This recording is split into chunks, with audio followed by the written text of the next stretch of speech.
Welcome to Royal Games by Leigh, a royally charming road trip romance that blends fairy tale fantasy with real-world heart.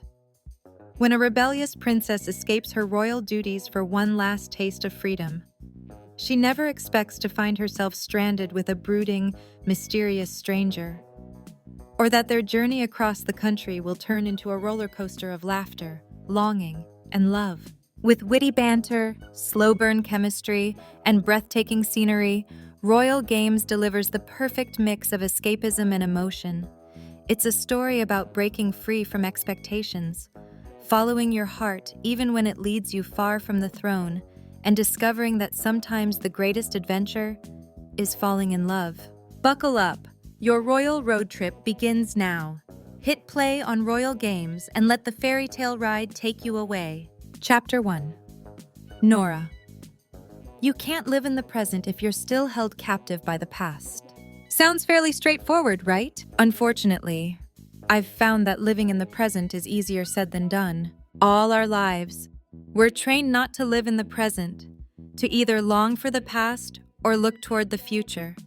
It's rare we're allowed to enjoy the moment, to stop and smell the roses, so to speak. We count down the days until we move into our college dorm and bid farewell to our parents' rules. Then we count down the last few months of college until we're free and can start our career. Once we have that career, we count down the hours at work until we can go home or on that date. And we count those dates, wondering when he's finally going to pop that all-important question so we can start the next chapter of our lives. When you think about it, that's all life is. A series of chapters. When one ends, another begins. The story continues. Your life goes on. Except for me. Ever since that night 6 years ago, I've been stuck in the past, struggling to turn the page. I'm not sure I want to turn the page. I'm not sure I'm ready to say goodbye to the only time in my life I've ever felt happy. Congratulations. A boisterous cheer assaults me, nearly knocking me over. I'd expected to walk into Chloe's apartment in Chelsea to a subdued atmosphere, my 3 friends hanging out in the kitchen, each sipping a glass of wine. That is not the scene that greets me at all. PNK's voice blares from the surround sound, belting out that she's had enough and to blow her one last kiss. Black balloons fill the industrial-looking space. A banner boasting "Ding Dong. The dick is gone" displayed prominently along the wall over the couch. Centerpieces of a hand sticking up its middle finger decorate the coffee table and a few side tables. However, the pièce de résistance is a 3-tiered cake, like one would expect at a wedding. That's where the similarities end. Instead of figurines of a madly in love bride and groom, the bride has pushed the groom off the cake, red frosting made to look like blood following the path of the groom's untimely demise, all the way to the scene of the crime at the foot of the bottom tier. My gaze shifts to the 3 women standing proudly beside the kitchen island. Divorce support group scrawled on the front of their matching black t-shirts. Welcome to your divorce party. Evie dances up to me, her expression bright, red lips curled up in an animated smile. She grabs my hand, dragging me farther into the apartment. Divorce party. I arch a brow, glancing at a few of my coworkers, who salute me with their drinks. I lean toward my friends, lowering my voice. I told you not to make a big deal out of today. It's just another day. No, it's not, Chloe insists, her gray eyes trained on me as she slings an arm around my waist, moving her hips in time with the music. Today is the first day of the rest of your life, and it must be celebrated. So put on your shirt and let's get this party started. When Izzy throws a black t-shirt at me, I scramble to catch it, because if you don't, Evie will pout all night long. Seriously, since she heard about the divorce, she hasn't shut up about this party and these damn t-shirts. That's not entirely true, Evie interjects, scowling playfully. I commiserated at first. Then I started planning your freedom party. I am a planner after all, she winks. Shaking my head, I shrug off my blazer, leaving me in just a tank and skinny jeans. I hold up the t-shirt in front of me and burst out laughing. Divorce day, F. I wanted to spell it out, Chloe tells me, but Evie thought someone might find it offensive. We will eventually be leaving your apartment tonight. There could be children around. At a bar, Chloe shoots back dryly. Still, I didn't want to offend. Says the girl who used to write articles for the magazine about techniques to give a blowjob that will have him begging for more. I smile at my friends bickering, grateful for this small slice of normalcy. Since I no longer have Jeremy to return home to, I've struggled to find a new normal. Sure, we were only together a few years. Such a brief time compared to some couples. But his absence has drawn into focus all the trivial things he did, like make me coffee in the morning, or empty the dishwasher before leaving for work, or even change the light bulbs. To most, these acts are insignificant, but now that I do them, I'm reminded that Jeremy's gone. I pull the t-shirt over my head, smoothing back the few tendrils of strawberry blonde hair that escape my low ponytail, then spin a slow circle, arms stretched wide, happy. Evie beams, definitely. As cheesy and cliché as these shirts seem, I appreciate the symbolic gesture, the knowledge that my girl gang, my tribe, my sisters from other misters will stand by my side as I navigate the uncertainty facing me as a 30-year-old divorcee is exactly what I need. Okay, let's celebrate. Chloe grabs a wine glass off the kitchen island and hands it to me. I bring it to my lips, stopping when I notice the words, "Just divorced," etched on the glass. You guys went all out, didn't you? Although, I have to admit, I like the decorations. I nod at the cake, surprised how realistic the blood dripping down the side actually looks. I turn to Chloe. Was this your handiwork? Can you imagine me baking? She bursts out laughing, the sound echoing off the walls. Everyone joining in at the ridiculousness of the suggestion. I do not bake. I'm more than aware of that. But why do I get the feeling the design was your idea? She shrugs, flipping a few blonde locks behind her shoulder. Because you know I have an active imagination. That. And when I told you about the divorce, you offered to pull a few favors with some of your contacts who know how to make people disappear. I counter, using air quotes. What, Jeremy's a prick for what he did? I narrow my gaze. I told you, he was just confused and scared of his family disowning him. While I was initially hurt to learn my husband had been seeing another man behind my back, my heart couldn't help but break for him when he explained everything. How he'd always felt like he was different. How he'd pretended to be someone he wasn't for years. How he was tired of wearing that mask. I somehow found strength in his ability to finally be himself. It gives me hope that maybe I'll soon stop pretending too. That's no reason for him to be unfaithful to you. Nora. She grips my biceps, forcing me to face her. I love you, and I am absolutely sympathetic to how difficult it must have been for Jeremy, considering how close-minded his family is. Hell, at your wedding, they kept mistaking Izzy for a member of the waitstaff because, according to them, all Hispanics look the same. I float my gaze to Izzy's dark eyes, gritting an apologetic smile. When I look at her, I only see an amazing woman, one who's made a career out of helping some of the most vulnerable people as a pediatric oncology nurse. I can't wrap my head around anyone only seeing the darker tone of her skin or the fact she's not blue-eyed and blonde-haired. Don't forget that Jeremy made a promise to honor you, Chloe continues, forcing my attention back to her. Honor. Nora. He broke that promise. And now it's time to rid yourself of the negativity surrounding those broken promises. Looping her arm through mine, she drags me to the center of the room. What is this? What appears to be a miniature casket sitting amongst a model graveyard straight out of the attic in Beetlejuice. Isn't it fantastic? Evie asks excitedly. It's a ring coffin. Companies actually make them. Who knew? Who knew indeed. But Evie couldn't leave well enough alone. Izzy explains, thought if we were going to make you bury the ring, we needed a graveyard too. So, she gestures to it. There you go. My brother used to make model railroads growing up. She shrugs, her red curls bouncing with the movement. I made a model graveyard.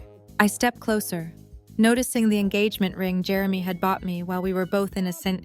Patrick's Day alcohol-induced fog sitting beside the wedding band I'd worn for less than a year.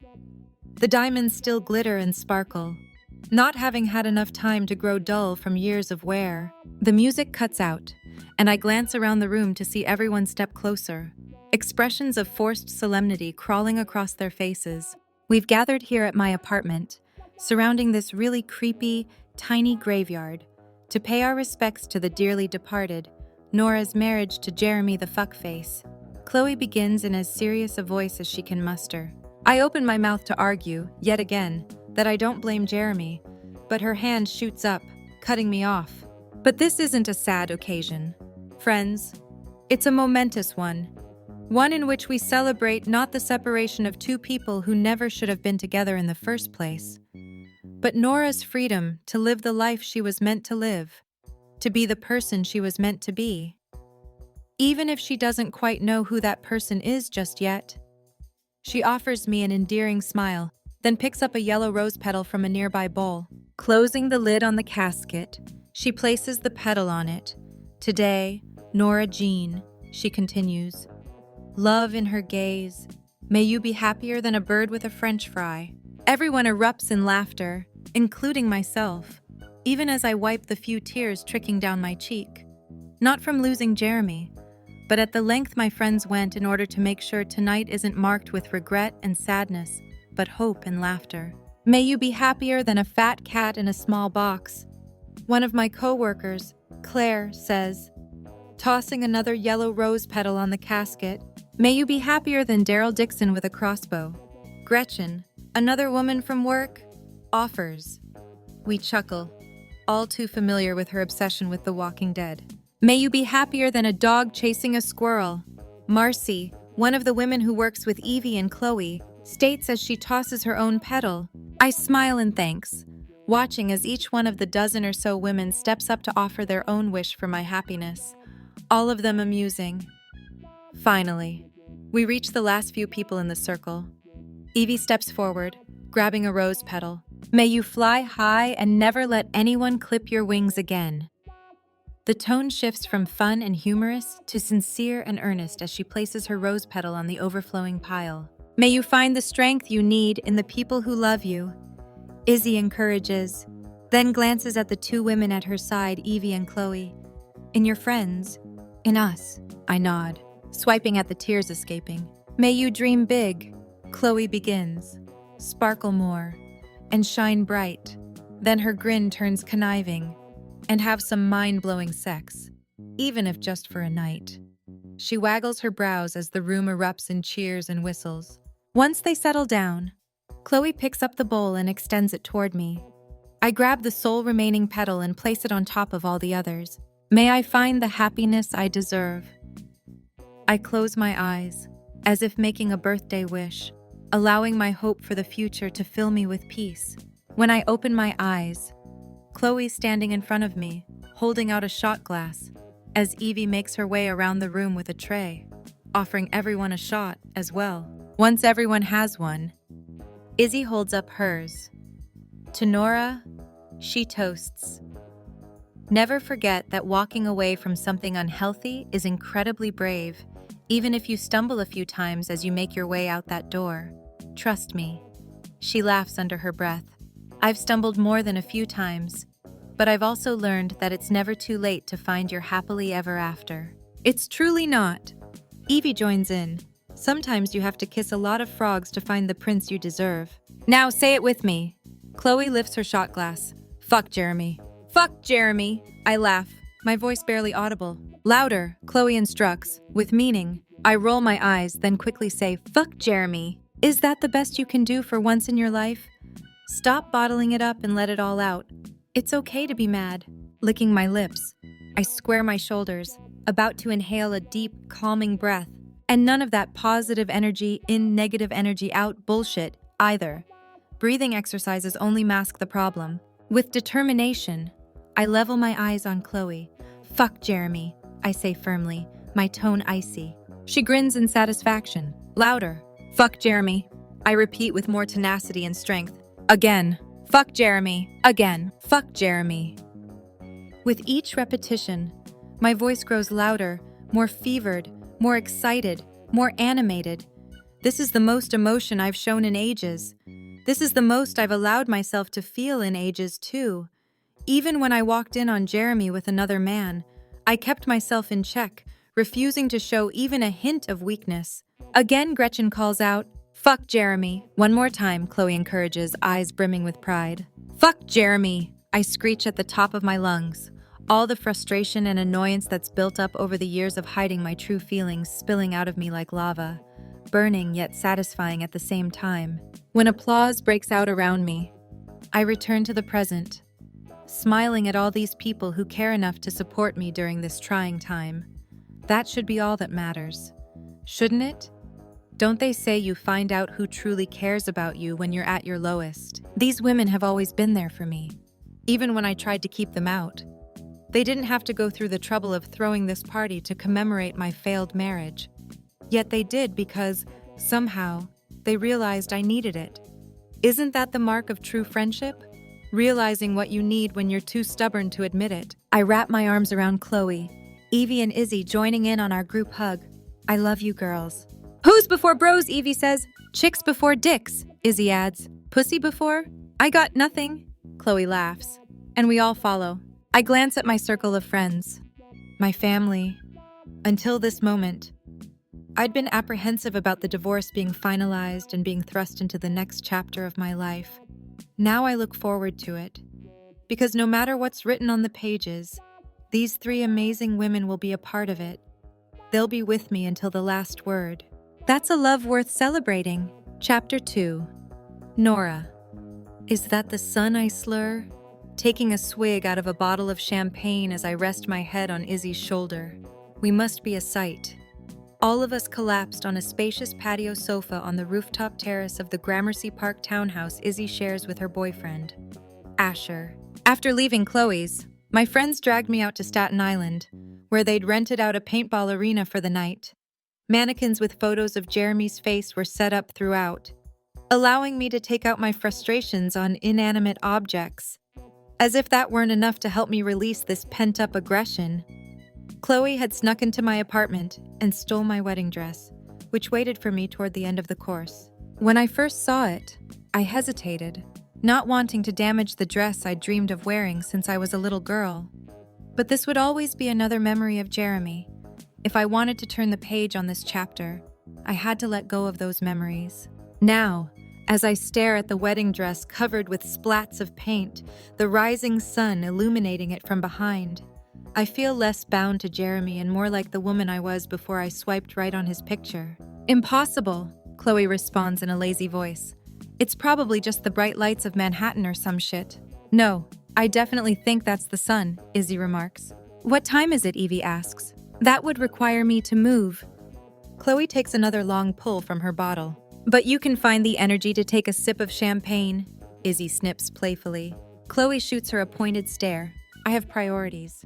It's silent for a moment as we bask in our denial over the fact we managed to drink the night away, something I doubt we've done since our college days. I glance around the rooftop terrace that's now littered with bottles, as well as the remnants of the Jeremy piñata I'd obliterated after just a few smacks with a stick. It will take me at least a week to recover from tonight's festivities. So, what's next? Evie asks in a scratchy voice, floating her gaze toward mine.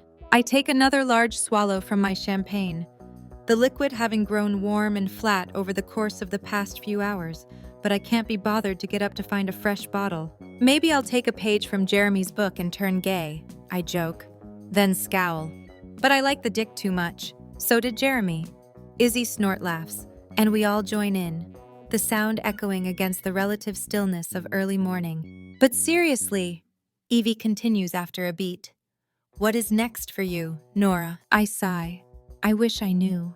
It probably sounds stupid, since Jeremy and I were only together for less than 3 years, less than the time it takes people to earn a college degree, but he was such a big part of my life during that time. Sure, we haven't lived together for several months now, but I expel a breath. It's hard to explain. There's something so final about the divorce being, well, final. You should go on a divorcation, Evie suggests. Divorcation, I ask in a drawn-out voice. Well, couples go on a honeymoon to celebrate the start of their marriage. You should take a trip to celebrate your independence and the fact you're no longer beholden to anyone, except yourself. It's what the main character did in Eat, Pray, Love. We're not resorting my life to some cheesy romantic comedy or self-help book. I'm not suggesting you should, but some time away might be good for your soul. I stare ahead, watching as New York City comes to life with the dawning of the day. The sound of cars increases, a few dogs barking as their owners take them for a walk. If you found out Julian were gay, where would you go to clear your head on your own personal eat? Pray. Love trip. Do I have to pick 3 different places like in the book? Whatever you want, no rules. Evie nods, pulling her bottom lip between her teeth as she considers the question. This is really difficult, she admits with a laugh.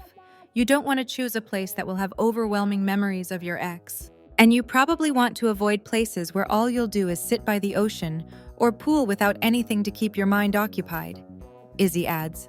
And there should be nothing romantic about it, Chloe states. It should be the antithesis of romance. We nod in unison, a pensive expression falling over all our faces as we consider the perfect divercation location. I'd go to California. When Evie's voice cuts through, we all look toward her. I'd eat my way through the Mexican food in San Diego, find clarity of mind hiking around Yosemite or camping in Big Sur. And love. Chloe waggles her brows. Where would you find love? A playful grin tugs on Evie's lips. I'd fall in love with wine in Napa Valley. She lifts her bottle to her mouth. Oops, too late. Then she takes another long sip of her champagne, which causes us to erupt in laughter. How about you, Evie asks Chloe. Vegas, she replies without hesitation. Izzy whips her head toward her. What have you forgotten? You met Lincoln in Vegas, hell. You guys also eloped and got married there. Pretty sure all you'll have are memories of Lincoln. I'd want my divercation destination to hold memories of my ex. To remind me why I'm better off without him. To show him he can't ruin a place for me. Her response doesn't surprise me. Chloe's not the type of woman who wallows in heartbreak for too long. Her divercation would be one big fuck you to whomever hurt her. But based on the way Lincoln adores her, I don't see that happening anytime soon. Or ever. Well, I wouldn't choose Vegas, Izzy remarks. Even though Asher and I kind of reconnected the same weekend you hooked up with Lincoln. Where would you go, I inquire. She furrows her brow, shaking her head. I'm not sure. I think I'd just go to the airport and pick somewhere. Without any planning, Evie asks, aghast. Out of our circle of friends. Evie's the one who finds joy out of making itineraries and lists. Chloe's more spontaneous, preferring to live life to its fullest. Izzy's the compassionate one, as evidenced by her career. And me. Well, I'm not sure who I am. On the outside, I'm a calm, collected woman who seems to have her life together. But the more I think about it, that's who I want people to see. On the inside, I'm still the naive teenager who clung onto every man who looked familiar after a psychic told me my soulmate would be a stranger I recognized. It's part of the reason I agreed to marry Jeremy after only knowing him 3 months. Yes, Evie, Izzy rolls her eyes, without any planning. But what if it reminded you of Asher? Truthfully, I doubt there's a single place on this planet I could escape to that wouldn't hold any memories of Asher, considering he's a musician who tours around the world. Not to mention, I can't turn on the radio or bring up a random Spotify playlist without at least one of his songs coming on. But some higher power brought us together back in Vegas after over 8 years apart. If something ever happened between us, which I doubt, I'd want some higher power to steer me in the direction I should take. She shrugs, then levels her gaze on me. Your turn. Nora, where should you go on this divercation? Where should you begin the next chapter of your life? A gentle breeze brushes against my skin as I consider where to go to reboot my life. Maybe Paris. I scrape at the label on the champagne bottle. Chloe scrunches up her nose. Paris. Why not? I've always wanted to go. Her eyes narrowed. She assesses my response, then shakes her head. That doesn't work for me. Well, what does work for you? I retort lightly. Route 66. Her answer nearly takes the breath from me, my chest constricting, a lump building in my throat. Route 66. I respond in a small voice. Yes, Nora. Her tone drips with sympathy. I float my eyes to Izzy and Evie, both of them wearing the same reassuring smile. I get the feeling they've discussed this amongst themselves. It's what you need to move on. I briefly close my eyes. It doesn't escape my notice that she doesn't say it's what I need to forget about Jeremy. She's talking about finally moving on from my first love, finally mourning everything I lost when I watched all our dreams go up in flames mere hours before we were supposed to move to California. We'd planned to drive Route 66 then, but we never got the opportunity. I don't think I can't even begin to imagine what that must have been like for you. Chloe places her hand over mine. But you've pretended you're okay long enough. You never allowed yourself to grieve him. Instead, you tried to fill the void Hunter's absence left by finding someone to take his place, hoping meeting someone you could pretend to love would be enough. I want to argue, but I can't. She's not wrong. Once I made the decision to move to Manhattan mere months after losing everything. I'd downloaded a few dating apps. Not a single man I dated carried the same spark I experienced with Hunter. But at least I felt something. And something was better than the utter despair and misery that seemed to consume me. Then I saw Jeremy's profile. Everything about him reminded me of Hunter, from his deep-set eyes to the square shape of his jaw, even his love of Mel Brooks movies. Maybe that's why I clung onto Jeremy like I had. Maybe I so desperately wanted him to be Hunter that I'd been blind to everything else. It's been 6 years, but I still find myself imagining Hunter lying beside me. Still move my hand to my stomach where our baby once grew. Still haven't made good on the promise I made to his mother to dispose of his remains. They still sit on the dresser in my apartment. Even during my marriage to Jeremy, Hunter was there. Hunter's always been there. It won't be an easy trip, she continues when I don't say anything, but it's something you need to do. Isn't that what Hunter would have wanted? What would he say if he were here and saw how miserable you are? I'm not that miserable, I protest. Chloe tilts her head. You don't look miserable, but inwardly, I know you're falling apart, even 6 years later. She offers me a compassionate smile. We repeat what we don't repair. Nora, it's time to repair yourself. You can't start the next chapter if you're still stuck in the last one. And you've been stuck in Hunter's chapter for years now. It's time you turn that page, for Hunter. I nod, peering into the distance. For Hunter. Chapter 3. Nora, mother fudge of all that is crap, I exclaim, clenching my jaw tightly when I see the name flash across the screen of my phone. The anger in my voice is jarring against the tranquil music playing in the background at the yoga studio where I work. If it's a telemarketer, just ignore it. Lindsay, the receptionist, says, It's not. I close my eyes and exhale deeply. It's my mother. She grimaces. She's only worked here a few months, but in that time has learned all she needs to know about my rather tenuous relationship with my mother. I'm sorry. No more than me, I mutter under my breath. This is the last thing I need today. Which is exactly why she called. She tends to reach out at the worst moments, if only to have a front row seat to my misery. It's like she gets off on watching people suffer, which is an interesting notion, considering her line of work. As much as I'd love to ignore her, I'm smart enough to know it's not an option. She'll view my reluctance to speak with her as using avoidance as a coping mechanism, or whatever other term she'll come up with in her analysis of my supposed distraught state. The drawback of being a psychiatrist's daughter. Finding my AirPods, I place them into my ears, wave to Lindsay, then push open the glass door, leaving the tranquility of the studio behind. Exchanging it for the frantic atmosphere of Greenwich Village. Tourists and commuters scurry along the sidewalks like ants. Everyone walking with purpose. No one acknowledges one another. Here, I'm nobody. I like being a nobody. Summoning the strength to get through a conversation that will undoubtedly take 10 years off my life. I plaster a fabricated smile on my face, smoothing back a few wisps of my mid-length hair that had escaped the ponytail set low on my nape. At least I took a shower after teaching my last class. Otherwise, I'm sure she would have had something to say about my flushed skin or the sweat on my brow. She acts like she doesn't ever sweat or have blotchy skin. Then again, she'd have to be human. I'm not quite sure my mother qualifies. Nora, sweetie, she soothes in a voice of forced compassion when her heavily Botoxed face pops up on the screen. Her pink lips are thin, eyes tight, barely able to blink. Her cheeks are abnormally high and full.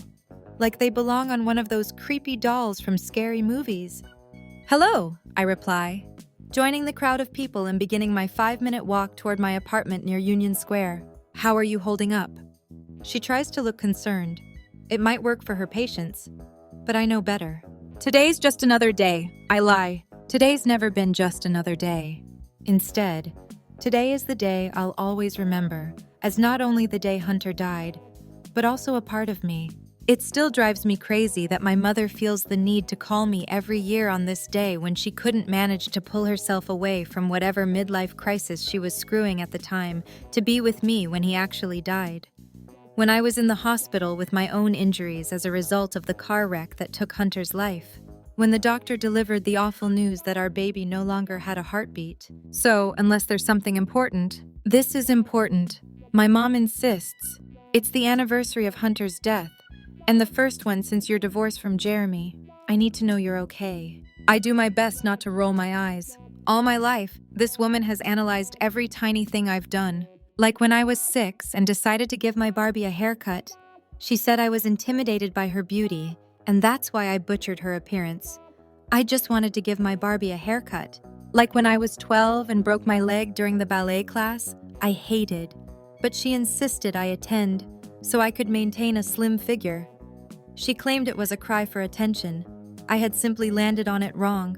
Like when I was 24 and survived the car wreck that killed my fiancé. Only to learn the baby I'd been growing inside me for 6 months didn't make it either.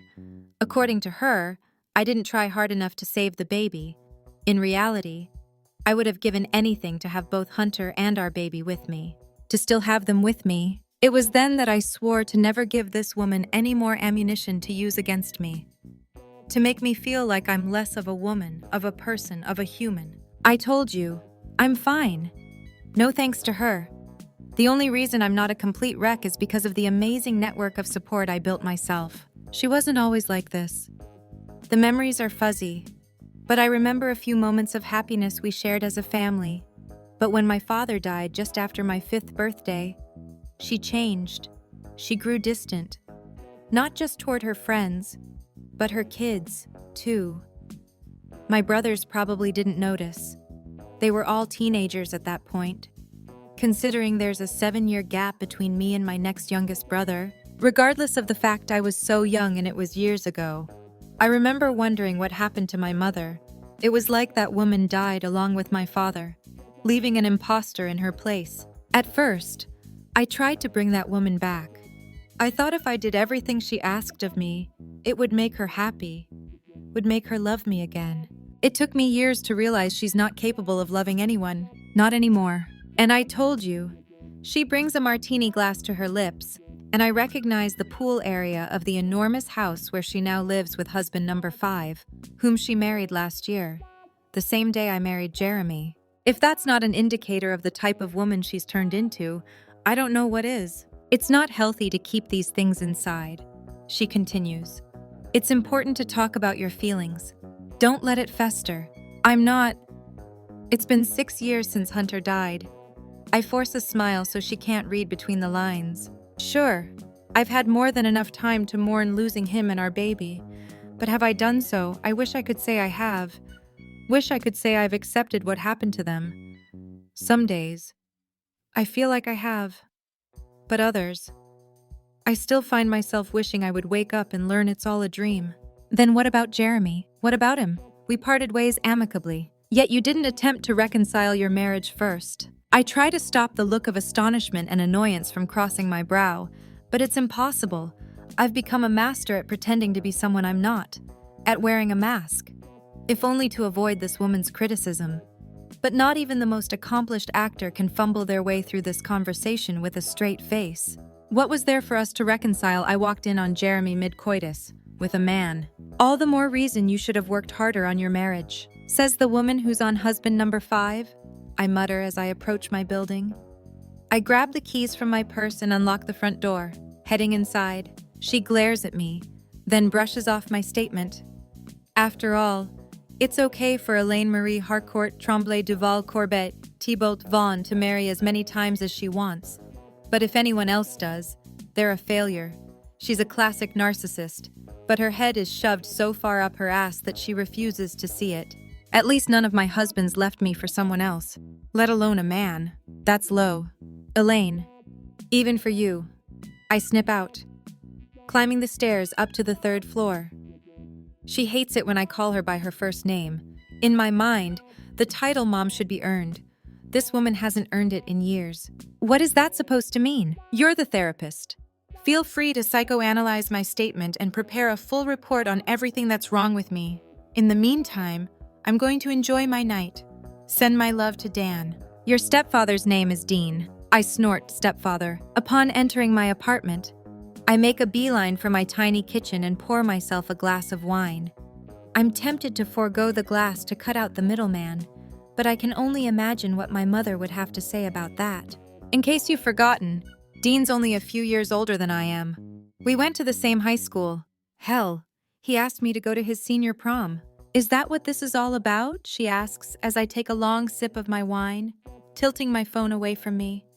Did you only marry Jeremy because you were jealous of my relationship with Dean? I can understand how that might be difficult, especially when you realized you let go of someone who became a right fielder for the Yankees. I was engaged to Jeremy before Dean was in the picture. Plus, I turned down Dean's invitation to prom because I thought he was a creep, considering he had a reputation for sleeping with anything with a pulse. I pause, then go in for the kill. The alcohol coating my stomach, momentarily decreasing my give-a-fuck meter. I guess some things never change. I grit out a smile, giving myself a mental high five when I see the offended look on her face. Have a nice night. I sing. Nora, wait, she calls, just as I'm about to end the FaceTime session. I clench my jaw, but stay on the line. Nonetheless, what I grind out. I was wondering what your plans are this weekend. This weekend, I blink, caught off guard by her question. Yes, it's the playoffs, so I'll be heading up to New York to watch Dean. I snort, finding it laughable that this woman who's always adamantly refused to leave Miami for New York can now find the time to do so. It's why I chose to move to Manhattan. Not just because my college roommate and friend, Chloe, lives here, but because it's the one place my mother would never willingly visit. Would you like a medal? Sarcasm isn't an attractive quality. Nora, perhaps that's why you can't seem to hold on to a man. I pull the phone away, taking a moment to draw in a deep breath, pushing out all the negative energy that always seems to accompany my mother. Instead, I focus on the good things in my life. My apartment, it may be small and have its quirks, but it's all mine. My job, it's not what I pictured doing years ago, but it's brought me peace when I needed it most. My friends, they've been an incredible foundation of support. Not once did they ask what I did to cause Jeremy to seek out companionship from a man. They offered me a shoulder to cry on, then a bottle of wine to drown in, as any friend would. Dean and I would like you to join us for dinner Sunday night. My mother's voice rips me from my moment of serenity. Why? Because you're my daughter and I miss you. It takes all my willpower not to bark out a laugh. Don't worry, you won't be a third wheel. One of Dean's teammates will be joining us. Play your cards right and you might just hit a grand slam. She waggles her brows. Maybe if I had a better relationship with my mother, this wouldn't make my skin crawl. Wouldn't make me feel like she was whoring me out. I'm busy Sunday, I lie. Monday then. That won't work either. When will work? I'll be in New York all week. Possibly longer if they proceed to the next round. I look past the screen, floundering to come up with some reason why I'm not available to see her at all. Even if I tell her I'm too busy with work, that won't stop her from showing up at the yoga studio or, God forbid, my apartment. I've fought for several long years to make a life for myself in New York, to make it my own. I fear it will only take my mother mere minutes to dismantle everything I've built. It's a special talent of hers. I'll be out of town, I lie. Out of town, she scowls, obviously taken aback that I won't drop all of my plans to cater to her, as she's used to from me. I hold my head high. Yes. Where are you going? I part my lips. I hadn't thought this far ahead into my fabrication. My mother normally doesn't ask questions unless they revolve around her. I blurt out the first thing that comes to mind. Route 66. Route 66. Her voice is laden with disgust. Of course she'd turn up her nose at the idea. Roadside diners, cheap motels, driving for hours. Certainly not my mother's idea of a vacation. Yes, I answer with more confidence than I've ever shown her. Years ago, I made a promise to Hunter's mother that I'd take the trip and spread his remains along the route. Unfortunately, life got in the way, so I never got around to it. Now I am. You're driving Route 66 to spread your dead fiancé's ashes. She scrunches up her nose. I sure am. The psychiatrist in me wonders if the only reason you're doing this now is because you've realized you're a failure at forging strong relationships with another person and are leaving town to further avoid having to try. I pull my lips between my teeth, biting back the words I'd love nothing more than to unleash on her. I've learned she's not worth the time or effort, and the compassionate person I've grown into, no thanks to you, would tell you I'm doing this because I made a promise to someone I care for. Something you wouldn't understand the first thing about. So, as enlightening as this conversation has been, I need to pack. Enjoy New York. Before she can utter another syllable, I end the FaceTime call, shaking off the invisible bugs crawling on my skin. I always get itchy talking to her. I fall onto the couch, taking a minute to calm myself. Deep breath in, satisfying breath out. But with each breath, I ruminate on the lie I told my mother. How I wanted her to see that, despite her influence, I am nothing like her. That I'd drive thousands of miles across the country to fulfill a promise I made, whereas she couldn't even be bothered to get on a plane to visit her daughter mere hours away. Until now. Earlier today, driving Route 66 was the furthest thing from my mind, even after Chloe mentioned it a few weeks ago. Now, I can't stop thinking about the trip Hunter and I never got to take. Gingerly rising from the couch, I set my wine glass on the coffee table and make my way toward the bedroom. Focused on the dresser, I step toward it, lifting the envelope from beneath the simple canister containing Hunter's ashes. Dust has settled on the paper from years of being left untouched, the corners yellowing with age. For several minutes, all I can do is stare, not wanting to open it, knowing what I'll confront once I do. But I can't keep running from my past. I can't pretend it doesn't exist. Like Chloe said weeks ago, we repeat what we don't repair. It's time I finally repair the hole Hunter's death left in my heart. My hands tremble as I turn the envelope over and lift the flap, pulling out the worn pages within. A tear escapes when my eyes fall on Hunter's handwriting for the first time in years. It's amazing how something you once thought to be common and insignificant can spark such intense emotions, bring forward such powerful memories. I can almost feel the summer sun beating down on my skin as Hunter and I sat on the beach, writing this very list, planning the first adventure of the rest of our lives, one he never got the chance to take. But I do. It's time I take it. For Hunter. And myself? Chapter 4. Nora. This is a mistake. I think as I sit in a Chicago diner, staring at the list that started me on this path less than a week ago. The past few days have been a whirlwind. One second, I was happy to continue on in my normal existence. Wake up, work out, head to the yoga studio, go home. That all ended yesterday morning when I landed in Chicago.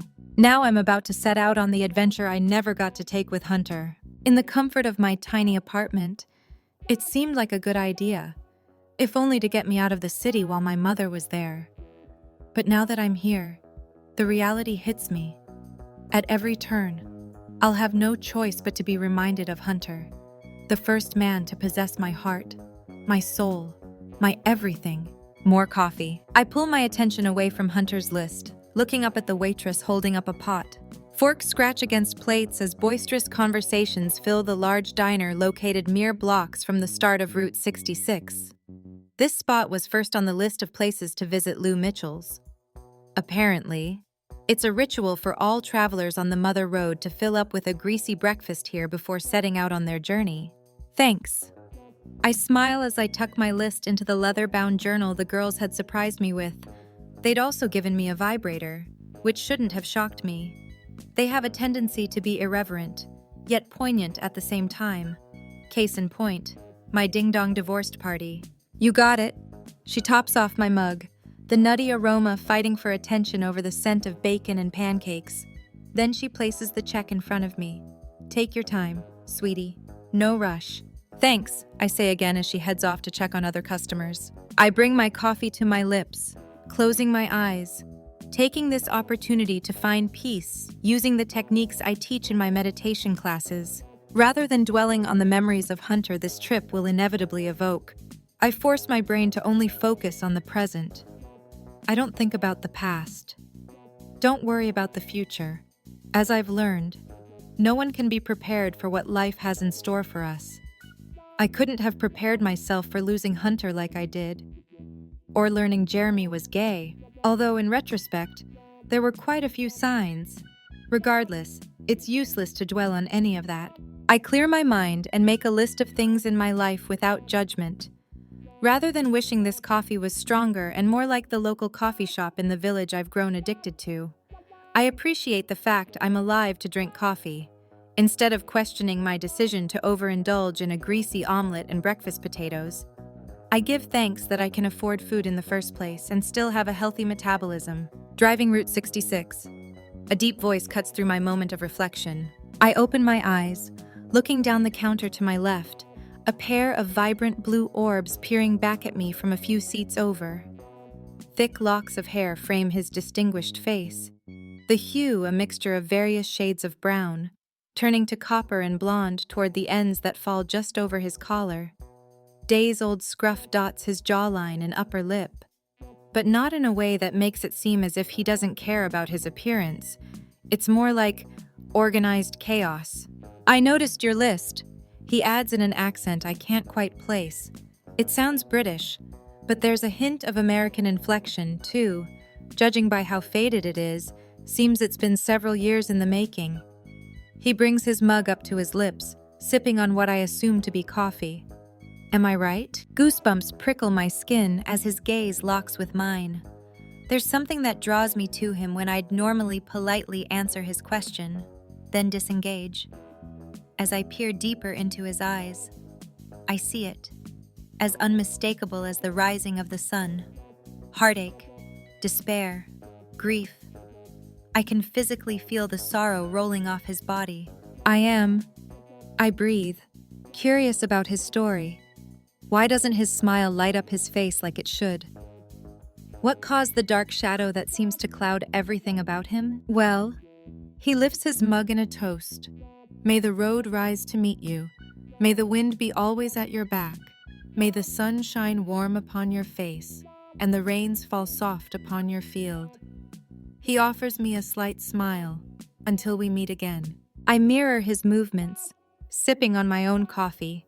Then I tilt my head, brow furrowed. Why does that sound familiar? It's an old Irish blessing my mum used to say to my father before he left on a business trip. A more eloquent way of saying have a good time, I suppose. She was a very eloquent woman. His expression falters briefly before he recovers. Plastering a smile on his face I can tell is forced, despite being a stranger. But grief has become an odd bedfellow of mine over the years. I can see when it's befriended someone else. Fighting the urge to delve deeper into this mysterious man's background, I offer him a smile of my own, then slide off my stool, placing enough cash to cover my breakfast and a tip on the counter. Until we meet again, I say. It's the only part of the blessing I can recall. He tilts his mug at me. Until we meet again. I hold his gaze for a beat, something keeping me rooted in this spot. When the bell over the door chimes, I manage to pull myself away from the mysterious stranger, making my way past booths filled with diners and out onto the busy Chicago sidewalk. It's the first week of October, but summer is hanging on, the air warming as the day goes on. But it's still comfortable, the sun shining through textured clouds, the perfect day for a drive. My phone in hand, I check the map to make sure I'm heading in the correct direction. Sirens blare in the distance, and I inhale the smell of car exhaust. But it's not as overwhelming as the pollution I'm used to in Manhattan. After walking a few more blocks, my destination comes into view. I slow my steps as heaviness settles in my chest. This is why I sat in that diner for nearly 2 hours, struggling to summon the courage to start my journey instead of heading back to the airport to book a flight home. I've already put this off for 6 years. I can't put it off any longer, especially now that I'm finally here. Drawing in a deep breath through the thickness in my throat, I stare up at the brown road sign with the Route 66 insignia on it. The word "begin" in bold lettering below it. A breeze picks up, wrapping around me as the wind changes direction. I close my eyes, an unexpected warmth filling me. Something about this moment makes me feel like my life's about to change, like this adventure will alter everything. Isn't that what I'd hoped for when I decided to do this? Withdrawing the canister from my bag, I lift the top and look at all that's left of Hunter. He was once this vibrant, sympathetic, selfless man. I was lucky enough to receive a wrong number text from my freshman year of college. Now he's reduced to a can of ashes. His memories will live on, but it's time I stop clinging to those memories and make new ones. And I deserve to move on, don't I? I tilt the can, pouring a handful of his ashes into my hand, allowing them to sift through my fingers as they fall to the ground around the road sign. Here's to the start of our adventure. Chapter 5. Nora. Turns out, that Irish blessing from the mysterious stranger was exactly what I needed, all day. As I made my way along the approximately 200-mile route I'd planned, the wind has been at my back, the sun shining upon my face, at least as much as it could through the windshield of the compact car I'd rented. To say I've been nervous about this trip is an understatement. The idea of thinking about what Hunter would say or do at certain stops, of watching the amount of ashes slowly dwindle, knowing that he wouldn't be with me at my apartment when I returned home, made me edgy. But once I was on the road, all that trepidation vanished. I can almost feel him beside me, hear his laughter, smell his cologne. He may not physically be with me, but his spirit is here, guiding me along this adventure 6 years in the making. Tom Petty's voice comes over the speakers, and I'm drawn to the words as he sings Square One. The lyrics fill me with determination and encouragement. In a way, I'm on square one. This journey marks the start of the rest of my life. It took a while for me to take that first step, but now that I'm here, I feel peace wrapping around me.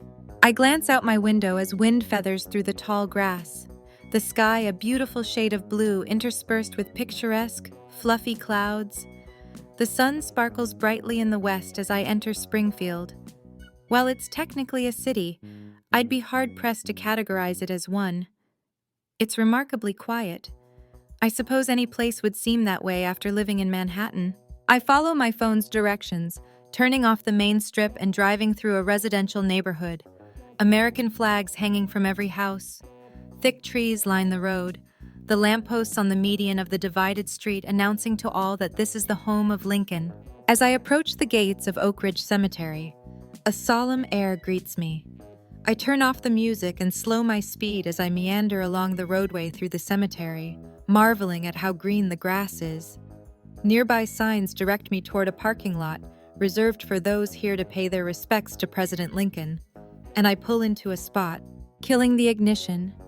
I step out of the car, stretching my arms skyward, tilting my head from side to side to work out the kinks in my muscles after hours of driving. I grab my bag and follow the marked path toward Abraham Lincoln's resting place. And my final destination for today, the building reminds me of the Washington Monument, a white obelisk rising into the sky, the setting sun casting a beautiful pink glow over it. I start toward the mausoleum as a man in a park ranger uniform approaches. "I'm sorry, ma'am. The tomb closed to visitors at 5. I check my watch to see I'm 15 minutes too late. We open again at 8 tomorrow morning. But feel free to look around the grounds and rub Lincoln's nose." I furrow my brow. "Rub Lincoln's nose?" "Yes, ma'am." He nods over my shoulder. "For good luck." I follow his gaze. Several yards in front of the mausoleum stands a bronze bust of Abraham Lincoln's face. Most of it is a dull copper, apart from his nose, which seems to shine from being constantly rubbed. It's more than apparent this is a rite of passage, something everyone who comes here must do. "Thank you." The man tips his hat, then heads off as I stroll along the paths, admiring the landscape, the lush grass, the overgrown trees providing shade and a serene resting place for the inhabitants, the stunning flowers in red, white, and blue that wrap around the building where Abraham Lincoln has lain for over 150 years. I grab the canister out of my bag, checking my surroundings to see if anyone's paying attention, unsure about any rules regarding spreading human remains in a cemetery. Certain I'm alone. I sprinkle a handful of hunter's ashes along the grass by the mausoleum, pausing to consider what he'd do or say if he were here. He would have found some way to charm the park ranger into allowing us into the mausoleum. That was Hunter, always charming everyone he met. Except my mother. She didn't like him from the moment she met him, probably because he made me happy, and she can't stand the idea of anyone being happy. Releasing a long sigh, I suppress all thoughts of my mother. They have no place on this trip. Hell, they have no place in my life. Period. I take my time as I make my way from the building, walking around the bust of Lincoln with its luminous nose.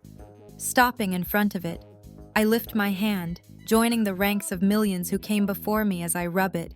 It's said to be good luck. I whirl around, the sudden interruption catching me off guard. What? I stopped short when I met with the same stunning blue eyes from the diner this morning. Rubbing his nose, he continues, as if it's not a strange coincidence that we ran into each other again. It's said to bring good luck. A sly smile builds on his full lips as he steps toward me, his frame towering over me by nearly a foot, making me estimate him to be around 6'4". His broad shoulders fill out his button-down shirt, the sleeves rolled up his forearms. A few tendrils of chest hair are visible from where the top button is undone. A pair of khaki shorts hangs from his hips, revealing sculpted legs, making me wonder whether the rest of his body is as toned. Judging by the way his biceps stretch the fabric of his shirt as he crosses his arms over his chest, I imagine it is.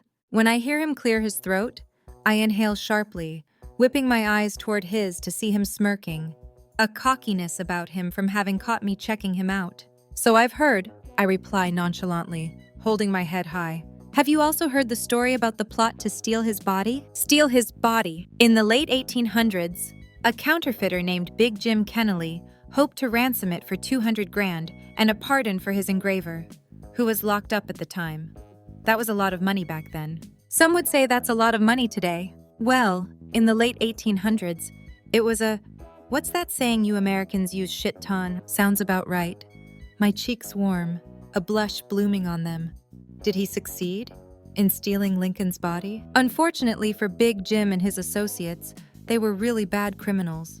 I tilt my head. Bad. Not bad as in dangerous, more like they were daft. Daft. Yes, dumb. How so? I angle toward him. As I peer at him in the glow of the late afternoon, I notice there's something different about him. He seems more vibrant than he did this morning.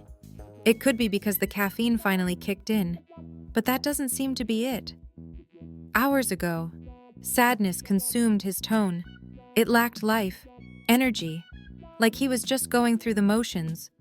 But now, the eyes that had been clouded with grief exude a renewed vitality. The men didn't have body-snatching experience.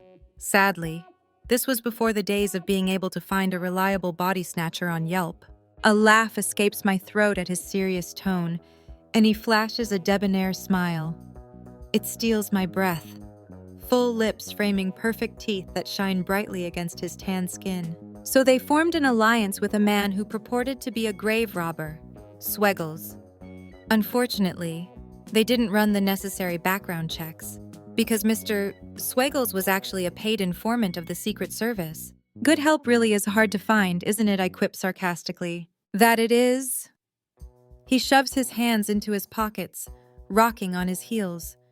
When Sweggles told his contact at the Secret Service what was going on, they put a plan into motion to have agents waiting for them. What unfolded then was like a comedy of errors. A chuckle rumbles from his chest, as if he's recalling a humorous personal memory, not a historical anecdote. The men had hoped to steal a body, yet they struggled to even pick the lock of the tomb. When they finally did manage to get inside, they couldn't lift the coffin. Not to mention, a group of lawmen were lying in wait. So they didn't steal Lincoln's body. No, they didn't. Even so, The custodian of the tomb was worried. What if more experienced people decided to make a go of it? He couldn't stomach the thought, so to protect Lincoln's remains, he created the Lincoln Guard of Honor.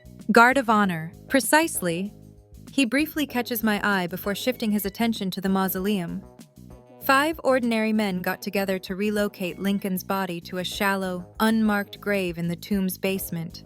They all pledged to keep the location secret, and in the years that followed, they did just that. It wasn't until 25 years later that they were relieved of honoring their duty. What happened then? Robert Lincoln had his father's body placed into a steel cage, which was lowered 10 feet below the ground and covered with cement. He nods at the obelisk, and that's where he still rests to this very day.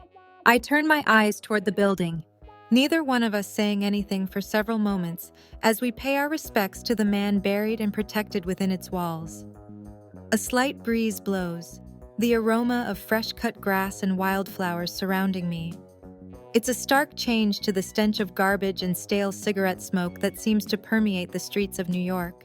They never taught that in history classes, at least not in my school. What can I say?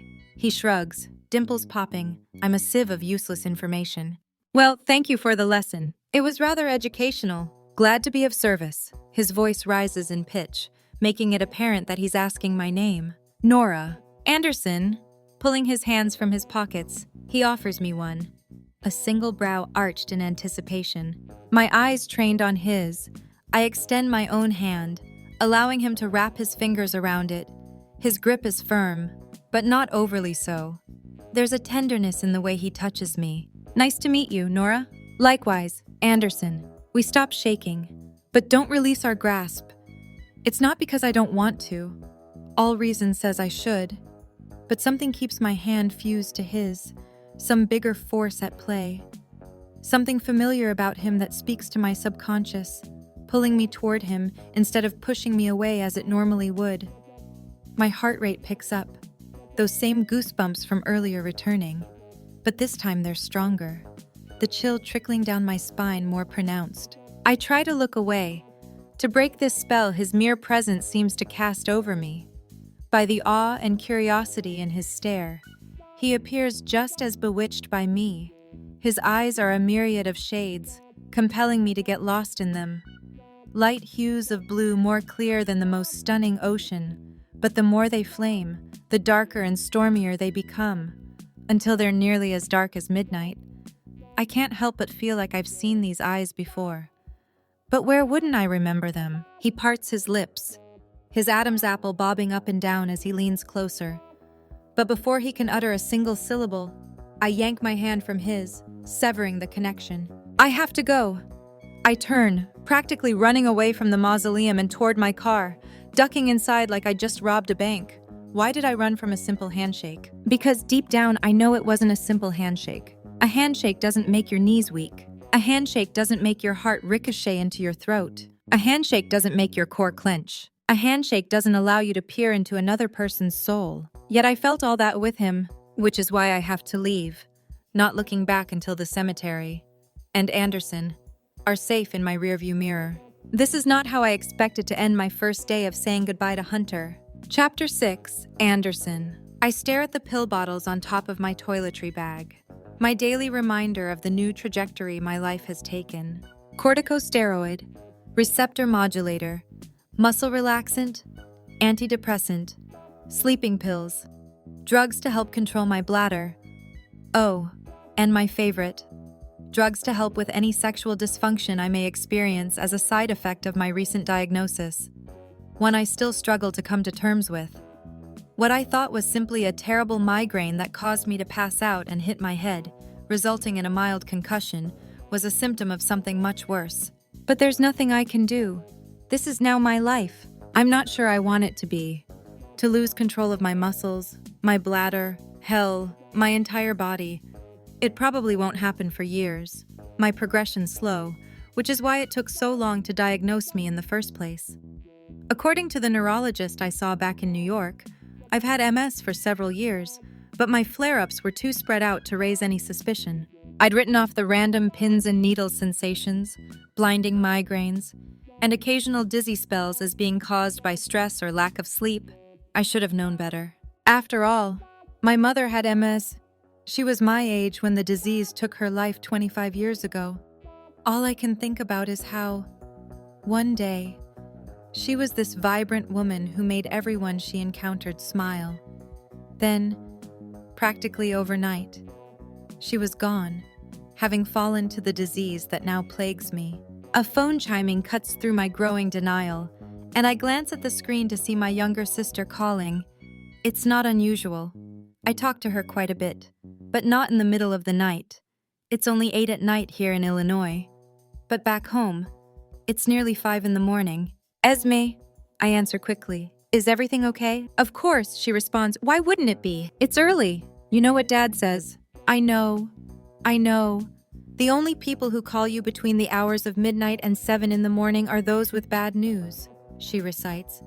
But it's evening where you are, and I couldn't sleep, so I figured I'd call to check in on you. She pauses, lowering her voice. How are you? I'm good. Like, good, or, I hate this question, so I'm just going to say I'm good. Good. A little of both. She blows out a long sigh. I wish you'd come home. I know. I respond, running a hand through my disheveled hair that's had a chance to grow out these past few months. I've avoided public engagements. Couple that with my overgrown facial hair, and I barely resemble the persona of the man I was molded into years ago. I'm worried about you, especially about you driving. I told you.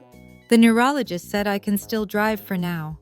He even thought it might help with some of the psychological effects, with the stipulation that if I encounter any muscle spasms, difficulty with gait, or extreme dizziness to call him immediately. Maybe I just want to give my brother a hug to let him know he's not alone.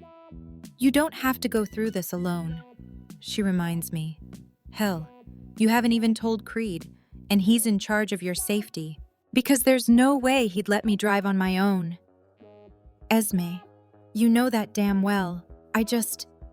I expel a long breath, falling onto the bed of the tiny motel room a few blocks away from Lincoln's final resting place.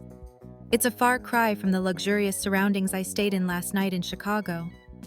But this is what I need right now, to be normal. If I were born into a normal family, I wouldn't feel forced to keep my diagnosis to myself for the time being. But I wasn't. When you're not only part of the royal family of the Western European nation of Belmont, but also crown prince and next in line to the throne, things are never normal. Every choice must be carefully weighed before a decision is made. For now, I don't want anyone other than my sister to know. That includes my oldest friend and chief protection officer, Creed. We may have grown up together, our mothers having been close friends, but as a member of the Royal Guard, Creed takes his oath seriously. If he knew the truth, he wouldn't hesitate to follow protocol in order to ensure my safety. And that would include informing my father. I'm just fortunate this incident happened while traveling under an alias here in the States, and Creed believed me when I told him the doctors didn't find anything serious. That it was just a migraine brought on by the stress of it being around the anniversary of my girlfriend's death. Otherwise, I doubt I would have been able to keep this from hitting the headlines. And there's no way he would have been okay following behind me in a separate car as I drove across the country. I need a little more time to process everything. I tell my sister, need some time to myself, before everything changes. Speaking of changes, Creed mentioned you had a change of plans. You've spoken with Creed. Yes, I have. I bet you have. I tease, breaking through the growing tension. I don't have to worry about her telling him about my MS. We made a pact years ago to always keep each other's secrets, and it's one we still honor, even though we're both in our 30s. I never knew you to be the type to go for phone sex, Esme. But whatever works. Anders, she gasps, using her nickname for me. That's sick. I'm your sister. Yet you're not denying it. There's nothing to deny. As I've told you time and again, there's nothing going on between us. Her voice falters. It's not allowed. Anyway, this isn't about me, or Creed, or whatever. Her tone brightens. He mentioned you're driving Route 66. I have to take the opportunity while I still can. Are you sure you're not doing this to avoid facing the truth? I'm not avoiding anything. I protest. Although my voice lacks the conviction I wish it held, I have to face the truth every damn time I get out of bed and wonder if the soreness in my arm is from sleeping on it wrong or if it's another symptom. There's no avoiding this. Not when it's forcing me to question everything in my life. Esme. Then come home, she pleads. Be with your family. Don't push us away. While I can understand why you'd want to take this time to process everything, to do things you've always wanted to do, your family needs you. Your country needs you. Until they learn their future king is a goddamn cripple. Just because you may eventually have trouble walking and shitting and fucking, I interject. But she ignores my outburst, remaining as level-headed as always. I did my research. Your progression is slow, and you have relapsing remitting MS, which is easily managed with drugs and diet. This isn't the death sentence you make it out to be. Even if your symptoms do deteriorate, it doesn't mean you'll be any less qualified to rule this country. We both know it might. At least in some people's eyes. It might be best for all involved if I abdicate now before it becomes a bigger deal than it needs to be. The line goes eerily silent for what feels like an eternity. Why would you do that? Esme squeaks out. I slowly raise myself from the bed, padding along the dingy carpet toward the water-spotted window and peering out at the traffic on the main road abutting the hotel. I'd like to believe what Esme says is true. Hell, in my humble opinion, Roosevelt was one of the best presidents the United States ever had, and he managed to do it all from the confines of a wheelchair. But that was before there was a television in every home. Most people had no idea he was even in a wheelchair. These days, it's all about appearances, especially for the royal family. Especially for my father. After all, he abandoned my mother during her own battle with mess. He never came right out and told me why. But he's always been a man who prided himself on never showing vulnerability, no matter what. He viewed her condition as a show of weakness. I thought you'd be happy. I push out a laugh. After all, you'd become next in line. Crown Princess. Finally, a woman in charge. First ruling Queen of Belmont. You've always been rather vocal about the need for gender equality. This would be your opportunity to show all those men how effective a woman leader can be. But not at that price. Anderson, I won't allow it. You may not have a choice. I managed to get out past the lump building in my throat. You know, I'm beginning to think this is what I deserve. That the universe is making me pay for all the mistakes I've made. How could you say that you've never done anything in your life that would make you deserve this? Really? What about Kendall? That wasn't your fault. No one could have seen the signs. I lived with her. I should have seen the signs. I squeeze my eyes shut, rubbing my temples, feeling the same guilt now as I did when I watched my girlfriend, the woman I planned to marry, fall to the ground during a beach volleyball match. She'd hoped to make the Olympic team. Instead, she was carried out on a stretcher, never to open her eyes again. But, Anders, you remember what Mom always said whenever we acted out as kids? Don't you? I interrupt. Karma is like a rubber band, she recalls, a lightness in her tone. You can only stretch it so far before it comes back and smacks you in the face. Maybe this is my smack in the face. Maybe it is, she agrees contemplatively. But not as payback for whatever perceived wrongs you committed in the past. I open my mouth to argue, but she cuts me off. Maybe this is the smack in the face you need to finally get over Kendall, to finally allow yourself to live again. Despite anything you think you may deserve, you deserve to live most of all. And you will live a long, happy, healthy life. Don't you ever forget that? I lean my head on the glass of the window, wondering if she can somehow read my thoughts. If she knows that every day since my diagnosis I've been consumed with what it means for my future. If I have a future. Until today, when a stunning strawberry blonde caught my eye in a Chicago diner and changed my trajectory. I've always liked the idea of driving Route 66, but never allowed myself to slow down long enough to do it.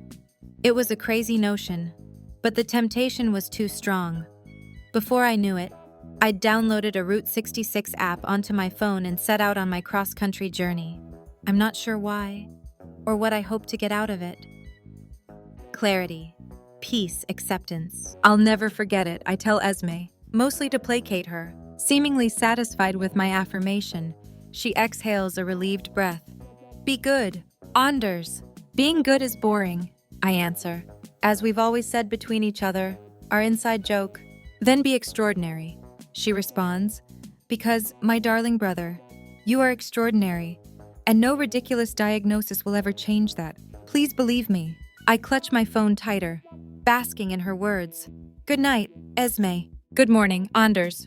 I stay on the line for another beat, then end the call. About to turn away from the window when I catch a movement out of the corner of my eye. Normally, I wouldn't think anything of it. Wouldn't pause to watch a figure walk the perimeter of the outdoor pool, then lay a towel on one of the lounge chairs.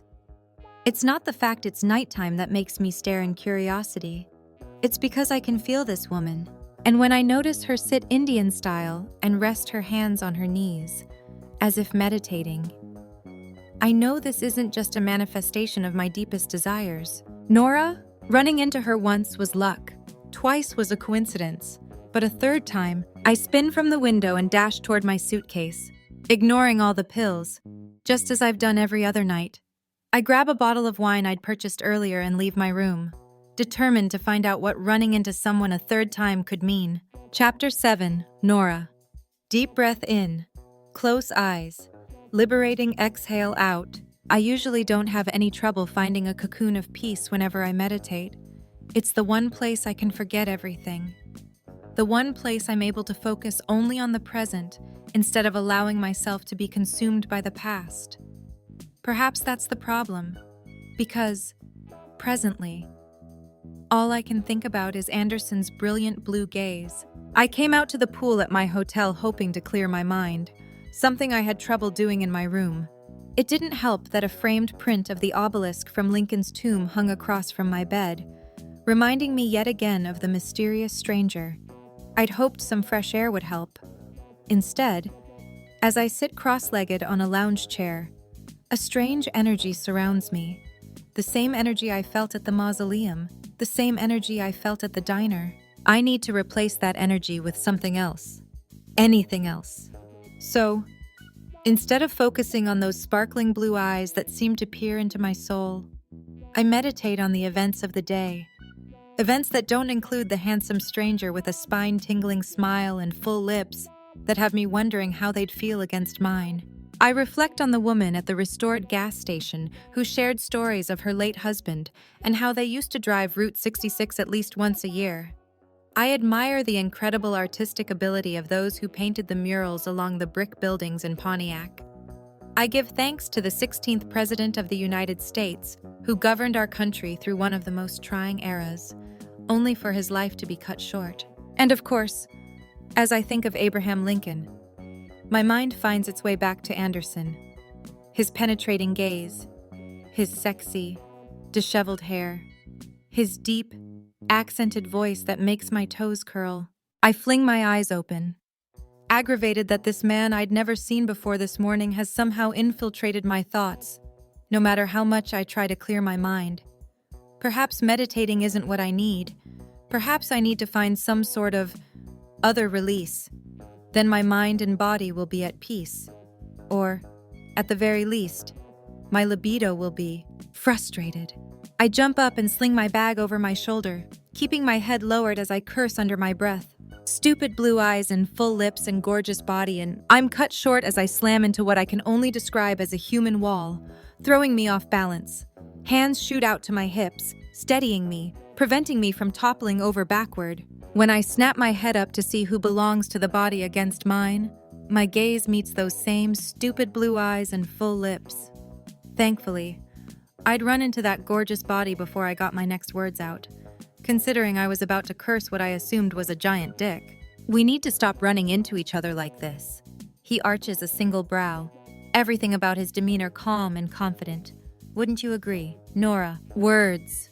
I need to make words. A sound. Anything. But nothing comes out. The warmth of his hands on my body sending liquid heat coursing through me. I try to summon my vocal cords to vibrate and make sound. Turn those sounds into words. Then string those words together into a complete thought. But they refuse to listen. Anderson's proximity leaving me devoid of thought, of mind, of body. A horn honks in the distance, breaking his spell, and I scramble away. "How are you? What are you doing here?" He chuckles. Surprised to see me, safe to say the feeling's mutual. He brushes past me, settling on the lounge chair beside the one where I'd just attempted to find clarity. No wonder I couldn't, because he's here. "Would you like some?" He raises a bottle of wine. "Thanks, but it's unwise to accept a drink from a stranger." I cross my arms over my chest, pulling my sweatshirt closer to my body. "How do I know you didn't drug it with roofies or something?" He frowns. "Roofies people seriously do that?" I shrug. "Apparently so. Trust me." Gorgeous. The combination of his debonair smile and the sound of him calling me gorgeous in his accent has my knees weakening. I don't need to drug women to get them to sleep with me. A flash of something washes over his expression, but it's gone in a heartbeat. Spoken with the cockiness of someone who'd drug me. "You know what? Nora." Reaching into his pocket, he retrieves a corkscrew and starts opening the bottle. "I like you. You're opinionated." The sound of the cork being yanked with a pop echoes around us. Then he fills a plastic cup halfway with a deep, red liquid. I consider that an attractive quality. Lately, I seem to find myself surrounded by women who don't have a mind of their own. If I said jump, they'd ask how high without a single question as to why I want them to jump. "How awful for you," I joke, rolling my eyes. "You must hate being with a woman who will do whatever you want." When he looks at me, I expect to see a hint of amusement. Instead, his expression is serious, gaze even, lips formed into a tight line. Actually, I loathe it. A relationship should be a partnership, not a dictatorship. In my opinion, there's nothing sexier than a woman who knows what she wants. He brings the plastic cup to his mouth and takes a long sip. My eyes are drawn to his Adam's apple as he swallows, releasing a satisfied ah on the finish. Then he stretches his arms wide. "Now, what do you say to a glass of wine?" I scrunch my brows. "Weren't you paying attention? You could be trying to drug me." "And weren't you paying attention?"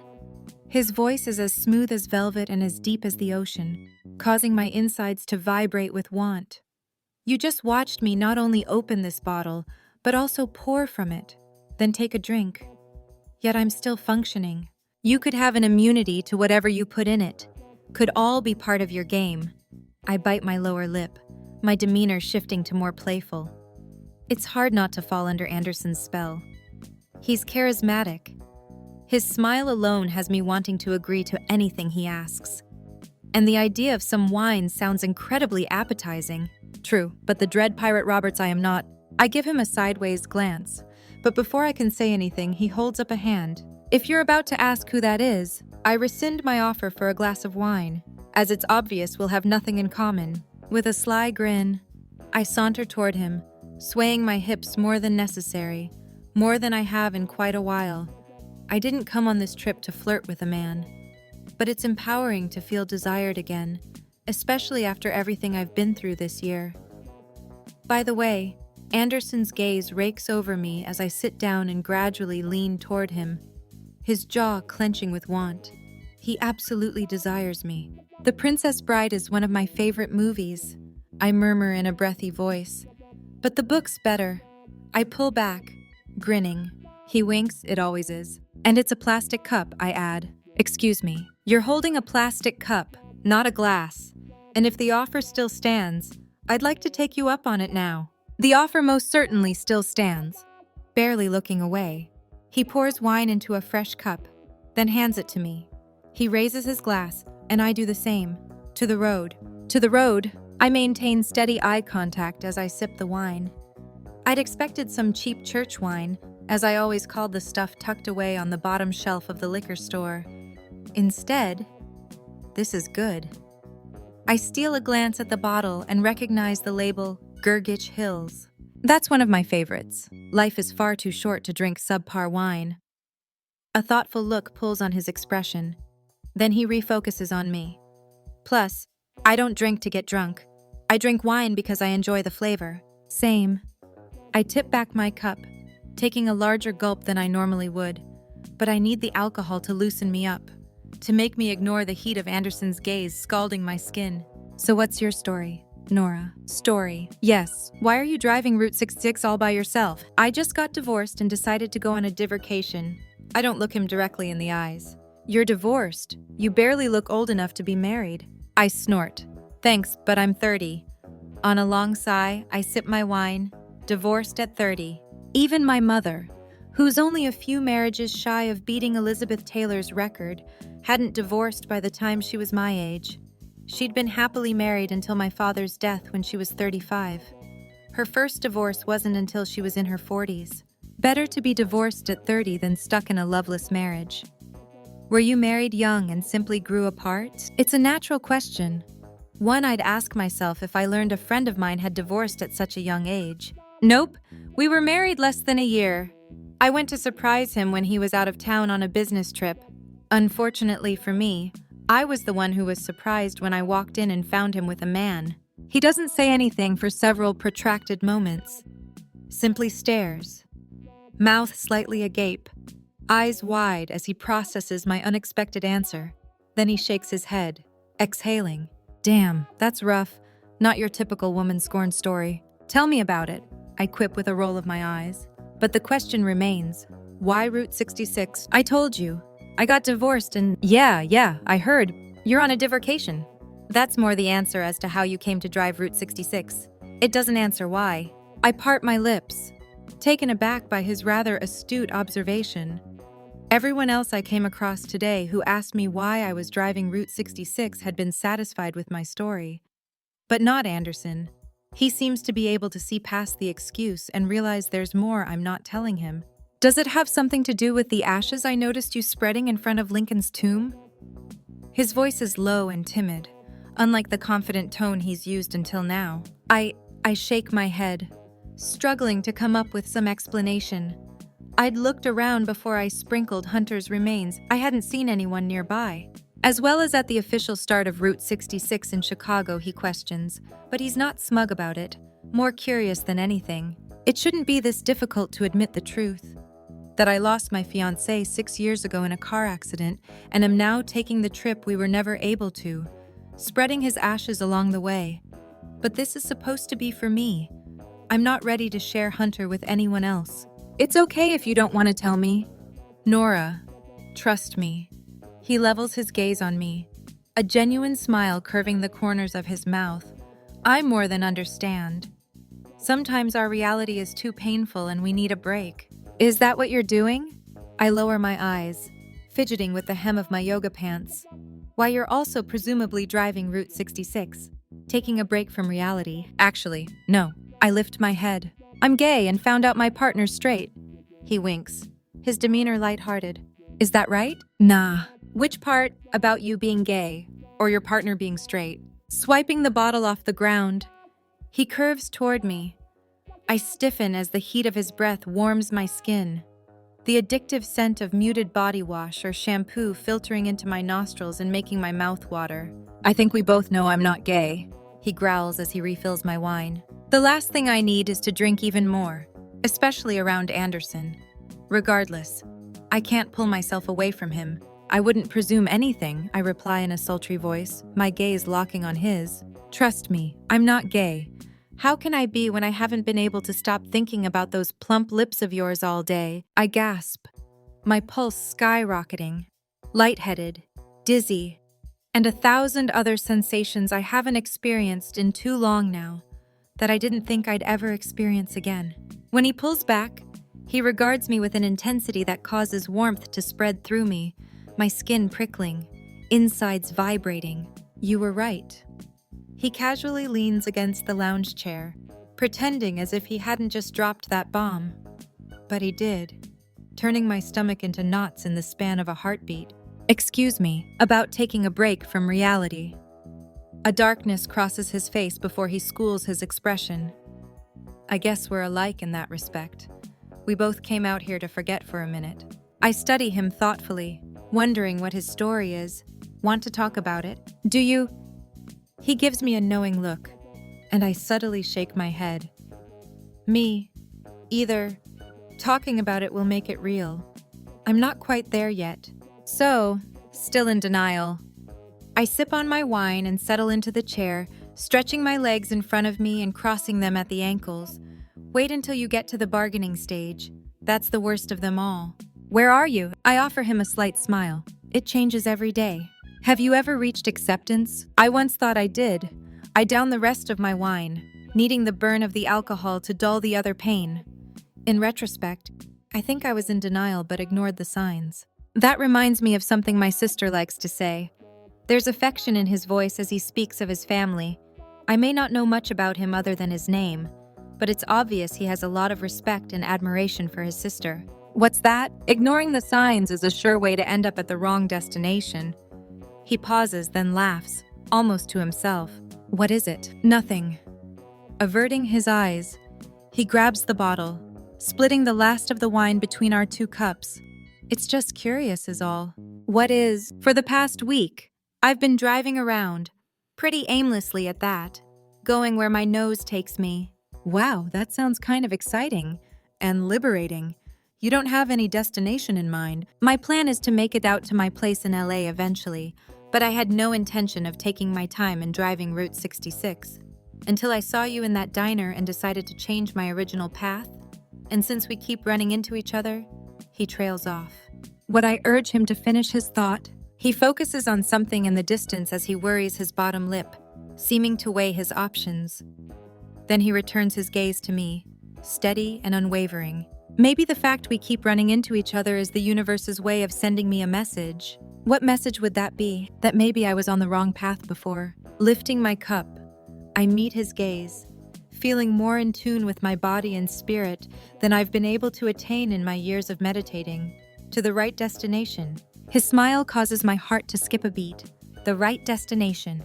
Chapter 8, Anderson. Has New York always been home? I ask several hours later as Nora and I finish yet another bottle of wine. I can't remember the last time I've enjoyed a woman's company as much as I've enjoyed Nora's. Her smile, her laugh, her vitality. Yes, a cloud of sadness seems to hover over her, but now and then a ray of sunshine pokes through, allowing me a glimpse of the real Nora.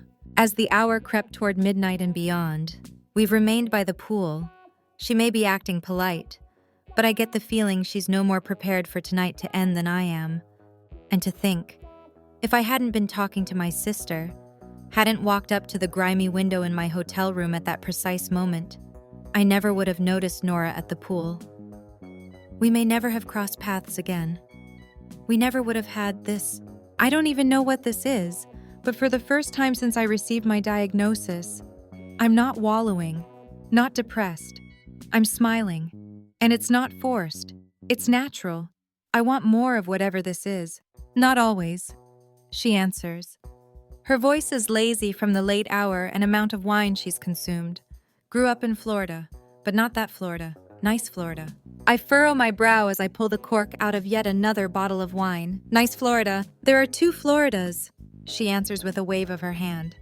There's the Florida where news reporters find all the colorful witnesses who are more than eager to give a first-hand account of anything and everything, from hurricanes to gator wrestling to my personal favorite, alien abductions. Ah, I see. So more like rednecks. Exactly. She rolls her eyes. Then there's the Florida everyone knows, theme parks and beaches, like where I lived in Pensacola for the first 5 years of my life. After that, she shrugs, exhaling deeply. Then, to my surprise, she grabs the wine bottle and drinks straight from it. Some men might find it uncivilized. I don't. It's another piece of her personality coming into focus. After that, we left, my mom, my brothers, and me. Was your father not in the picture? Not anymore. Divorce. She shakes her head, died on deployment. My shoulders fall as I offer her a sincere look. I'm sorry. It comes with the territory of having a father in the military.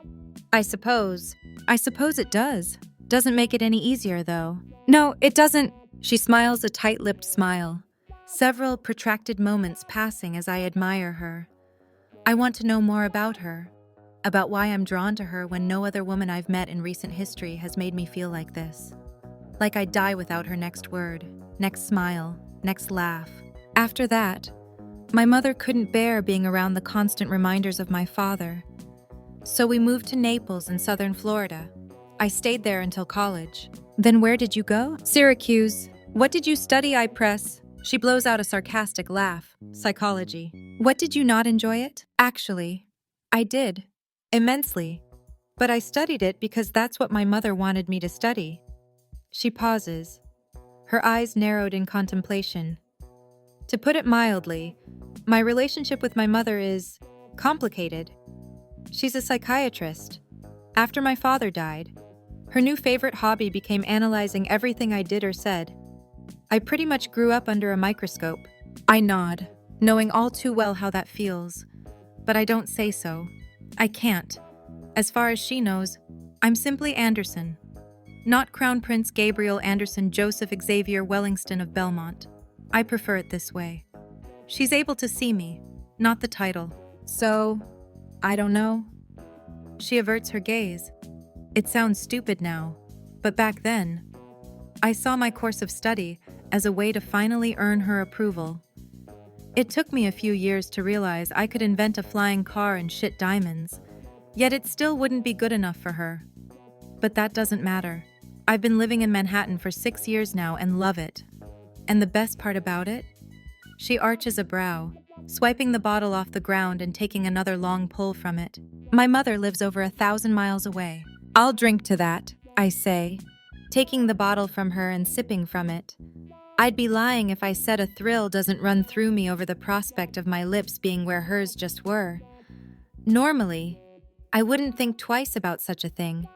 But to have a taste of Nora, even indirectly, makes electricity flow through my veins, reigniting something that's lain dormant for years. So, what's your deal, Anderson?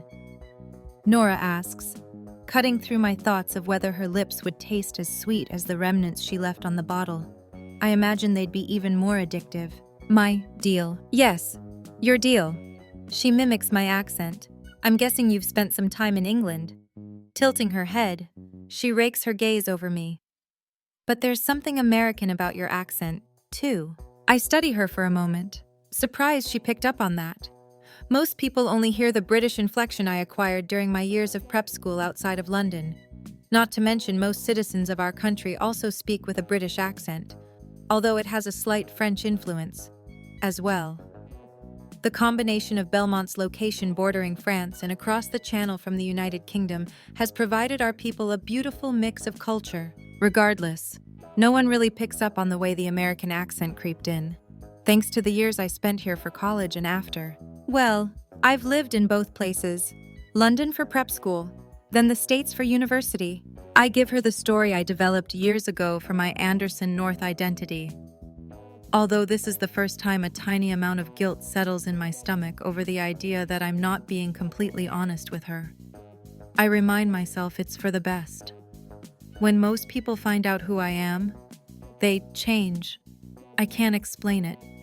It's rare to find someone who can look past the title and see the person. Kendall could. It's why I fell for her so hard, so fast. She treated me like I was normal. I miss being normal. Where did you go? Harvard.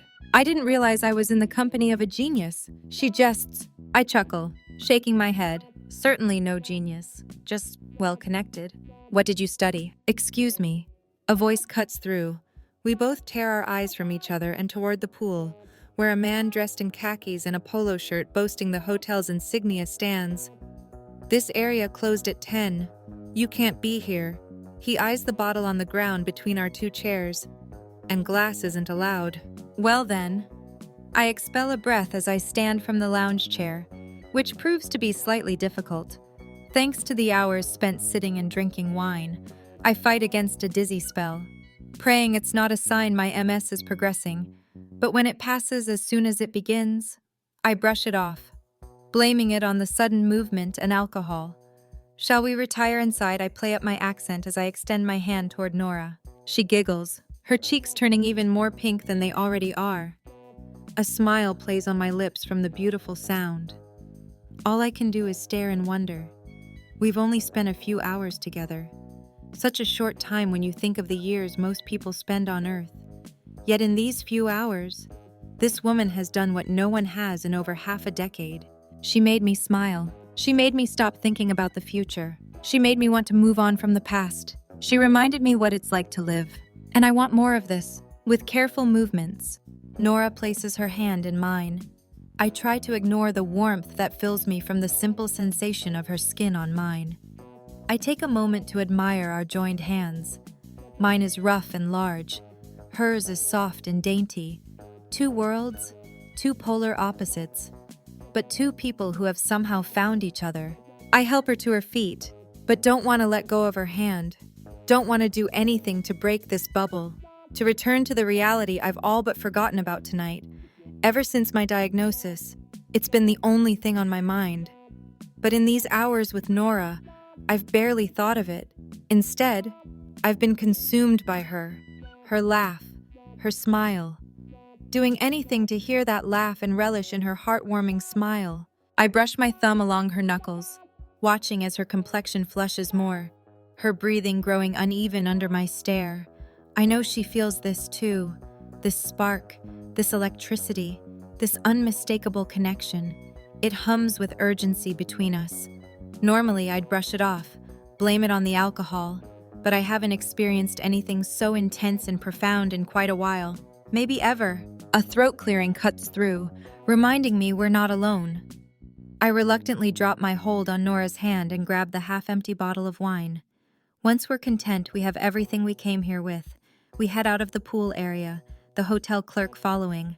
After spending all evening under the light of the stars and a few dim street lamps, the fluorescent lights of the lobby are blinding. I squint to readjust my eyes to the artificial illumination. Silence filling the air as Nora and I walk toward the bank of elevators. It's not uncomfortable. More like neither one of us wants to say anything for fear it will break the magic we just experienced tonight. And there's no question in my mind. Tonight was magical. At least for me. I press the call button and the steel doors slide open, inviting us inside. Glancing at Nora, I gesture for her to walk ahead of me. She hesitates a moment, meeting my gaze. Is she thinking the same thing I am? That she doesn't want this spell to be broken? She releases a long sigh, then steps into the elevator. But I don't miss the reluctance in her strides. I join her, pressing the button for 3, noticing the number 2 already illuminated. The doors shut, locking us in this tiny space that seems even smaller with Nora so close. I take a deep breath, smelling lavender and baby powder. It's fresh and comforting. Just like I get the feeling this woman is. I inch closer as we stand in silence, inexplicably drawn to her. Our bodies are two magnets, a force outside our control constantly urging us together. A ding cuts through the charged atmosphere, the doors opening. Nora slides her eyes up to meet mine, a small smile curving her plump lips that I imagine leaning down to kiss. But I won't. Not with this lie hanging between us. It was a promise I made to myself years ago. If I were to meet a woman while using my Anderson North identity, I wouldn't pursue anything meaningful until I told her the truth. Normally, it's not a problem, as many of the women I've shared a bed with weren't ones I was actually interested in for anything more than some fun and a much-needed release. Either were they. But I felt it the second I stepped into that diner. The instant my eyes fell on her at Lincoln's tomb. The moment her body rammed into mine by the pool. Nora isn't most women. She steps out of the elevator, then turns around, meeting my gaze once more. Well, thank you for the wine, Anderson, and the company. I didn't know how much I needed tonight until you forced yourself on me. Her eyes widen and she sucks in a breath as her words replay in her mind. I mean, not like that. You didn't force yourself on me. She flounders, her cheeks turning an even brighter shade of red, but I take her hand in mine, cutting her off. I know what you mean. I'm glad I forced myself on you too. She brings her eyes to mine, nodding, but doesn't move. We just stare at each other. Her outside the elevator, me within. When it dings, I react quickly, dropping my hold on her and slamming my hand against the closing doors to prevent them from doing so. I refuse to allow them to sever this bond, this connection. "Wanna come up?" I lift the bottle. "Finish this off." She inhales sharply, her eyes searching mine. Crap. "I'm sorry." Now I'm the one with my foot in my mouth. That probably sounds pretty skeevy, right? Actually, it sounds like an invitation I'd love to accept. Her expression falls, but I arch a brow, sensing there's more. "But I can't." I nod, my shoulders falling slightly. "I understand." She holds my gaze a moment longer, then sighs. "Thanks again." Turning, she starts toward her room. As I watch her walk away, I fear it will be the last time I'll see her. So I scramble out of the elevator, allowing it to close without me inside it. "Nora," I whisper shout, so as to not wake up any guests. She whirls around, eyes flaming in surprise to see me standing here and not in the elevator on my way up to my room. I stammer, not having thought this far ahead. All I know is, I don't like the idea of watching her walk away without knowing if I'll ever see her again. "Want to meet up somewhere tomorrow?" She chews on her bottom lip, hesitating as she shifts her weight from foot to foot. Seemingly torn, she peers over my shoulder, as if hoping the answer is written on the walls. Then she exhales, bringing her gaze back to mine. "You said you think the fact our paths keep crossing is a sign." I swallow hard. "I did." "Then this is your chance to prove it." "Prove it." I tilt my head. "I don't." "If we're meant to see each other again, the universe will make it so." With a small smile, she spins from me, making her way down the hallway once more. "So that's it," I say louder than I intended. She stops, glancing over her shoulder. "What's it?" "This." I gesture between our two bodies, stalking toward her. I have one of the most amazing nights I've had in a long time. A night I was able to forget everything for a minute and enjoy a genuine conversation with a woman I find incredibly fucking attractive. But I'm supposed to be okay with watching you walk away, praying our paths cross again. She shrugs. "Have a little faith." "Faith?" "Yeah." She smiles contemplatively. "Faith?" I shake my head, running my hand through my hair. I haven't had faith in years. Not since I lost Kendall. Ever since then, it's been impossible for me to put faith in anything.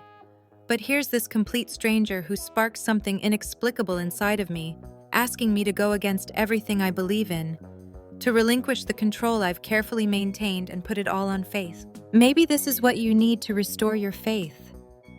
She lifts herself onto her toes and brushes her lips against my cheek. The contact is so slight, I almost question whether it was her lips or simply a breeze. Then she lowers herself, her eyes meeting mine once more. "Good night, Anderson." I bring my hand up to the place where her lips just hovered, a tingle spreading through me. Sweet dreams, Nora. Maybe having a little faith isn't such a bad idea, especially when there's such a sweet reward. Chapter 9. Nora. An incessant buzz startles me awake and I groan, fumbling on the nightstand for my phone. I normally don't need an alarm to wake up, but after not getting to bed until after 3, I could have slept all morning. Groggy. I wipe the cobwebs from my eyes, sitting up and stretching, despite usually never sleeping well in a strange bed. I had a restful night. I could probably thank the copious amount of wine I consumed for that, but I get the feeling it was something else. Someone else. A warmth fills me as I recall my evening with Anderson.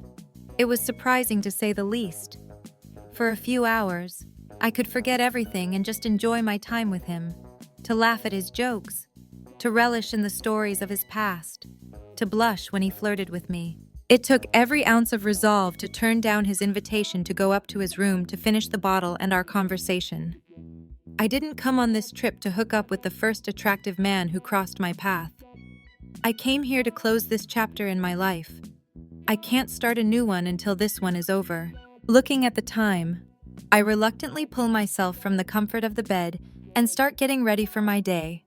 Within an hour, I'm showered, dressed in a t-shirt and shorts, my makeup applied and hair pulled back from my face. I check my room one last time, making sure I didn't forget anything, then head down the corridor and into a waiting elevator. It's been 6 hours, but I can still sense Anderson's presence in here, can still smell his addictive scent. can still feel his heat. I wonder what he's doing right now. Is he still in bed, sleeping off all that wine? Or did he get a head start on his day and is already miles ahead of me? A part of me hopes to run into him, but as the doors open to an empty lobby, any chance of seeing him before I leave is dashed. I must simply do what I told Anderson last night. Have faith our paths will cross again if they're meant to. I wave goodbye to the front desk clerk, then make my way out to the parking lot and my rental car. Popping the trunk. I set my suitcase inside before sliding in behind the steering wheel. I retrieve my phone from my purse and set it into the holder I attached to the dashboard, bringing up the Route 66 app, which will help direct me during today's trip. Once I'm settled, I press my foot on the brake and push the start button by the steering wheel. Nothing happens. I take my foot off the brake, making sure I have the key fob, which I do. Then I try again. Still, the engine refuses to turn over. Oh, come on. You piece of shit. I curse under my breath. It's just my luck that I get the rental car with engine troubles. That's what I get for booking this trip last minute. With a deep inhale, I release the brake, giving the car a second to do whatever it needs in order to work. After sending up a silent prayer to not be forced to end this trip before it even begins, I put my foot back on the brake and press the engine start button yet again. And yet again. Nothing happens. There's something dissatisfying about urging an engine to start by pressing a button instead of turning a key in the ignition as far as it will go. Finally, after an eternity of refusing to take my finger off the button, pushing it as hard as I can, the most incredible sound fills the air. The engine roars to life. Well, I can't really call it a roar. This tiny, compact car doesn't roar. I'm not even sure it purrs, more like sputters. I close my eyes, issuing 1,000 thank yous to whomever made this miracle happen, patting the dashboard as if the car were a dog that had listened to his master and earned a treat. I hope this is simply a fluke, not a sign of things to come. I've only traveled a little over 200 miles on a journey that is over 2,000. I need a working car. Backing out of my spot, I glance out the rear window, then shift into drive. I take one last look at the hotel, a twinge of regret filling me that I hadn't made plans to meet up with Anderson today, silencing the voice in my head urging me to track him down to see if the spark I felt last night is still here. I navigate the car out of the parking lot, passing the pool on the way. Everything looks different now. Last night, it was magical, a cocoon where I could admit things I normally don't. But today, it looks just like every other pool at a roadside motel. I convince myself this is for the best, that in the light of day, whatever I thought I experienced last night would be ordinary and unremarkable, just like this pool. After checking the directions on my phone, I pull onto the main road, pressing my foot on the gas to pick up speed. But the car doesn't respond, refusing to go faster than 25 miles an hour, no matter how much pressure I apply. I drive a few blocks, remaining in the right-hand lane, hoping the car will eventually correct itself. But even after a mile, it's still struggling to pick up any power. When I come to a stoplight, I consider my options. There's obviously something wrong with this car. Despite it only having a little over 20,000 miles on it, the last thing I need is to be stranded on the side of the road in the middle of nowhere without cell service. With a groan, I make a U-turn and drive back to the hotel, parking in the same spot I'd just left. After pulling the lever for the hood, I step out of the car and prop it open, leaning over the engine. I'm not sure why I even bother. It's not like I know what I'm looking at. Hell, when I'd picked up the rental car back in Chicago, it was the first time I'd been behind the wheel since moving to Manhattan. Car trouble, a voice comes out of nowhere, startling me. I straighten, forgetting what I'm doing, and smack my head on the hood, a loud crack seeming to echo around me. Fuck, I hiss out as I rub the sore spot. Sorry, I didn't mean to scare you. Gorgeous. If the accent weren't a dead giveaway regarding the owner of the voice, the nickname confirms it. Stepping back, my eyes lock onto Anderson's, a sexy smirk on his lips. He crosses his arms over his chest, his bulging biceps tugging on the fabric of the black t-shirt. His hair is damp from a recent shower, and it takes every ounce of resolve I have to not fantasize about him in the shower. Tonight, I definitely need to put that vibrator to use. What's wrong with your car? He asks when I don't respond. Too busy ogling him. It's impossible not to. He's the epitome of eye candy. It wouldn't start a few minutes ago. I tear my gaze from his. When it finally did, it wouldn't go over 25 miles an hour. He gestures toward the engine. Mind if I take a look? You know something about cars. I can get by. I step away, allowing him to take a look under my hood. The car's hood, not my hood. He bends down, toying with different parts of the engine. My heart rate increases as I watch him check the oil, grease getting on his hands. There's something oddly erotic about watching a man as handsome as Anderson working on a car. The corded muscles in his forearms straining, his brow creased in confusion. His broad shoulders pull at the fabric of his shirt, and I'm able to make out the defined muscles of his back. When his t-shirt lifts, it reveals a sliver of olive-toned skin. I wonder if he has that little V at his waist all women seem to lose their minds over. In my fantasy, he most certainly does. In my fantasy, I even lick the ridges of that V, all the way to his... Nothing looks off, he comments, straightening and facing me. I inhale a sharp breath, his sudden movement taking me by surprise. I attempt to regain my composure and make it appear as if I hadn't been checking him out. But the sly grin and nefarious glint in his eyes tell me he caught me. Is that right? I hold my head high, smoothing a hand along my hair, making sure it's secure in my low ponytail. That's right.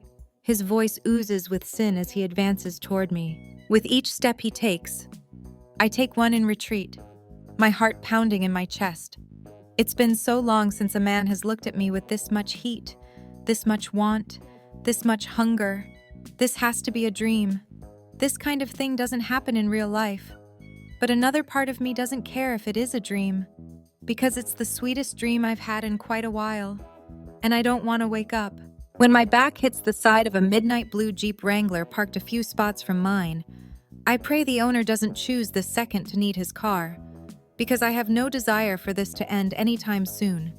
And for the first time in a long time, that's all I care about. This moment. Not the pain of my past. Not the anxiety of my future. Just right now. Just this ridiculously attractive man looming over me. I told him to have faith we'd run into each other again. Maybe it's time I have that same faith that there's a reason we keep running into each other. Nora. He exhales, angling closer. I lose myself in his intoxicating scent. A combination of the ocean and fresh rain. Yes. You? Yes, I repeat, tilting my chin back. He draws near, his lips skimming mine. Need to move. His words snap me out of my trance, and I stiffen, blinking in bewilderment. I need to get into the glove box. He nods at the Jeep behind me. That's my car. Oh, right. My cheeks burning with embarrassment.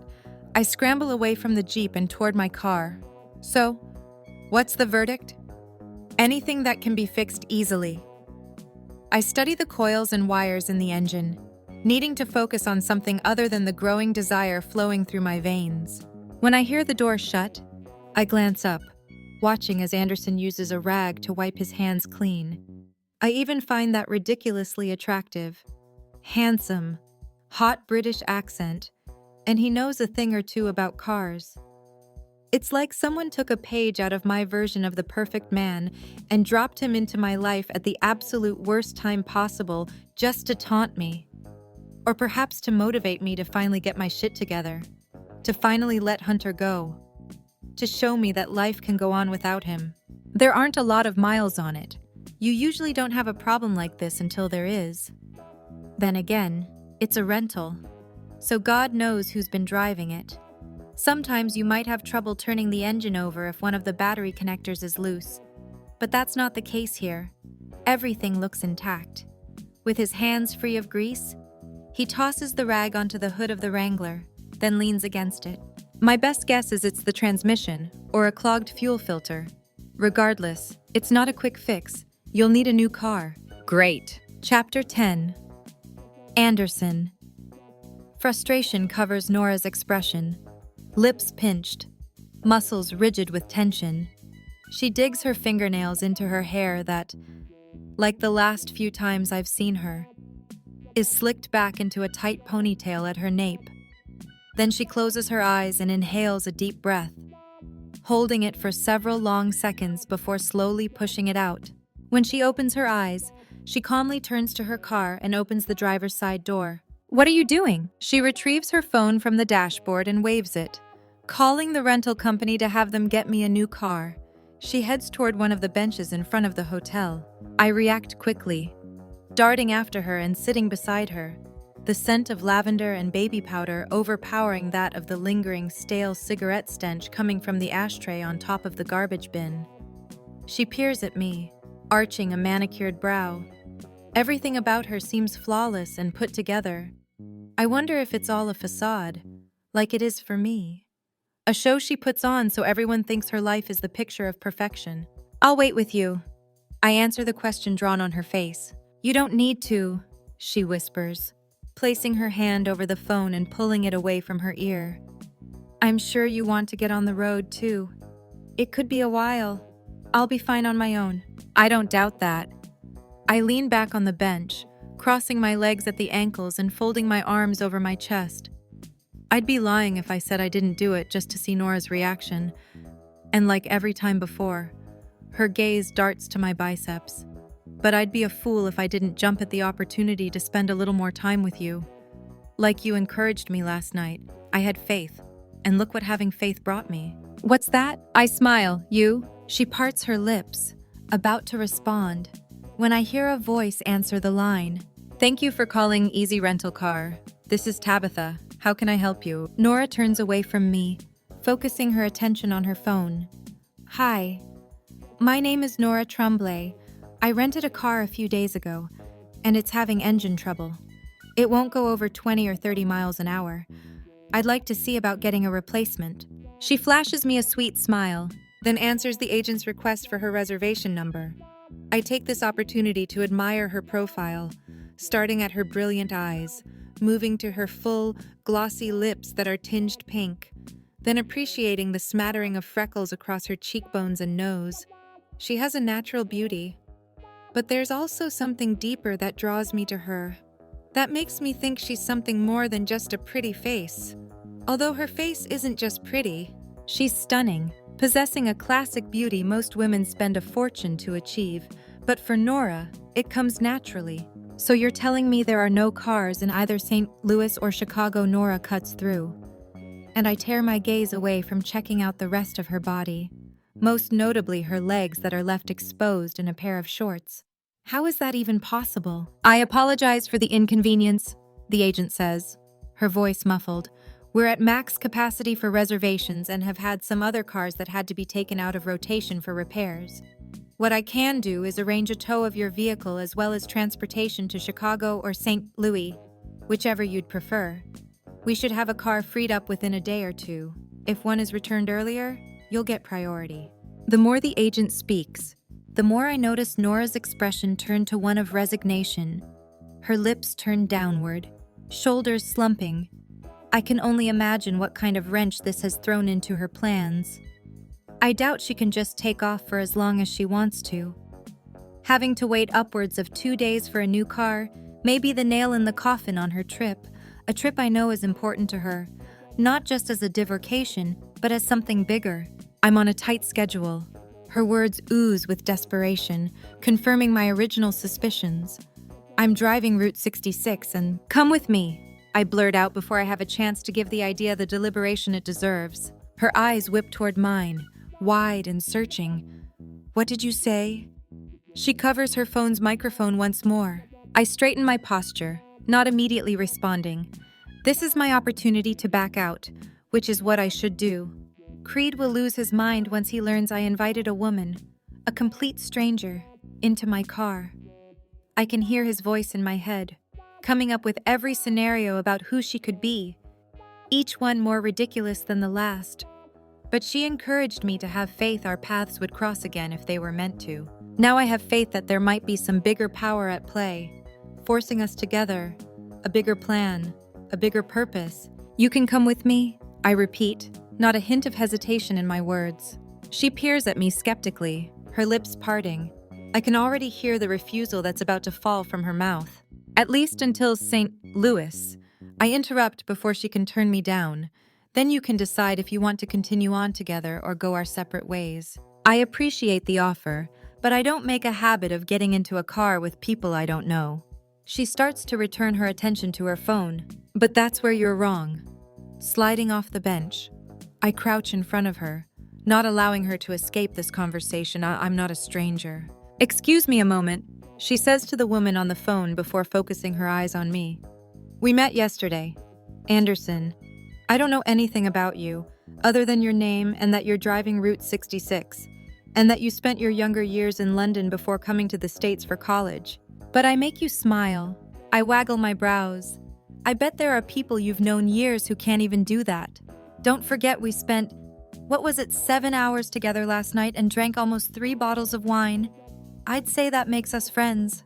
She shakes her head. I can practically feel the war raging in her brain. The same war as when I went out to the pool and asked if she wanted some wine.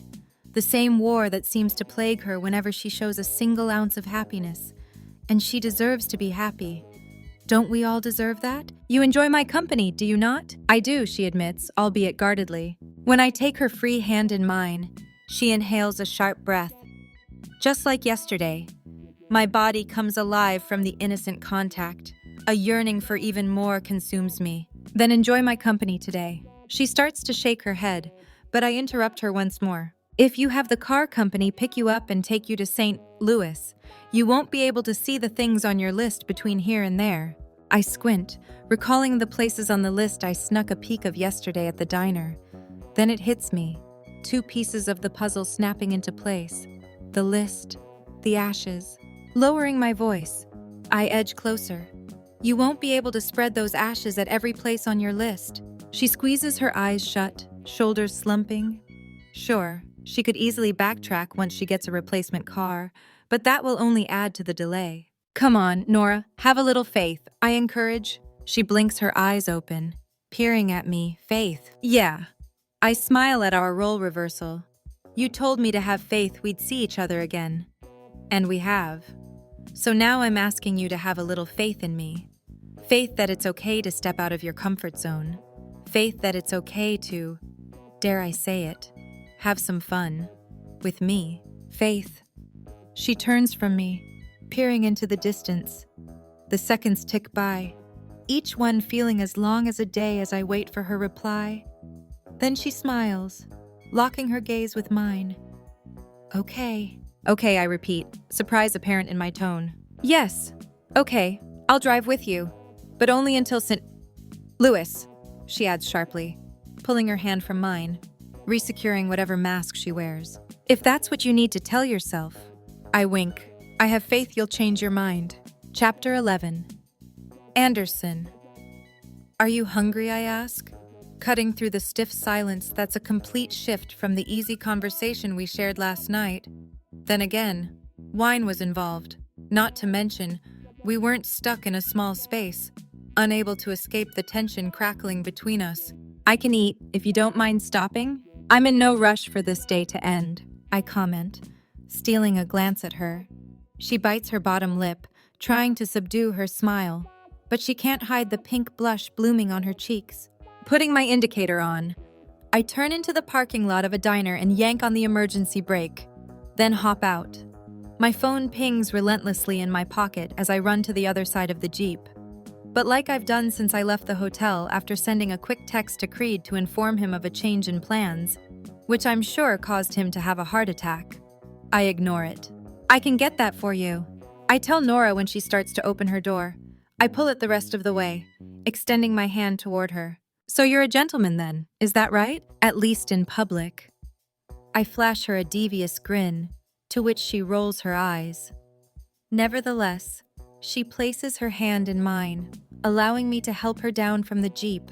Once she has her footing, I rest my hand on the middle of her back, steering her toward the building, reaching for the door before she gets to it. As I stand aside to allow her to enter before me, I notice a familiar black SUV pull into the lot and park beside my Jeep. I knew I wouldn't be able to avoid Creed all day. I just wanted a little more time with Nora before he intervened, reminding me of the protocol I'm supposed to follow, reminding me my life is far from normal. "Sit anywhere you'd like," a woman calls out as she speeds past us, 4 plates balanced between her hands and arms. "I'll be right with you." "Thanks." I look at Nora. "Booth, okay?" "Sure." I lead her toward a booth by the front windows and grab 2 of the menus from the condiment holder, handing one to her. Another awkward silence fills the air as we peruse the menu. I skim the beverages, thinking perhaps a shot of vodka might loosen her up. At the very least, bring back the easygoing atmosphere we enjoyed last night. Unfortunately, the strongest thing they have is espresso, and it's probably not nearly as strong as I prefer. "Coffee," the same woman asks, approaching our table and holding up a steaming pot. "Yes," Nora and I say simultaneously. The waitress turns over the coffee cup placed down on its saucer and fills it, pushing it toward Nora before repeating the same to mine. "Do y'all need a little more time?" I glance at Nora, who nods. "Please, take your time. I'll be back to check on y'all in a few minutes." The woman spins around, shoving her order book into the pocket of her apron. I'm about to return my attention to the menu when the door to the diner opens. Creed's intimidating figure striding inside, looking out of place in his dark jeans and black shirt when everyone else is dressed casually. When he catches my gaze, he gestures inconspicuously toward the restrooms before heading in that direction. "Will you excuse me for a minute?" Nora whips her head up from studying the menu. "Of course." "Thanks." With a smile, I slide out of the booth and make my way toward the men's room. As I'm about to disappear down the hallway, I look over my shoulder, watching Nora blow out a long breath and close her eyes, as if meditating again. This time, I hope she's meditating about me, inhaling what I hope to be my own calming breath. I prepare to face Creed, who I'm sure is about to chew me out for what he considers an extremely reckless move. The second I open this door, my suspicions are confirmed when he whirls around, his dark eyes on fire.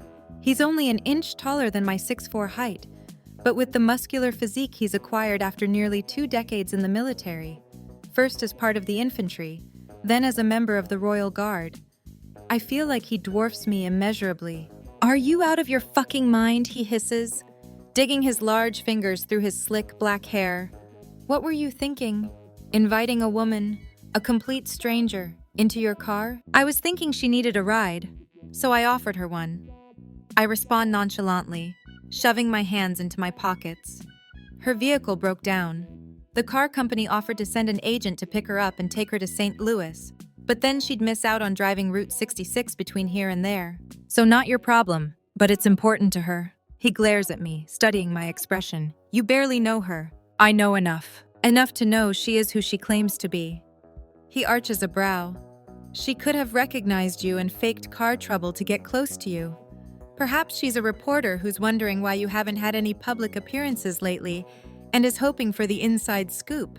I roll my eyes. That's absurd. But Creed gets paid to think of every possible scenario that could potentially threaten my safety and, while traveling under this pseudonym, my anonymity. It took a lot of convincing on my part to get her to even agree to drive with me just for today.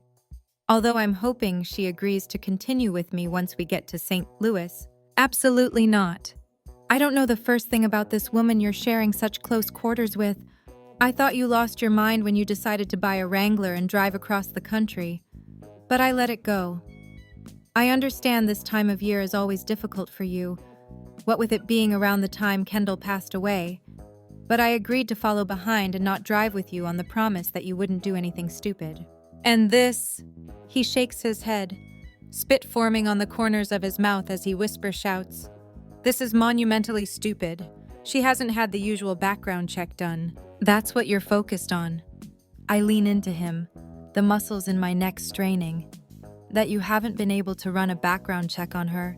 Do you realize how fucked up that is?" He straightens, smoothing his t-shirt. But as I've come to expect from Creed, it's free from any sign of wrinkles or disarray.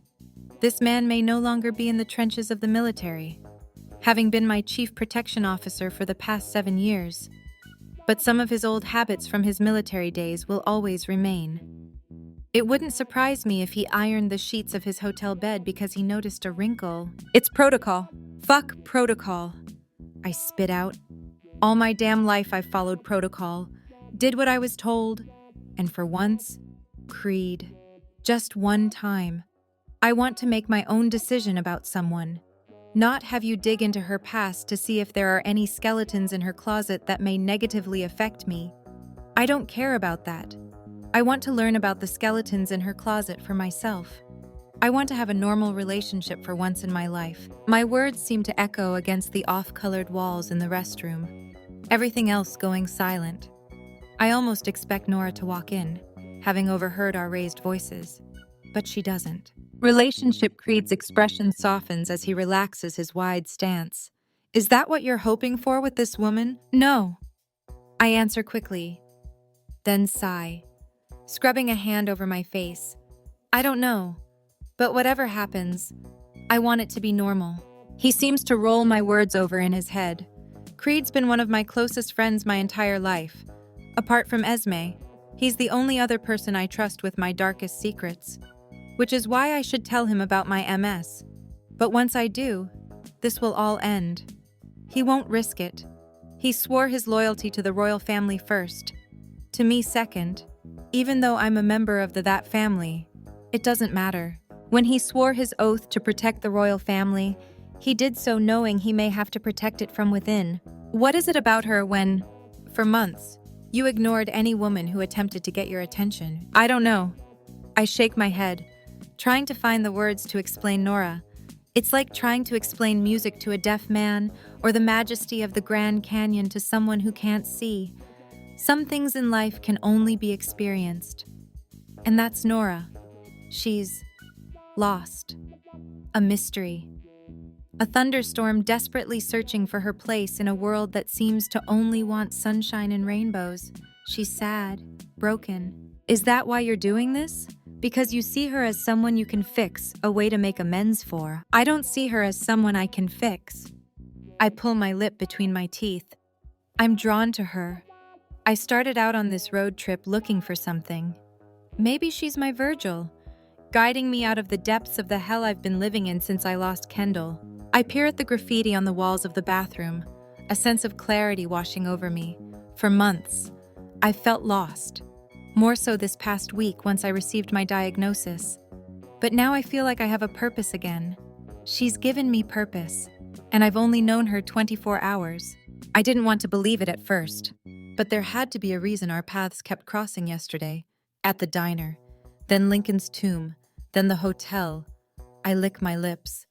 Do you want to know what she said to me last night after we got kicked out of the pool area? Which was another stupid idea. He quips, still. I asked if she wanted to meet up sometime today. She told me if our paths were meant to cross again, I needed to have faith.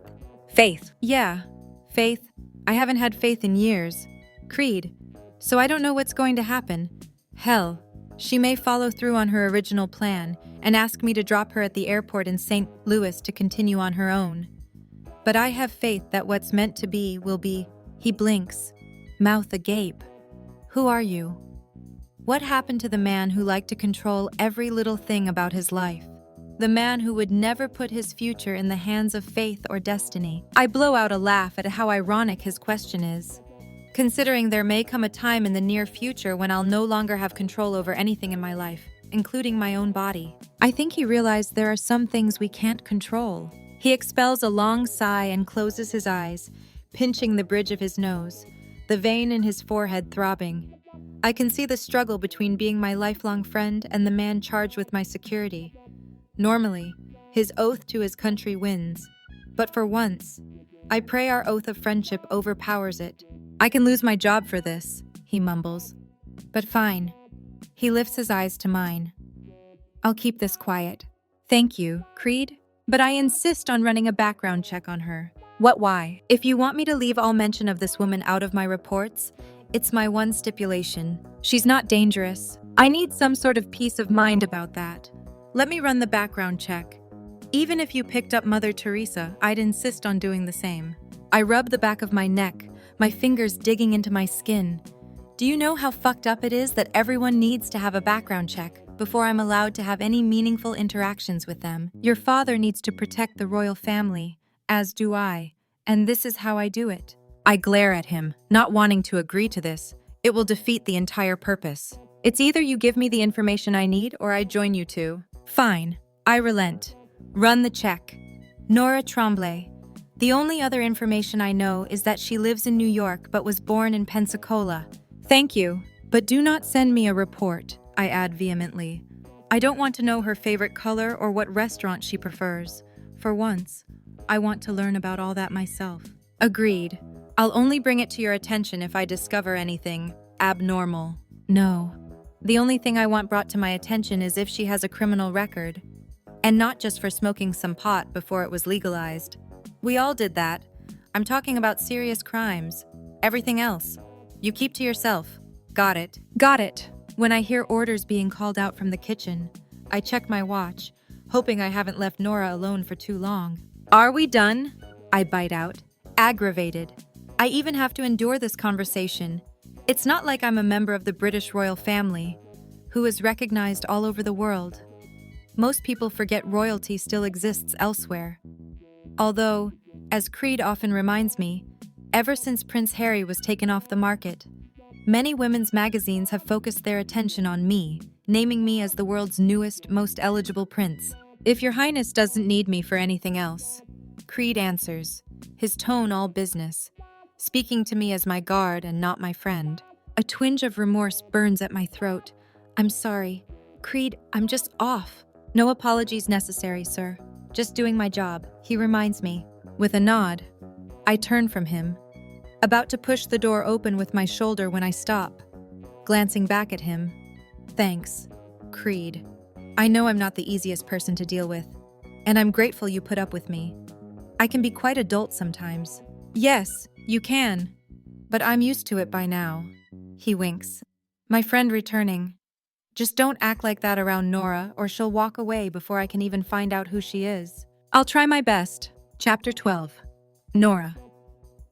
I've lost my mind.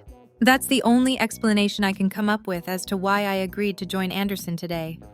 Or he really is some wizard, like Harry Potter, and cast a spell over me, causing me to agree to his proposition. No sane person would willingly get into a car with a stranger, would they? Well, I suppose that's the whole concept behind Uber and Lyft, but those drivers supposedly undergo background checks. I did no background check on Anderson. I didn't even make sure he had a driver's license. I took his word on faith. Faith. That word I encouraged him to have last night that he so coolly threw back at me, asking me to have faith in him. How could I possibly be expected to say no when he put it that way? He may not be a wizard, but he definitely cast a spell over me. How about a game, he says, once we're on the road again after I forced him to pull over at a rundown gas station to snoop around. All day, he's happily stopped wherever I wanted, both at places on my list and not, much to my surprise, at every stop. He's given me a moment to myself to spread more of Hunter's ashes, not questioning or pushing me to talk about whose remains I carry with me. And I don't ask him about the darkness that seems to fall over his expression once in a while. We're content in our avoidance and denial of reality. I can almost hear my mother's voice in my head, telling me this arrangement is incredibly unhealthy and detrimental. If anything in my life is unhealthy and detrimental to my well-being, it's that woman. A part of me feels like I need this time with Anderson, that it's good for my soul. A game, I peer at Anderson from over the rim of my sunglasses, pausing to appreciate his appearance. He rests one hand casually on the wheel, the other placed on the gear shift. The wind streams through the top of the Wrangler, causing his hair to blow around. Everything about him sexy and commanding. Yes, a game. And what kind of game are you proposing? I pass him a flirtatious grin. Although dark sunglasses hide his eyes, I can sense them flare. The ticking of his jaw gives every indication he's no longer thinking about playing an innocent game. So many. Nora, he whispers huskily, briefly lowering his sunglasses, confirming my original suspicion about the unyielding desire flaming in his gaze. Then he pushes his shades back on, shifting his attention back to the road. But for now, how about would you rather? Would you rather? I don't think I'm familiar with that one. Spin the bottle in 7 minutes in heaven. Yes, but not would you rather. Perhaps we can have a little 7 minutes in heaven later tonight, although I doubt I'll get my fill after 7 minutes. He playfully waggles his brows. I doubt you'll be so lucky, I quip. So, how do we play? It's exactly how it sounds. One person proposes a scenario between two options, and you answer which you'd rather do. I'll go first so you know what I'm talking about. Unless you want to. Of course. Ladies first and all that. That's fine. You can go. It'll give me time to come up with something good. I lean against the seat, settling in for our game as we travel along a country road, the afternoon sun beaming down on us. Miles of brilliant blue are interspersed with billowy clouds, so different from the obstructed skyline I'm accustomed to in New York. I didn't think I'd enjoy being out in the middle of nowhere as much as I do. For years, I've craved the fast pace and overpopulation of Manhattan, preferring to live somewhere no one knew who I was or what I'd lost.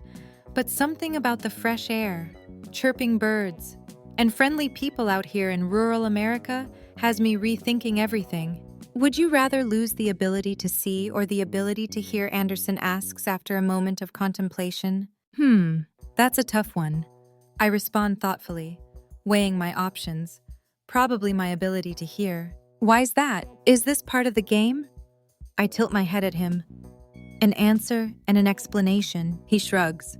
It allows me to learn more about you. How? By finding out if I prefer my eyes or ears. Everything someone does or says teaches me more about them. Is that right? I cross my arms in front of my chest. Absolutely. For example, your hair. I sit upright, uncrossing my arms. What about my hair? You always wear it back, pulled away from your face. Not a single strand out of place. A place for everything and everything in its place. I might be wrong, but I get the feeling it's a mask. Masks are worn on the face, I remind him, trying to hide any unease filling me from his assessment. Not all of them. Some people use everything at their disposal to hide who they are. Hair, makeup, clothes. It's all a front so people think you're happy when, in reality, nothing could be further from the truth. He arches a single brow, holding my gaze before returning his attention to the road. So tell me, gorgeous, why would you rather lose your ability to hear? He presses on, as if he didn't just admit he's able to pierce straight into my soul, into the very fiber of my being. I gape at him for several long moments, then snap back to the present, answering his questions so he won't read into my reluctance to share this with him. I'd hate having only my memories to keep me company. After a while, memories fade, and you'll soon forget things you once took for granted. After I stop abruptly, well, I've learned that life's too short to take anything for granted. I couldn't agree more. Anderson responds softly. After our conversation last night, I sense he's dealing with some sort of loss, too. Now, I'm all but certain he is. He understands how frightening it is when, one day, you try to recall something a loved one said, but too much time has passed. So you scramble to hold on to everything that's left, fearful if you don't, you'll dishonor their memory. I think that's why I attached myself to Jeremy so quickly. He reminded me so much of Hunter, from his appearance, to his love of sports, even to his passion for rock climbing. For the longest time, I was convinced some higher power sent Jeremy to help me heal. That maybe he was the stranger I recognized, the psychic told me about all those years ago. Or maybe I was just desperate to feel loved again, that I saw things that weren't really there. How about you, I ask? I'd probably choose the same. While not being able to hear someone's voice or listen to music would be difficult, I'd hate being unable to appreciate the beauty surrounding me. He floats his gaze to me, the way he seems to strip me of everything I've held dear, invigorating yet frightening at the same time. I've only known this man 24 hours, yet he sees me, like really sees me. My turn. I clear my throat, looking away when his stare becomes too intense, too meaningful. Would you rather spend the rest of your life living in an extravagant mansion with live-in staff or a tiny home in the middle of nowhere? A tiny home. His answer comes with little deliberation. Really? Don't sound so surprised. I'm not. I just figured since you're so used to having money. Who said I had money? His tone is even giving nothing away. You did. I did, I don't. You didn't come right out and say it, but it's obvious you're well off. Like you said, everything a person says and does can tell you something about them. I gesture to his wrist. People living paycheck to paycheck don't wear Tag Heuer watches. He follows my line of sight. I could have stolen it. But you didn't. He doesn't immediately say anything, as if weighing his options. Eventually, he relents. You're right. I didn't. So I guess that's why I assumed you'd go for the extravagant mansion. Figured you'd want to live somewhere with everything you could need to be comfortable. Where you'd be free. Living in an extravagant mansion doesn't mean you'll have everything you need, he says, his voice distant, almost cold. Money doesn't always equate to happiness, and it certainly doesn't equal freedom. It's more a prison sentence. His last few words are barely audible. I doubt he intended for me to hear them. He appears to speak from a place of familiarity. It makes me wonder who Anderson North truly is. Suddenly, a loud chiming cuts through, the sound striking against the silence. Apart from following directions, neither one of us has so much as glanced at our phones. We're back in our bubble where the outside world doesn't exist.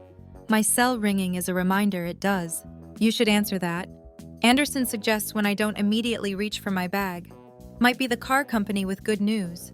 Of course, rummaging through my purse. I find my phone, a number I don't recognize flashing on it.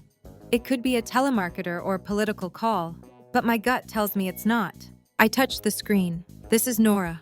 Good afternoon. Ms. Tremblay. This is Tabitha from Easy Rental Car. We spoke earlier. Yes, I remember. I steal a glimpse at Anderson as he brings both hands to the steering wheel, straightening his spine.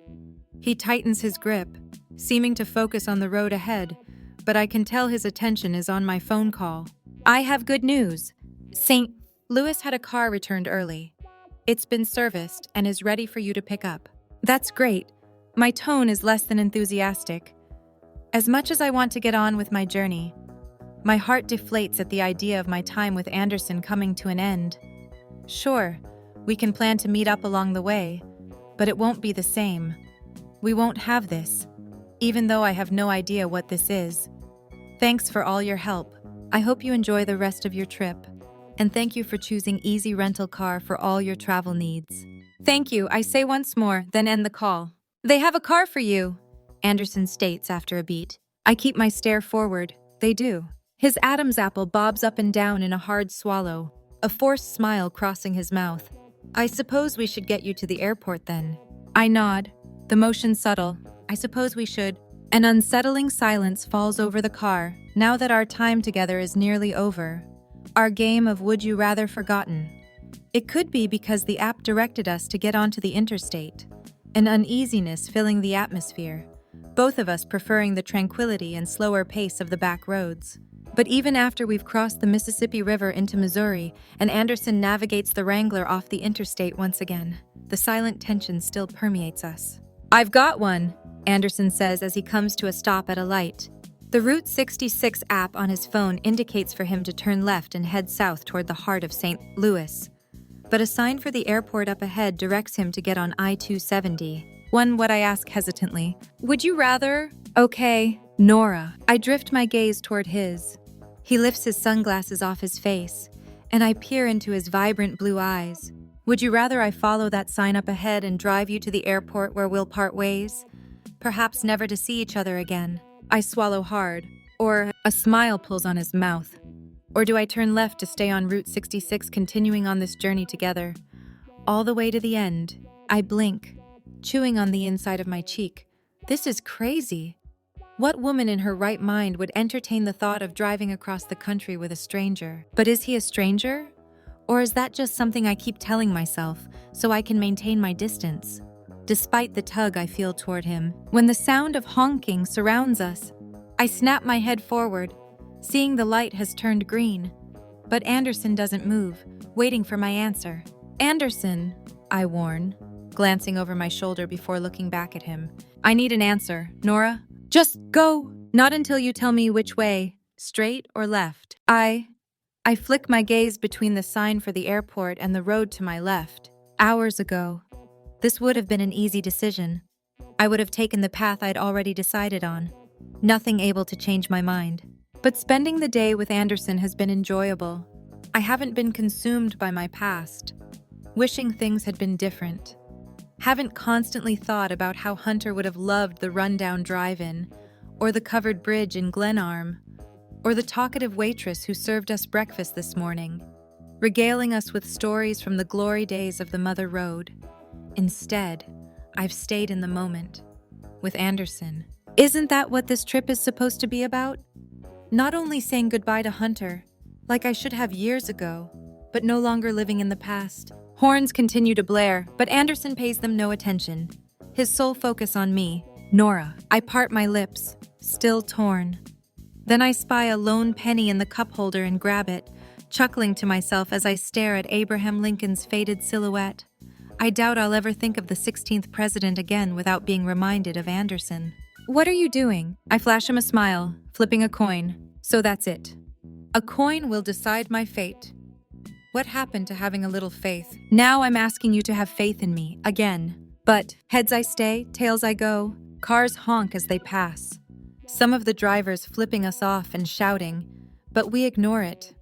Our bubble protecting us. Briefly closing my eyes, I draw in a deep breath, then toss the coin into the air. It only takes a few seconds to fall back into my outstretched hand, but it feels like an eternity.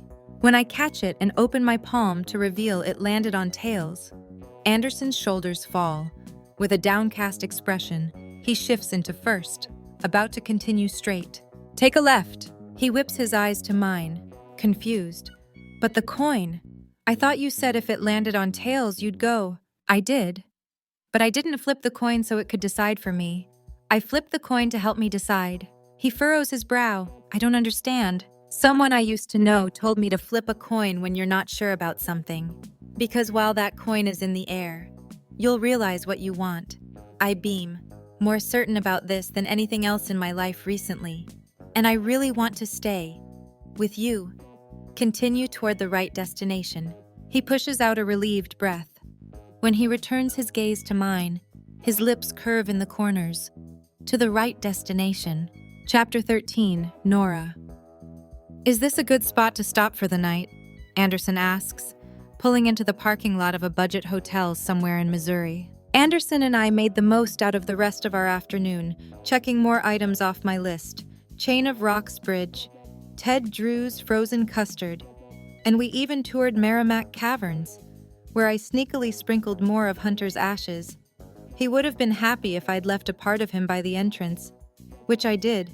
But once we ventured farther into the caverns, I knew Hunter would love the breathtaking view of the natural formations. Anderson sensed it, too, whispering into my ear to leave some there. Works for me, I agree, peering at the 3-story brick building, easily finding a spot near the entrance.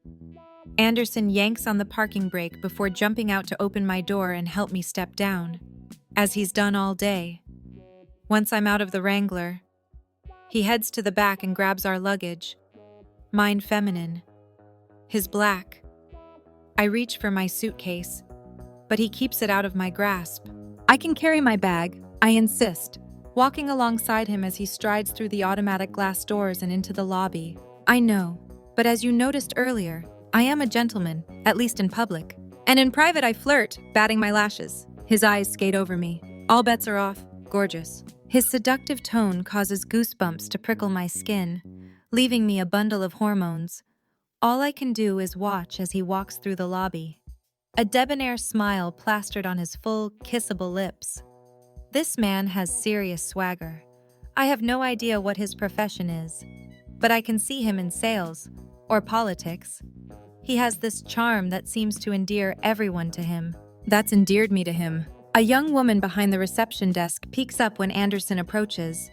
Her brow furrows as she squints, a flicker of recognition in her eyes as she studies him. She must feel the same way I did when I first saw him, that he looks familiar. We've gotten the same look a few times throughout the day. Some people just have that familiarity about them. He does bear a slight resemblance to Matthew McConaughey, with his wayward hair and dazzling smile, but a hot British version.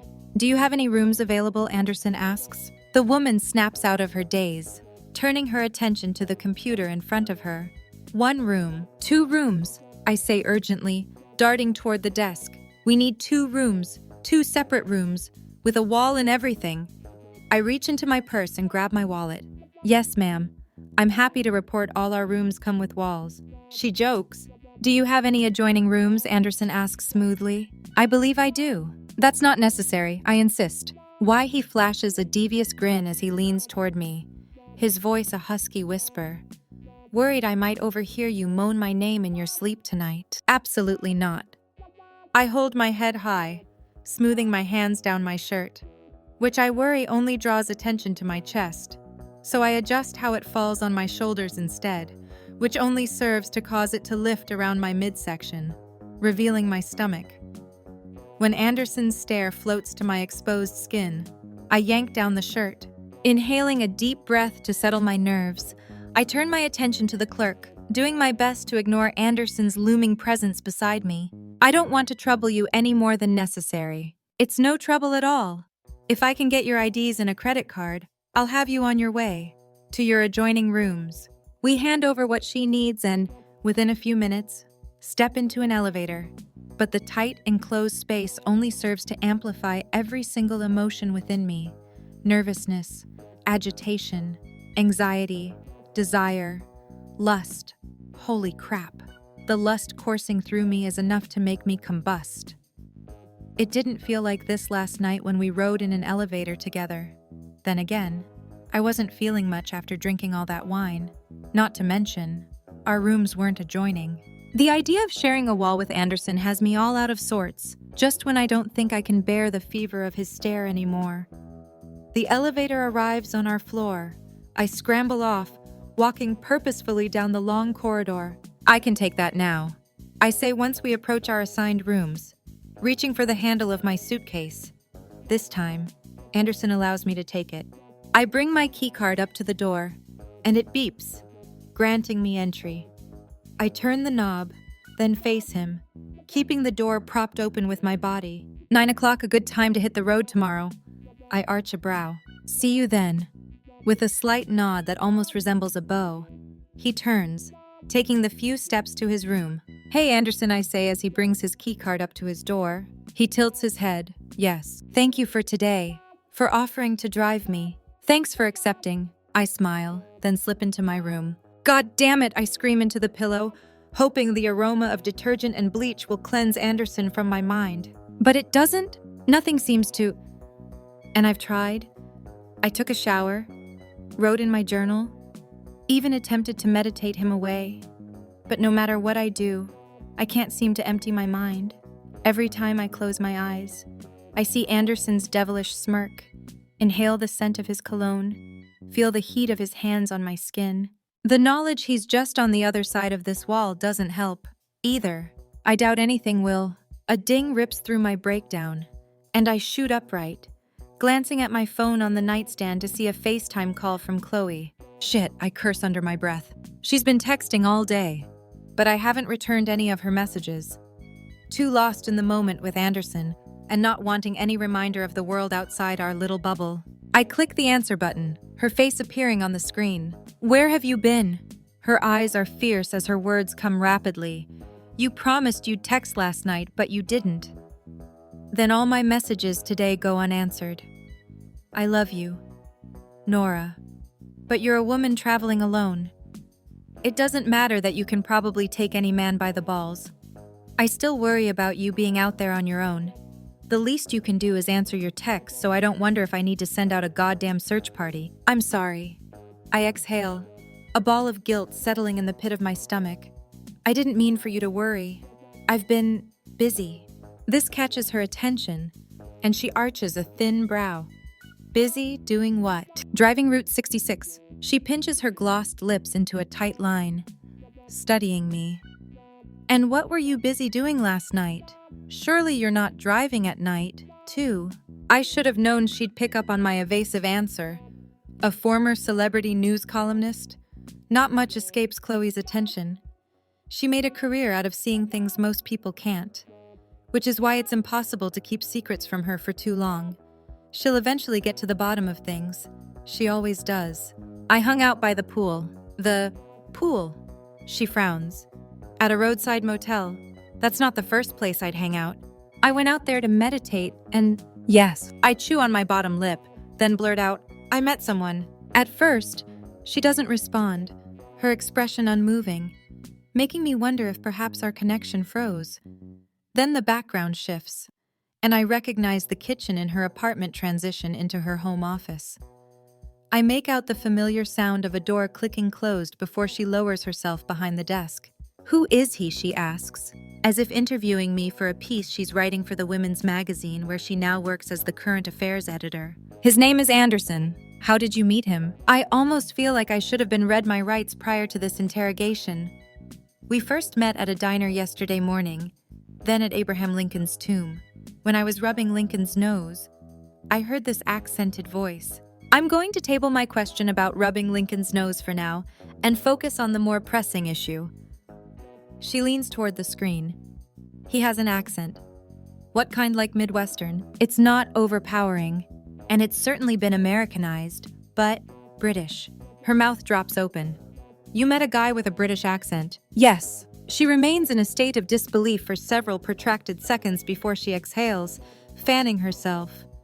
Damn, you hit the jackpot. Nora, Chloe has a fascination for all things British, mainly from her coverage of the royal family during her time on the gossip column. But you'd have to be deaf not to grow weak in the knees in response to Anderson's smooth voice. What does he look like, is he? Prince Harry incarnate? Not everyone who's British looks like Prince Harry, but he does have some red coloring through his hair, as well as some brown and blonde. It's hard to describe, but it's sexy as hell. I giggle, relaxing against the headboard as I gush with my closest friend. Everything about him is sexy as hell. What's his body like? From what I've been able to see, he has a nice physique. Tall, broad shoulders, hard as a fucking rock. So you haven't seen everything. I narrow my gaze on her. No, Chloe, I haven't seen everything. I haven't really seen anything. Why not? By that blush on your cheeks, you obviously find this guy attractive. I'm not here to hook up. I'm traveling with my dead fiancé's ashes, for crying out loud. A fact Anderson's aware of. All the more reason to make the first move. He knows you have Hunter's ashes. Well, not exactly, I interrupt. I didn't tell him whose ashes I was spreading along the road. And as I said, the last thing I need on this trip is, what an amazing orgasm that's not because of your hand or a vibrator. If you ask me, that's the first thing you need. Chloe, what you do. This is supposed to be your me trip. The trip where you make peace with your past and embrace the future. There aren't any rules about how you go about that, whether it's spreading Hunter's ashes or spreading your legs. Chloe, I gasp, but she ignores me. The only rules you have to play by are your rules. No one else's.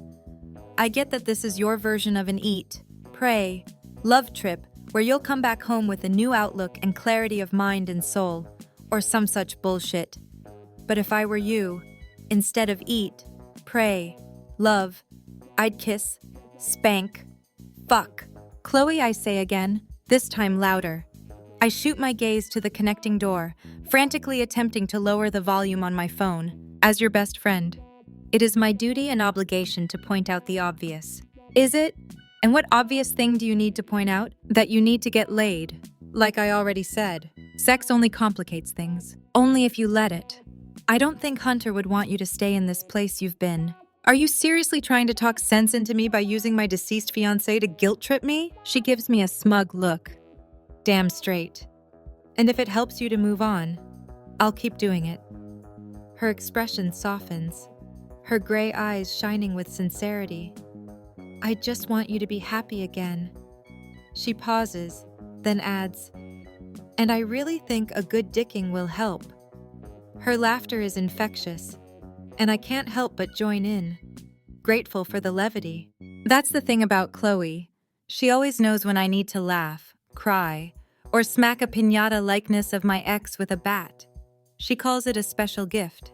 I call it being a good person and paying attention. Any dicking would make me happy again. I admit through my laughter.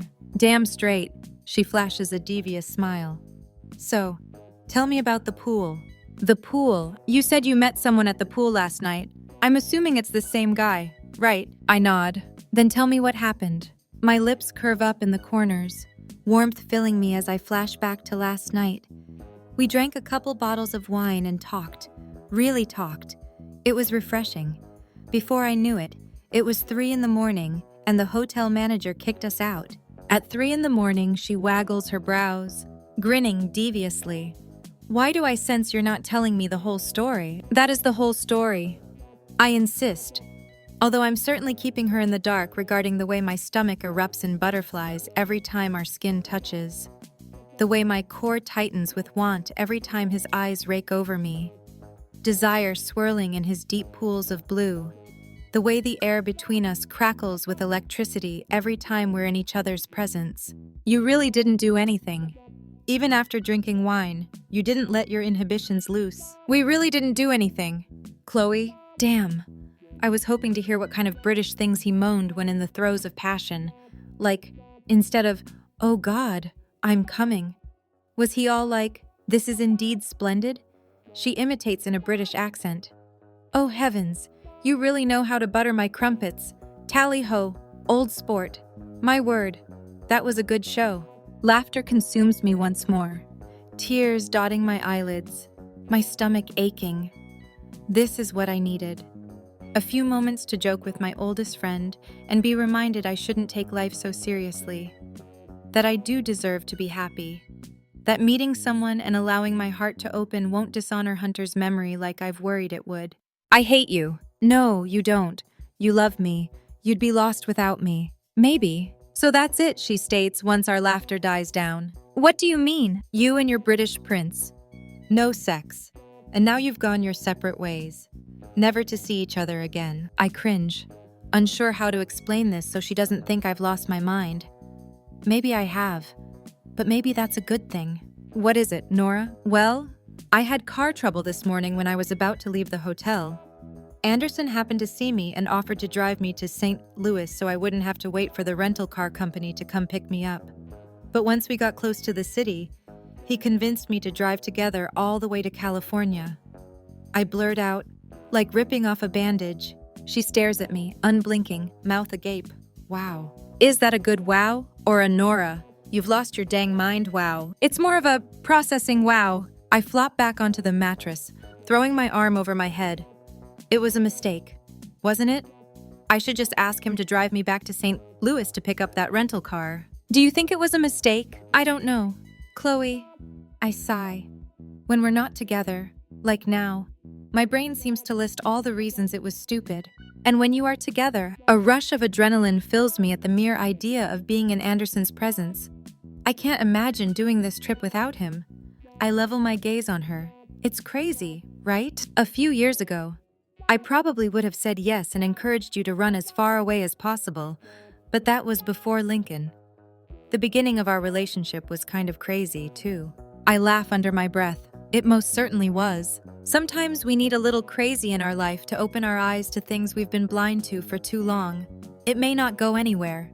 Then again, it may go exactly where you need it to. Stop thinking about what the final destination will be and enjoy the ride. And if that ride happens to be on a hot British guy, go for it.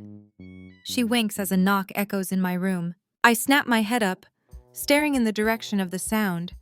It didn't come from the main door, but from the connecting one, meaning it could only be one person. I'm guessing that knock is Prince Hottie. Just because he has a British accent doesn't mean he's a prince. Chloe, she shrugs. I know, but I like the fantasy of that. So go. Don't allow your misplaced guilt to make you do something you'll come to regret. After everything, you deserve to be happy. So don't deprive yourself of that. Thanks, Chloe. I'll text you later. Hopefully you won't be able to. She winks. Then the screen goes black. I push out a breath, staring into the distance, contemplating our conversation. Then the knocking breaks through once more. Jumping to my feet, I dash toward the scuffed desk in the corner, surveying my reflection in the mirror above it. My hair is still drying from my shower and is much more unruly than I tend to wear it, but I don't have time to straighten it. Instead, I tousle my locks, allowing it to keep its natural wave, inhaling a steadying breath that does nothing to calm the pounding in my chest. I place my hand on the doorknob and turn, opening the door. A breathtaking smile greets me, the scent of ocean breeze surrounding me. Anderson's hair is damp, and he's changed into a plain white t-shirt and a pair of gym shorts. Hey, I exhale huskily. Hey, he holds up a bottle of what I recognize to be a Pinot Noir from one of my favorite California vineyards. Want some company? Trying to drug me with more truth serum, so I tell you even more of my secrets than I already have. He slowly shakes his head, his pupils dilating. When he closes the distance, I struggle to breathe, every synapse in my body firing. Like what? Perhaps how you'd like to kiss, spank, and fuck, he asks, his voice deep, wanton, guttural. I freeze, gaping at him, trying to come up with some explanation for what he overheard. That wasn't me. That was my friend, Chloe. She doesn't have much of a brain-to-mouth filter. He chuckles, the sound a direct line to my starved libido. Then I already like her. He arches a single brow, lifting the wine bottle once more. So what'll it be? Gorgeous. Care to join me for a drink? Perhaps the truth serum will work on me, and you can find out what I sound like in, how did your friend refer to it? The throes of passion. I close my eyes, heat covering my cheeks. I'm going to kill her the next time I see her. He steps toward me, no longer waiting for me to invite him into my room. I'll let you in on a little secret. I don't use the phrase butter my crumpets during sex. He leers at me, licking his lips, desire radiating from every inch of him. But something tells me with you, Nora, it will most certainly be a damn good show. As he brushes past me, a shiver runs through me. I remain locked in place, taking a moment to calm my hormones. It was one thing to hang out by the pool with him last night. We were in public. But in my hotel room, there's too much appeal, too much temptation. Hope this is acceptable. When I hear his voice, I dart my gaze to him, a plastic cup extended toward me. Pushing down my unease, I smile, taking the cup from him. It's better than not having any wine. I'll drink to that. He raises his cup, and I do the same, his eyes fixated on mine. I marvel at how blue they are, more picturesque than even the most beautiful ocean. I can get lost in them for hours, but I fear I'll soon reach the point where I won't want to be found. I clear my throat, looking anywhere but at Anderson. So, what shall we do? Strip poker. I shoot him a playful look of irritation. Okay. He holds up his hands in defense. Maybe we should save that until we're a little farther down the road.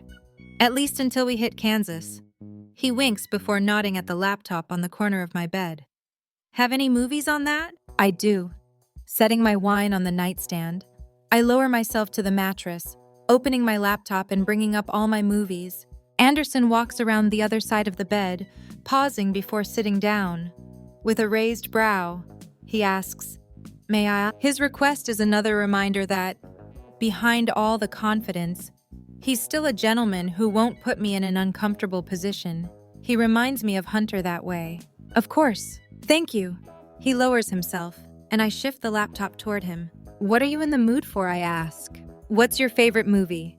He throws the question back at me. I don't think I could pick just one.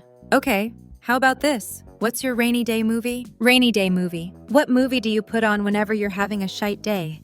A movie you've seen hundreds of times, but always go back to. I don't even have to think about it. There's only one movie that fits that description. One movie I watch whenever I'm feeling down, and need to believe that two people who are meant to be together will eventually find their way back to each other, regardless of the passing of time and circumstance. An affair to remember, for months after Hunter died. I imagined he hadn't. Imagined our last night together was just us saying goodbye on that ocean liner with plans to see each other again. As unhealthy as it was, it got me through my darkest of days. That's one of my favorites, too. I doubt that. It is, he insists, especially now. Why now? It just so happens to remind me of another pair of travelers forced together by chance. He waggles his brows. I roll my eyes as I hit play on the movie. Ignoring his insinuation, once our journey comes to an end, I can assure you, I have no intention of making any plans with you to meet at the top of the Empire State Building in 6 months. Good. He pauses, then locks his gaze with mine. Because I fear 6 months would be far too long for me to wait for you. Chapter 14. Anderson. Drop me off at the side of the hotel. I order Creed when he pulls the SUV into the parking lot the following morning. I'd gotten up early to go in search of coffee, after asking the front desk clerk where the closest Starbucks was, to which she responded with uncontrollable laughter. She pointed me in the direction of a local spot. Just as I threw my luggage into the Wrangler and was about to duck behind the wheel, Creed pulled up and offered to drive me, like I should have anticipated he would. The entire ride there and back, I sensed something was on his mind, an unusual edginess about him. I almost asked what was going on, if he'd found something when he ran Nora's background, but decided against it. Like I told him yesterday, I wanted to learn about her myself. Got it. Creed follows my directions, slowing to a stop around the corner of the brick building. He reaches for the handle, about to jump out to get my door for me, as he's trained to do, but I stop him. No, not here. Of course, Your Highness. The tray of coffee in one hand. I open the door with the other and step into the chilly air, the smell of wet asphalt heavy. I hadn't noticed it had rained last night. Why would I when I spent the night with Nora, or most of the night? Anyway, she'd fallen asleep before Cary Grant and Deborah Kerr made their pact to settle their affairs and meet on the top of the Empire State Building. I should have taken it as my cue to go back to my room, but I couldn't find the strength to leave. There was something so peaceful about her as she slept. Gone were the hard edges she'd constructed around herself. In that moment, her body nestled against mine. She looked infinitely more calm and in tune with herself than she ever had the few times I'd seen her meditate. Any idea of your final destination tonight, Creed asks. Not sure. We'll probably make it into Oklahoma before stopping. He nods. Let me know once you have a better idea. Will do. I start to close the door. Anders! I stop. The sound of the name I've gone by in private catching me off guard. He normally refuses to call me anything other than Your Highness or Sir. Rarely Anderson, never Anders. At least not in years. What's wrong? He shakes his head. The turmoil heavy. I found out something about Nora. I shoot up my hand. I told you, Creed. Unless she has a criminal record as a violent offender, I'm not interested. Does she have a record as a violent offender? He gives me a pleading look. Then he pushes out a long sigh, his shoulders falling. No. Then I don't want to know. I understand your reasoning, but no. This is important to me. Creed, I want a few more days of being normal. When this journey ends, you can tell me everything you found out about her. Until then, keep it to yourself. I don't want to ruin this. But what is this? What's going on? He repeats his same line of inquiry from yesterday. I shake my head. I have no idea, but I want to find out. On my own. Creed peers at me through worried eyes, then eventually relents. Yes, sir. Safe travels today. A part of me wants to ask him what he discovered about Nora. What could have him so concerned? To say I've been intrigued about this woman from the moment I laid eyes on her is an understatement. If I know Creed, he put together a thorough background check, leaving no stone unturned. Hell, he could probably even tell Nora a few things about her she doesn't know. But I want to feel normal. There's nothing normal about having a background check run on anyone you hope to have a meaningful relationship with. So, instead of pressing for more information, I say goodbye to Creed, then close the door to the SUV and continue through the parking lot. When I walk into the hotel's lobby, I offer a smile of thanks to the front desk clerk, raising the tray to let her know I found the coffee shop she'd recommended. The corridor is silent as I step off the elevator and make my way toward Nora's room. A thrill of excitement fills me over the prospect of seeing her again. It's a strange reaction for me, one I didn't think I'd experience again. Balancing the tray with one hand, I bring my other up to the door, about to knock. When it flies open, I freeze, as does Nora the instant she notices me standing there. As opposed to last night when she was fresh from a shower, her face bare and hair tousled, her appearance this morning is as impeccable and perfect as it was when I first saw her. Makeup covers her face, hiding any mark she deems an imperfection. Her hair no longer sports the messy waves, now straightened and pulled into a tight ponytail at her nape. Not a single strand out of place. She's stunning. She always is. But I miss the other Nora, the one from last night. I doubt many people get to see that version of her. I doubt she wants people to see that version of her. The messy, wild Nora, the one who doesn't pretend to have her shit together. I thought we were going to meet in the lobby at 9. Her voice pulls me back to the present. I got up early and found some decent coffee. I remove a cup from the tray, handing it to her. Wasn't sure what you preferred, so I took a guess. I tell her as she takes a sip, appreciation covering her expression. Americano, one of my favorites. Lucky guess. I shrug. Perhaps. I like to call it more of an educated guess. Educated how so? Based on your personality. You seem the type of woman who prefers her coffee like she prefers her men. I take the handle of her suitcase from her, rolling it down the hallway and toward the elevator, pressing the call button. She leans against the wall, folding an arm over her stomach, using her other hand to bring her coffee back to her lips. And how do you think I prefer my men? I erase the distance between us, her delicious scent of lavender and baby powder filtering into my nostrils. The same scent that covered my t-shirt last night when I returned to my room. The same scent that surrounded me as I slept in that t-shirt, refusing to take it off. Although I'm usually more comfortable sleeping shirtless. Strong and bold. The vein in her neck throbs, drawing my attention to it. What I wouldn't give to flick my tongue against it and find out if her skin tastes as delicious as I imagine it does. If she were anyone else, I'd have my fun, then walk away. But something tells me Nora isn't the type of girl you throw away. Something about her makes me think she could give me everything she has, and it still wouldn't be enough. I'd still want more. That's the kind of power this woman holds over me, even after only a few days. Creed was right. This woman is dangerous, just not in the way he thinks. At least that's how I hope you like your men. I consider myself strong and bold. Don't you? I straighten slightly, meeting her eyes with a single brow cocked. A loud ding rips through the silence, and she pushes against me, walking into the waiting elevator. I'm not sure I'd use those words. Humor me then. How would you describe me? I press the button for the lobby and the doors close, the elevator lurching to a start. Are you sure you want to know? My gaze unwavering. I slowly nod. I'm on pins and needles. Gorgeous.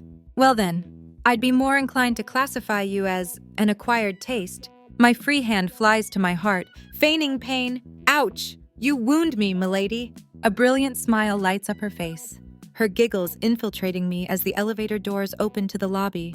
Sometimes that's a good thing, she comments as she waves a polite goodbye to the front desk clerk before we step outside. It's better than being referred to as the chicken of the gene pool, don't you think? The chicken of the gene pool, I repeat. Exactly. No one gets excited about chicken. It's what you make for dinner when you're not sure what else to eat. It's the standby. When you go out to eat, do you ever order chicken? She looks at me as she approaches the passenger side of the Wrangler. I open the door for her, helping her in. Not unless I'm in the South and it's fried. I'd argue if you're in the South and don't have fried chicken, you're missing out. I close the door, then place her suitcase next to mine in the rear compartment before jumping behind the wheel. Chicken isn't an acquired taste. It's not unusual. There was never a time you didn't like chicken, right? Not that I can think of. Well, how about caviar or sushi? Her eyes become intense, an urgency about her. Please tell me you like sushi. I love sushi, although I'm technically not supposed to eat it. Phew. She brushes a hand over her brow. Otherwise, I'd have to find some other schmuck to cart my ass across the country. She winks as I crank the ignition and put the Wrangler into first, steering toward the main road. Sushi is an acquired taste, not something you like as a child. It grows on you. At first, you don't think you'll ever enjoy it. That, on its surface, it doesn't appeal to you. I'm not sure I like where this is heading. Are you trying to tell me that on the surface? You don't find me appealing? She squints, her brows wrinkling in contemplation as she chews on her bottom lip. I guess what I'm trying to say is the last thing I wanted was to meet someone new. All I wanted was to have some time to myself, to take this journey on my own. On a long inhale, she tilts her eyes toward mine. But the more time I spend with you, the more you grow on me. Heat radiates through me, a wide smile covering my expression. But don't gloat or let that go to your head, she snaps. It was either I suffer driving with you or be stuck in St. Louis. She shrugs dismissively. It was a no-brainer. Oh, come on. I drape my arm around her shoulders, brushing my fingers along her exposed skin. A visible shiver rolls through her, her face becoming flushed. She lowers her sunglasses over her eyes to hide her reaction. But she can't hide from me. You're glad I'm here. Maybe. When I remove my arm from her to shift into fourth, I notice her expression fall slightly. I'll take maybe. Who knows? By the time we reach California, I might be able to turn that maybe into a yes.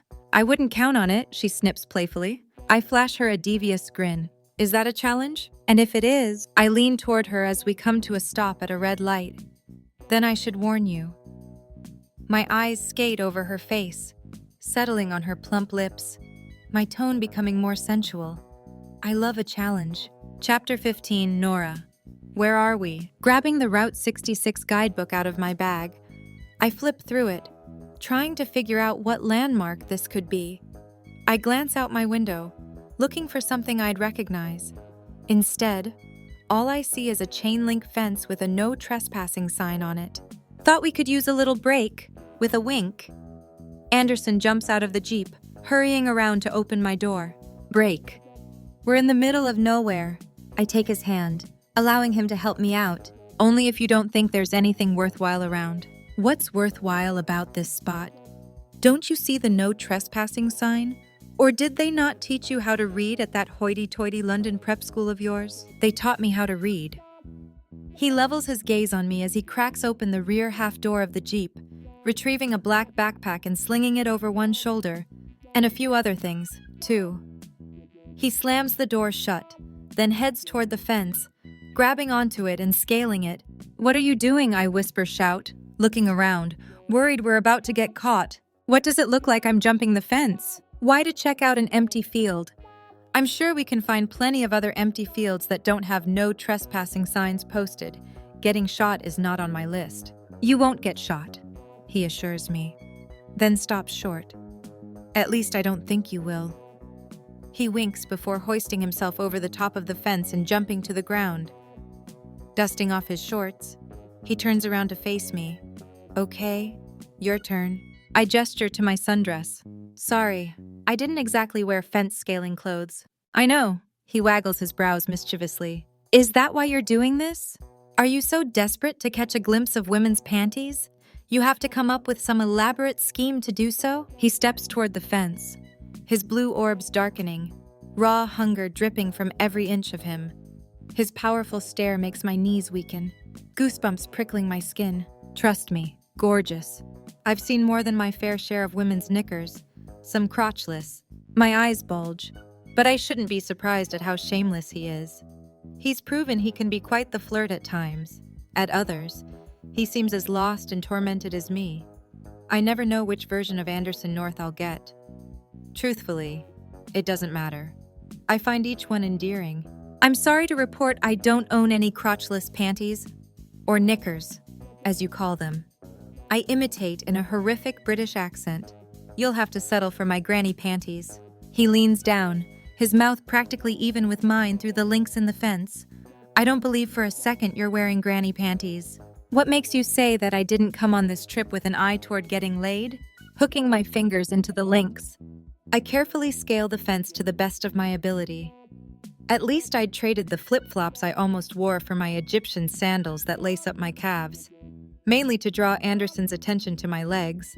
Now I'm drawing his attention to a lot more than my legs, because I know for a fact that's not the case. He steps back, crossing his arms over his chest. It takes everything I have to focus on what I'm doing, not the way his muscles stretch the fabric of his t-shirt. Care to explain how I ask? Approaching the top?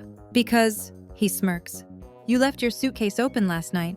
I freeze, gripping the chain link with so much force my knuckles turn white. All I can think about is the gift my friends got me for my road trip, the Mercedes-Benz of all vibrators. Don't worry, I'm not about to ask about the vibrator, although I'm certainly intrigued. I close my eyes, wishing a freak storm would roll in, causing lightning to strike me dead right now. But that's how I know you're not wearing granny panties. My guess is you chose the pale pink knickers today. Girly and feminine. Like that dress. His gaze dances with amusement as it skates over me before his expression turns serious once more. Now, here's where it gets tricky. You'll need to hoist yourself up over the top, then push off. He holds out his arms. I'll break your fall. I follow his instructions, although I'm surprised to learn I don't need them. Granted, it's been years since my brothers taught me to scale a fence when I was a teenager, but it's like riding a bike. You never forget. Muscle memory kicking in. I angle away from Anderson and push off the fence, dismounting with ease, just to prove a point. Like that? He stares at me, dumbfounded. Exactly like that. I start to brush past him, but pause, leaning into him. And you're wrong, I murmur seductively, my lips skimming his neck. They're yellow today. Every muscle in his body hardens, his breathing growing ragged and uneven. I linger near him, drawing it out until he's on the verge of breaking. Then I retreat, swaying my hips. I can feel the greed in his stare from several yards away. So, care to tell me what we're doing here? I ask when he manages to catch up to me after taking a moment to compose himself. Doing something different. He grabs my hand, pulling me deeper into the field. When a large, tattered white screen comes into view, the remnants of what was once a drive-in movie theater, he drops his hold on me, setting his backpack on the ground. He kneels and unzips it, revealing what appears to be a professional camera. At least it looks much more professional than any camera I've ever used. I watch in awe as he pulls out a lens and twists it onto the body of the camera. After fiddling with it, he brings it up to his eye, making a few adjustments before the sound of the shutter echoes around us. So you like photography, I state. He looks up from the camera, contemplating a response. Used to. I kind of got away from it for a while. What made you pick it up again? He pulls his bottom lip between his teeth. Regret. His answer hangs heavy in the air between us until he returns his attention to the camera. I turn from him, taking this opportunity to meander through the tall grass and weeds. Rays of sun shine between the clouds, illuminating patches of the overgrown field. Butterflies flit by in the distance, birds swooping from tree to tree. I can almost picture what this place was like back in the day, back before the interstate cut off Route 66. Weary travelers stopped here for a break from reality for a few hours after driving all day. Now, the only vestiges of the past are the ripped and battered screen, the projection house covered in graffiti, and a few of the old speakers customers had to hang inside their car to have sound. How old do you think this place is, I ask. My guess is fairly old. I glance over my shoulder, my breath hitching when I notice Anderson's attention no longer focused on his camera, but is on me instead. There's something in his gaze that leaves me breathless. It's not the carnal want that covered his expression minutes ago. It's different. Respect, veneration, longing. The air crackles with intensity as I fully face him, a gravitational pull beckoning me closer. Stop, he orders in a gruff voice. I halt abruptly. Then he raises the camera and snaps a picture. What are you doing? Taking your photo. Why? Because you're beautiful. Nora. Especially now that you're starting to relax around me and let me see the real you.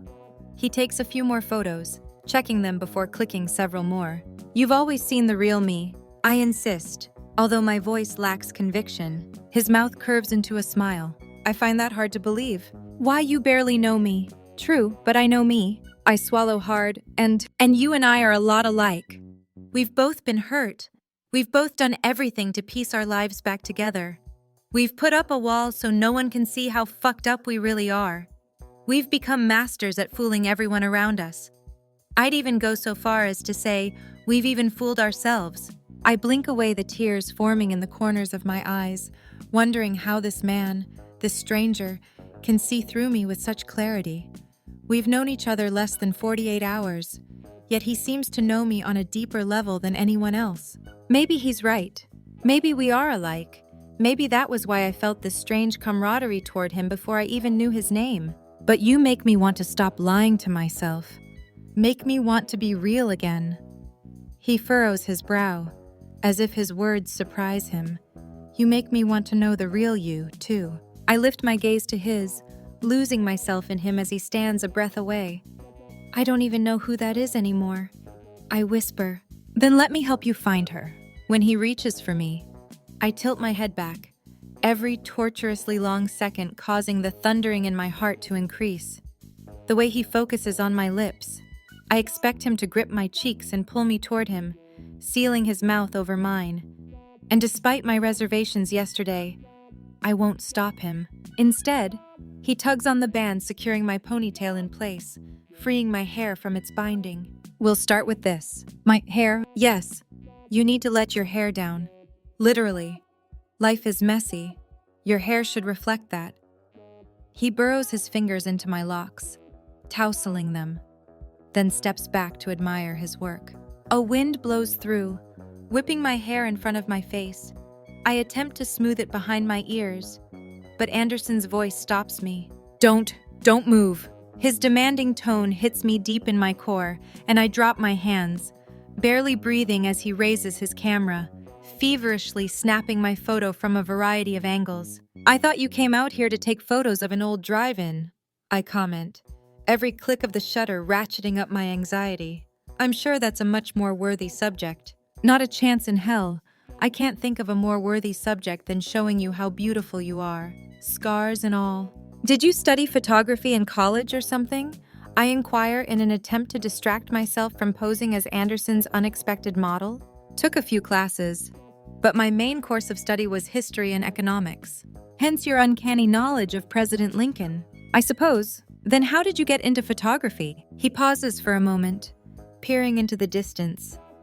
"My therapist suggested it as a coping mechanism, a distraction, a way to channel my anger into something positive." I nod, not pressing him any further.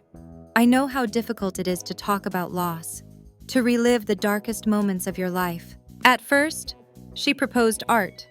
He chuckles, his eyes gleaming with nostalgia. "Let's just say Disney won't be hiring me as an animator anytime soon. I can draw maybe 3 things: a tree with a single branch and a swing, a flower, and Rufus's face." Rufus, my sister's cat when we were kids.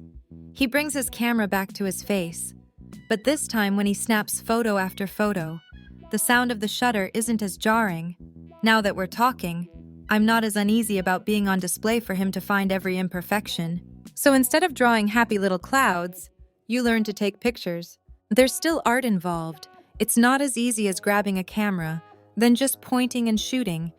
There's a difference between a photographer and someone with a camera. A big difference. And that is, a photographer is trained to find the beauty in the mundane and ordinary. Like an empty field and rundown drive-in that's seen much better days." He grins. "Exactly." "Will you show me?" I ask after a few more clicks of the camera. "Show you?" "Yeah. Show me how to do what you do. See what you see." I soften my voice. "How you're able to find beauty even in something that's worn and broken." Anderson lowers the camera, closing the distance between us until our bodies are only a breath away. When he pushes a tendril of hair out of my eyes, his fingers graze the contours of my face, sending a jolt of electricity through me. His touch the most potent drug. He cups my cheeks, his expression filled with understanding and compassion. Even broken things deserve love. Chapter 16. Anderson photography isn't something you can learn overnight. I step away from Nora, my subconscious reminding me I'm the last thing she needs in her life right now. She's just been through a divorce, and there's still the mystery of the ashes. I refuse to cause her any more pain, and that's exactly what I'd do.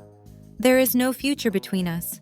How can there be? She takes a moment to regain her composure, smoothing her hair behind her ear. I don't expect to. She flashes me a grin that causes my insides to tighten and skin to heat. But perhaps daily lessons while we're on the road could be beneficial. My lips quirk into a smile, spontaneous yet refreshing, just like everything about my time with Nora. "Here, take this." I hand her the camera. She squints, an adorable look of confusion crossing her expression as she stares at the screen and buttons. I walk behind her, peering over her shoulder. Her hair blowing in the breeze tickles my face and I inhale, her scent like a natural aphrodisiac. This is only our second day together, but I can already tell I'll miss that aroma when I return to the real world at the end of this journey. Leaning over her, I point out the button on the top right of the camera. This is your shutter. It's what you'll use to focus and take your photos. It doesn't do it automatically like on a phone. It can. I touch her shoulder, and she faces me. But trusting the camera to automatically focus on exactly what you want it to doesn't always work well. There have been some incredible advancements over the years, but it still can't do all the thinking for you. Why would you want it to?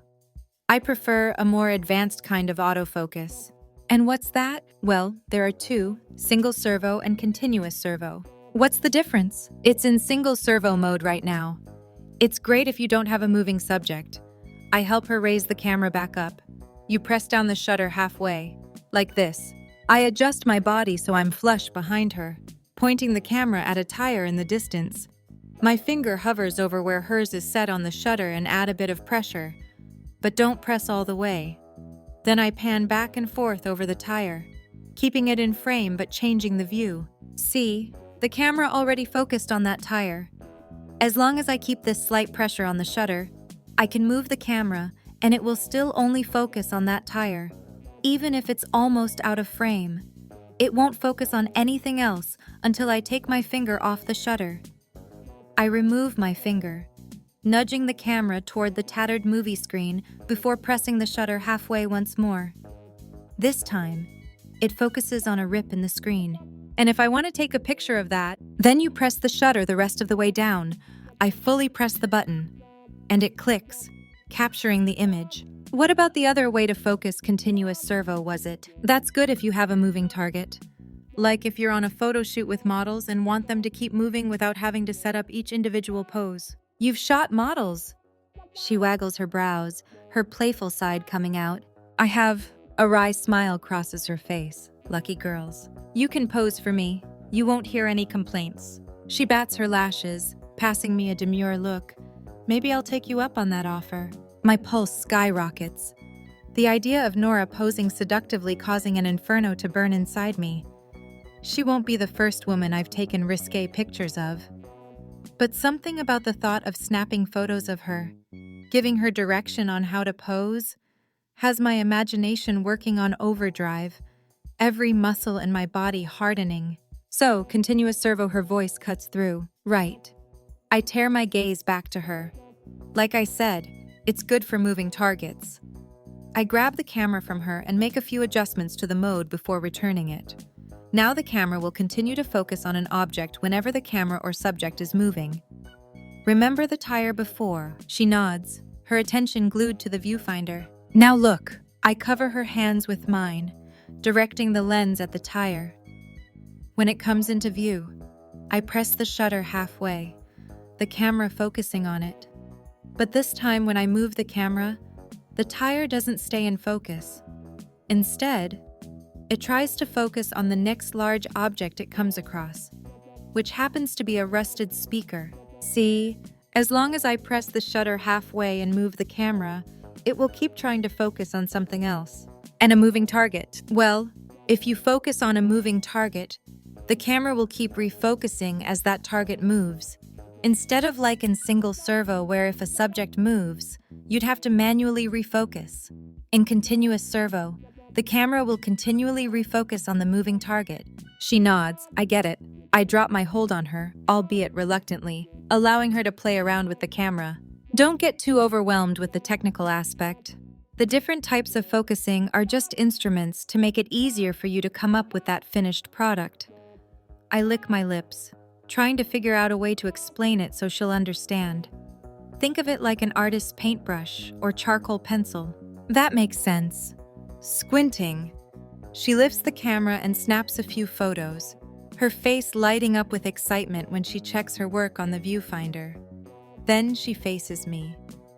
Thank you for showing me this, for letting me know this side of you. She laughs under her breath. I never would have taken you for the artsy type or someone interested in photography. Is that right?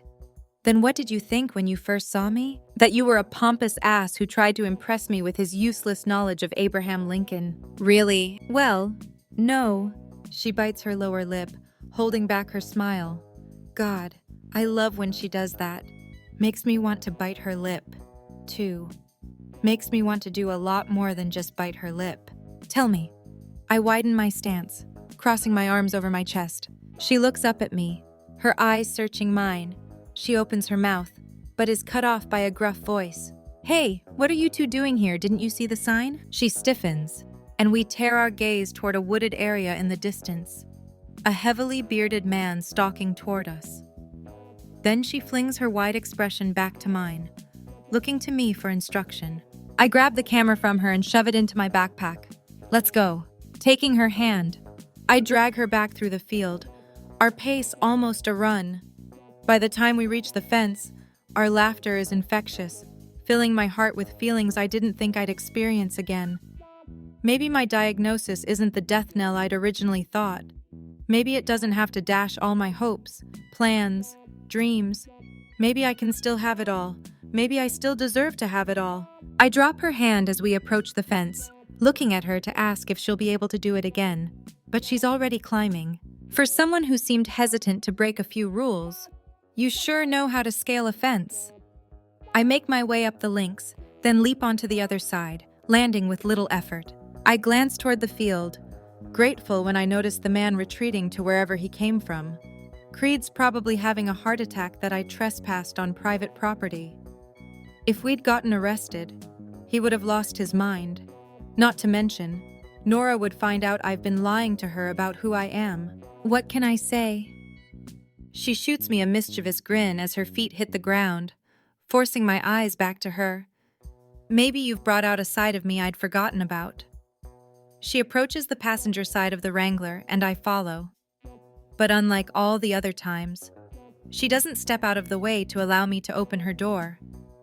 Instead, she draws her body closer, her eyes not straying from mine. Is that right? My voice is husky, my breathing heavy. That's right. My heart skitters to a stop when she lifts herself onto her toes and curves toward me. But instead of pressing her lips to mine, she turns at the last second, kissing my cheek before lowering herself. A tingle spreads through me, emanating from my cheek and flowing out to the rest of my body. Thanks for that. Anderson, it's exactly what I needed today. I reach for her, and she leans into my hand, closing her eyes. As I admire her with her hair tumbling around her face, I'm struck with an unsettling sensation of déjà vu, knocking the breath from me. My ears ring as flashes of that night all those years ago play before me like it was yesterday. The doctors telling me Kendall didn't make it, that there was nothing they could do. The heart-crushing truth that she was gone. Forcing Creed to give me the keys to the SUV, needing to get as far away from that hospital as possible so I could breathe. I barely remember anything after that, until I found myself darting from the car and sprinting down an embankment toward a smoking SUV, the front end smashed into an overgrown tree. In my mind, if I couldn't save Kendall, at least I could save someone else. Again, it wasn't enough. Are you okay? Nora's voice cuts through. I rip my unfocused gaze toward her, blinking repeatedly, shaking off the memory of the worst night of my life. Yeah, I clear my throat, breaking the connection, just having a déjà vu moment. She gives me a flirtatious grin. If she notices my changed demeanor, she doesn't mention it. Turning back toward the door, I grab the handle and open it for her, placing my hand on her elbow to help her up.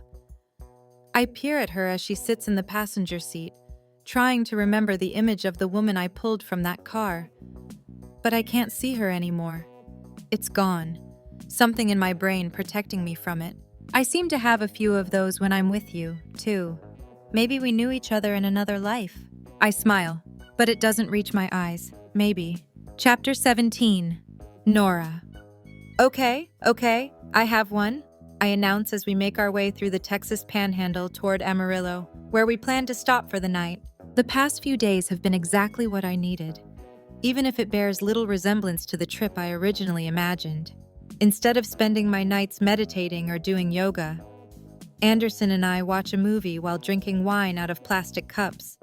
I usually fall asleep before the movie's over, and when I wake up, he's tucked me into my bed and left water and a few aspirin on my nightstand. Around 9 every morning, he knocks on my door, greeting me with a cup of coffee and a panty-dropping smile.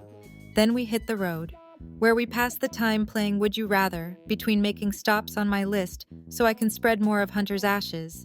But I'm no longer only leaving them in places on the list. I'm also leaving them in other spots we discover, ones I think Hunter would appreciate. Anderson still hasn't pushed to find out whose ashes I've been spreading across the country. I can tell he's curious. But that's as far as it's gone, allowing me to keep this to myself. Just like I haven't pressed him to talk about the weight I can see burdening him.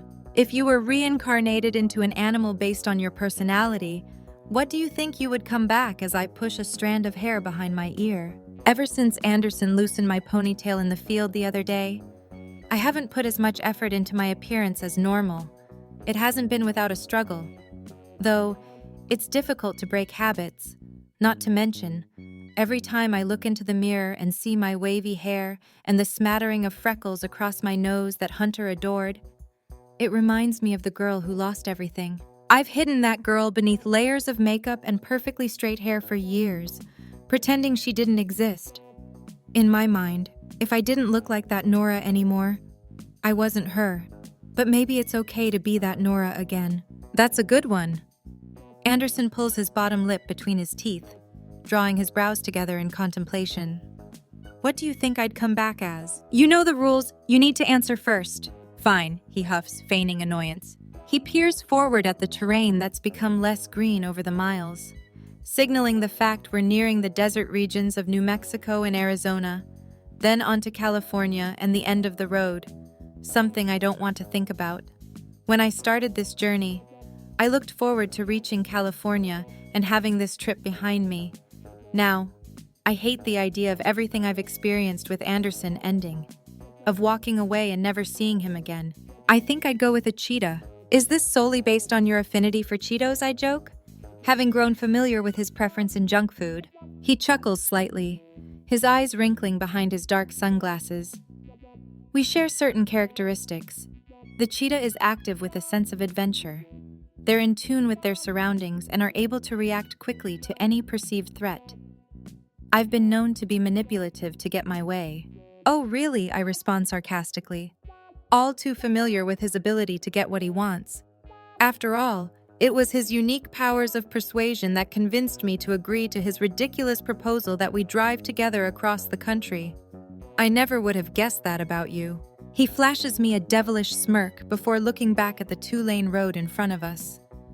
I'm also loyal to those I care about, sometimes to a fault. I'll fight for you, despite the personal cost to myself. He peers at me over the rim of his sunglasses so I can see the honesty in his words. Not to mention, I find cheetahs to be charismatic as hell. And that certainly describes me to a T. He winks. I can't argue with that. I pause, then add, except about that charismatic part, I personally find you dull and boring. I force my lips into a straight line to fight the grin threatening to break free. Dull and boring. I'd probably have more fun scrubbing tile grout for days on end than I've had with you on this trip. If that's the case, I can make a detour to the airport in Amarillo. He puts on the blinker as we approach a highway on-ramp. I'm sure you'll find a rental car there. No, I shout, placing my hand on his arm. That's what I thought. With a sly grin, he turns off his signal. Your turn. Gorgeous. What animal would you come back as? A horse. And why would that be? They're reluctant to trust. But once they do, they're loyal. They're dependable and strive to have peace and harmony in their world. Like me. His brows pull together in concentration. What? Anderson waves me off. Nothing. It's not nothing. What are you thinking? I don't think you're horse material. Not yet, anyway. Oh no. Then tell me, what animal do you think I'd come back as? A deer? Great. I roll my eyes. You want me to come back as roadkill? You don't scream horse to me, he argues as a large truck rumbles past us, the scent of wildflowers and exhaust filling the Jeep through the open top and windows.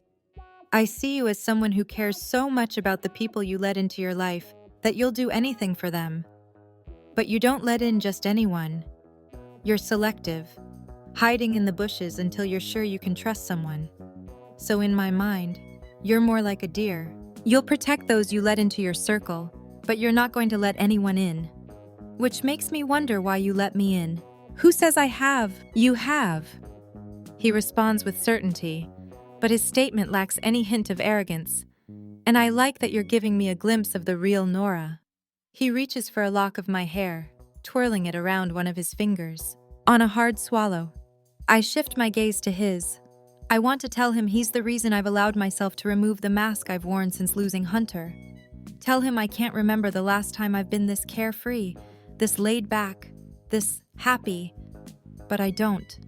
Instead, I clear my throat and peer out my window at the dusty terrain, the trucks and cars on the interstate visible in the distance. It's your turn, I say softly. The heat of his stare burns my skin as he studies me, the questions he doesn't ask screaming loudly in the silence. Then he sighs, untangling his finger from my hair. If you were to be listed in the Guinness Book of World Records, what would be your claim to fame? I breathe a sigh of relief, grateful his question isn't nearly as deep as my last one. Although I didn't think it would be that way when I first posed it. I thought it was a fun topic, where he'd tell me he was most like a wolf because of his ability to mold any woman he looks at into putty. And I'd accuse him of being cocky and arrogant. But as I've begun to learn, beneath Anderson's flirtatious exterior lies layers and layers of who he really is. I have a feeling I've barely scratched the surface. Longest human gorilla crawl, I answer confidently. Gorilla crawl, he repeats, a combination of intrigue and confusion in his tone. I'm double-jointed in my elbows. I extend my arms in front of me, then hyperextend them backward so they bend beyond what most people can do. Because of that, I can crawl around like a gorilla. That, and certain yoga poses come incredibly easy. Anywhere else you're extra flexible? He waggles his brows. I playfully punch him in the bicep, and he feigns pain. Too bad you'll never find out. That is too bad. What would you be known for? What strange skill do you possess, I ask, in an effort to shift our conversation away from anything to do with sex? That's easy. He smirks. Best road trip partner. He puts on his blinker and pulls into a dirt lot. That's debatable. Even you admitted I'm growing on you. As much as a tumor can grow on you. Flashing him a smile. I open the door and slide out, slinging my bag over my shoulder. You're really doing a number on my already fragile male ego. I snort out a laugh. I may not know much about you, but I get the feeling there is absolutely nothing fragile about that supposed ego of yours. It'll take a lot more than some harsh words to dampen your confidence. Trust me, gorgeous. He takes my hand in his, leading us away from the Jeep and toward a series of Cadillacs buried nose down in an art exhibit that's become the western wall to all Route 66 travelers' Cadillac Ranch. You know me better than most people in my life. Traveling across the country together will have that effect. Wouldn't you agree? I suppose you're right. The wind whistles along the flat terrain, the sun high in the sky warming us. But it's not unbearable. It's comfortable. All week, the weather has been perfect, apart from a few rainy spots. But even the little rain was welcome. We approached the line of cars, taking in the unique sight. A cacophony of colors adorns each of the 10 Cadillacs, their tail fins sticking out of the sand at the same angle. Cans of spray paint are scattered along the dusty ground for those who didn't bring their own. An invitation to leave your mark. I wonder how many coats of paint these cars have seen over the years. I can't even fathom a guess. This is the place that started our idea for Route 66, I say in a small voice as I approach one of the cars, running my hand along it. It's rusted over. The windows and engine long gone, leaving just the shell. Our idea, Anderson asks softly. Yeah. I glance over my shoulder, smiling, but don't embellish. Based on the look of understanding crossing his face, he knows I'm referring to whomever is now reduced to the ashes I've been carrying. Did you ever drive Route 66 together? I slowly shake my head, returning my attention to the cars. No, but he would have loved this. He loved kitschy Americana. When we drove down to Florida once, he made us stop at south of the border. Do you know what that is? He chuckles, nodding. The tourist trap between the Carolina borders. It's so cheesy and dirty, but he loved stuff like that. That's why I know he would have loved every second of this trip. What you're doing is a good thing. Anderson says after a protracted pause, giving him one last adventure. A shadow creeps over his face. It's a beautiful gesture. I smile through the lump in my throat. This was the spot I dreaded visiting the most. After all, it was Cadillac Ranch that sparked Hunter's idea we drive Route 66 one last adventure before we started an even crazier adventure as parents. An adventure we never got to realize, but as I stare at the Cadillacs, each representing a different year, it's not nearly as overwhelming as I thought it would be. I imagined myself breaking down, yelling furiously at Hunter for leaving me. But somewhere between that Chicago diner and the dusty Texas plains, I've let go of my anger and resentment. I'm no longer wishing things were different, that Hunter were still here, and we were living the life we'd planned for us and our daughter. I'm not sure I've reached that pinnacle of acceptance, but now I understand. And maybe that's all we can hope for understanding.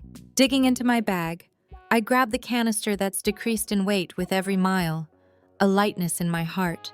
I sprinkle some of the ashes on the ground in front of the Cadillac, then return the container to my purse. A breeze picks up, and I close my eyes. I know it's simply nature, that environmental forces caused the pressure in the air that resulted in the wind. But I'd like to think it's Hunter's soul wrapping around me, telling me he's okay, that it's time for me to move on. I open my eyes and look toward Anderson standing several feet away, allowing me this moment for myself. He arches a brow, silently asking if I'm okay. When I nod, he approaches. Shall we leave our mark bending down?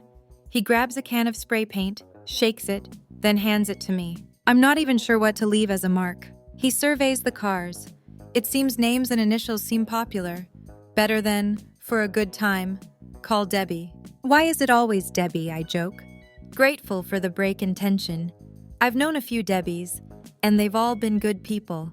Shall we put, for a good time, call Frank? Give Debbie a break. I laugh. Perhaps we leave Debbie out of this altogether and put our names in the date. I like that. He steps behind me, taking me by surprise when he places his hand over mine, holding the paint can. Is this okay? He asks in a throaty voice. A shiver rolls down my spine, his breath warm on my neck as he leans close. Days ago, I never would have done something like this, not wanting to dishonor Hunter's memory. But that's not what I'm doing. I'm starting to understand my old way of thinking has been anything but healthy. I've allowed a ghost to dictate my life, to prevent me from chasing what truly made me happy. From now on, that's what I need to do. Chase my own happiness. Even if that happiness is with a man I may not have any future with. Yes, I whimper. Good. I hold my breath as Anderson raises our joined hands and presses against my finger. My chest rises and falls in a quicker pattern, electricity coursing through my veins, on its face. There's nothing erotic about what we're doing, two adults on a road trip spray painting our names on one of the cars at Cadillac Ranch. It's something thousands of travelers before us have done, something thousands of road warriors after us will do for years to come. But I can't ignore the crackling spark igniting between us. Anderson's body flush with mine, his large hand covering my delicate one.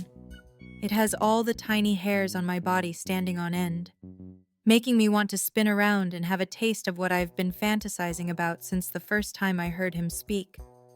Met his eyes, felt his soul. I relax my muscles and fuse into him, a puppet who is more than happy to allow him to pull every single one of my strings. A stream of blue sprays onto the car. Anderson's motions slow and deliberate. After he adds the month and year, he lowers my arm to my side, then gradually removes his hand. But he doesn't increase the distance. Both of us standing flush with each other, his front to my back as the paint can falls to the ground with a clatter. They look good together, don't they? He comments in a low voice as we stare at our names. Anderson plus Nora. They do, I murmur, my body humming from his proximity. When he runs his hands down my arms, I quiver, anticipation coiling through me, making me devoid of reason. Nothing matters. Not the fact that I barely know this man, or that we only have a few more days together, or the secrets we're both keeping in order to protect our hearts. I don't care about any of that. When I'm with Anderson, I'm able to forget about my past, and the future doesn't matter. All that does is right now, and right now, I just want to be near him, to drown in his waters, to burn in his flames. His breath scorches my nape as he pushes my hair over my shoulder, exposing my skin. When his strong hands land on my hips, every inch of my body comes to life and my pulse skyrockets. In one quick move, he spins me around, our gazes locking as if it's the first time. In them is my redemption, my atonement, my salvation. His lips part, his gaze raking over my face, settling on my mouth. His Adam's apple bobs in his throat, breaths increasing. He wants to kiss me. I can see it in the way he looks at me, the way his eyes never stray from me, the way he holds me so possessively, as if worried I'll disappear if he lets go. But something holds him back, causing him to retreat instead of advance. I don't want him to hold back anymore. Don't want him to think he has to keep his distance out of respect. He deserves to know what I want, and I want him, with all the confidence I can muster. I clutch his face in my hands, not allowing him to escape. Then my lips are on his, stealing what I've deprived myself of since our first meeting. He stiffens, but doesn't push me away. Not yet. He stays in this place, unsure if he should cross the invisible line we've drawn between us. Please, I beg, sliding my tongue along the seam of his lips. I need to feel you. My pleading tone is all it takes for him to snake an arm around my back, yanking me against him. The sudden movement catches me off guard and I gasp, not expecting him to be so dominant, so powerful. Although I should have. Anderson takes advantage of my open mouth, his tongue plunging inside, synapses fire, fingers ache, legs quiver, all from this man's kiss. He guides me against the Cadillac where we just made our mark, pressing his body to mine, thrusting, pulsing, wanting, showing me how much he craves me. A moan falls uninhibited from my throat, and I dig my fingers through his hair, clawing, pulling. This isn't a soft and gentle kiss, not like my first kiss with Hunter was. It's bruising, an exchange of years of pent-up pain. Each of us giving and taking everything we can until all that's left is a shell of the person we pretended to be. This kiss is a baptism, an awakening, a rebirth. A sudden jolt startles me. I fling my eyes open, watching Anderson jump from me, wiping the pink stain of my gloss off his swollen lips. Bewildered, I blink repeatedly, attempting to make sense of this abrupt shift. 1 second. He kissed me in a way that made me think he had a direct line to my soul, the very essence of who I was. The next, he pushed me away like I held some contagious disease. Nora, I'm sorry. He pants, his chest heaving as he struggles to catch his breath. Running a hand through his thick locks, he lifts his remorse-filled gaze to mine. I can't do this with you. Oh. I swallow hard, embarrassment burning my cheeks. I see. I push off the Cadillac, keeping my head lowered as I brush past him, his fresh scent kicking up. What was I thinking? Why did I think it was a good idea to kiss him? Just because I'm coming to terms with my past doesn't mean he is. Based on the little I've learned about him, he's just as messed up as I am. Maybe even more. I thought he'd try to stop me before I reached the Wrangler, but he doesn't. Instead, he acts as if nothing unusual happened as he helps me into the passenger seat, like he always does.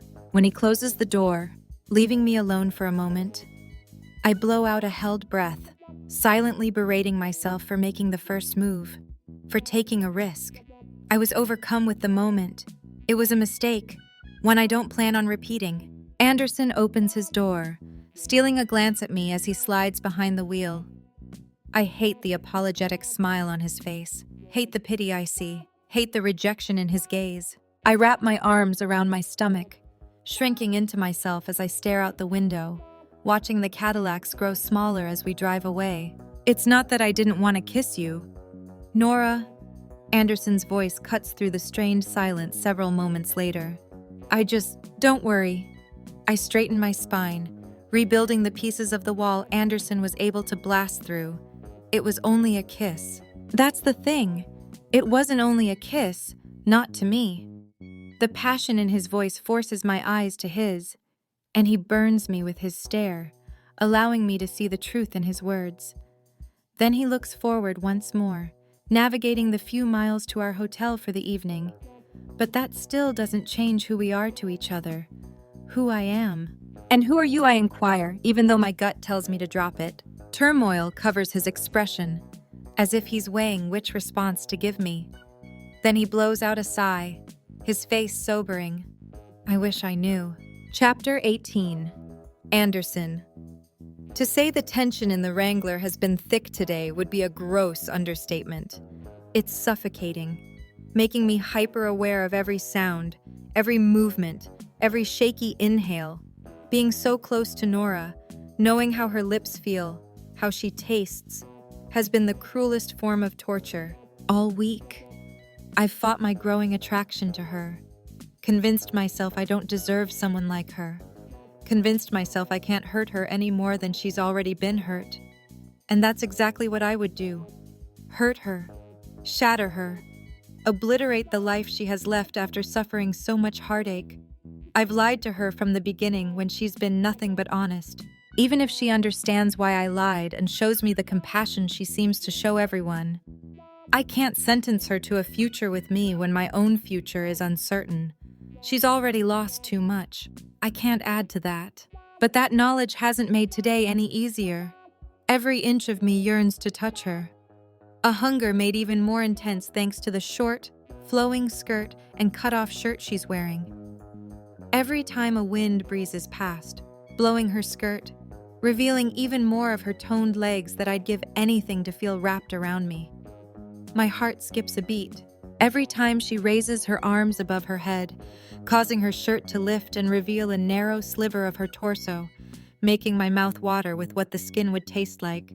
An intense craving threatens to undo me, to destroy the self-control I've struggled with all day. Hell, struggled with since I first saw her. We should be getting close. Nora's sultry voice enters my subconscious. The sound seems foreign against the song filling the void in the Jeep. There were no games of would you rather today, no flirtatious comments that bordered on inappropriate, no secrets shared or truths revealed. We've both resorted to the people we were when we first met at that diner in Chicago.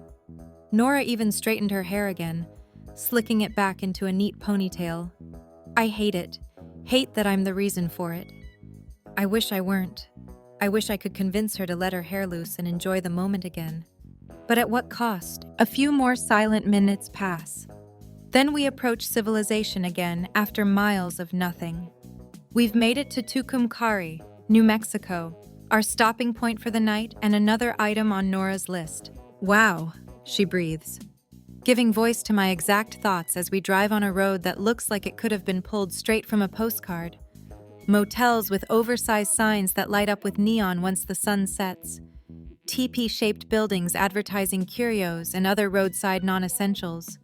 Casual restaurants specializing in local fare to give tourists a taste of the region. This is what I imagined whenever I pictured driving Route 66. It is a bit like stepping back in time, isn't it? It is. She keeps her gaze trained forward. This time, it's not out of nerves or awkwardness. It's out of awe, and perhaps excitement.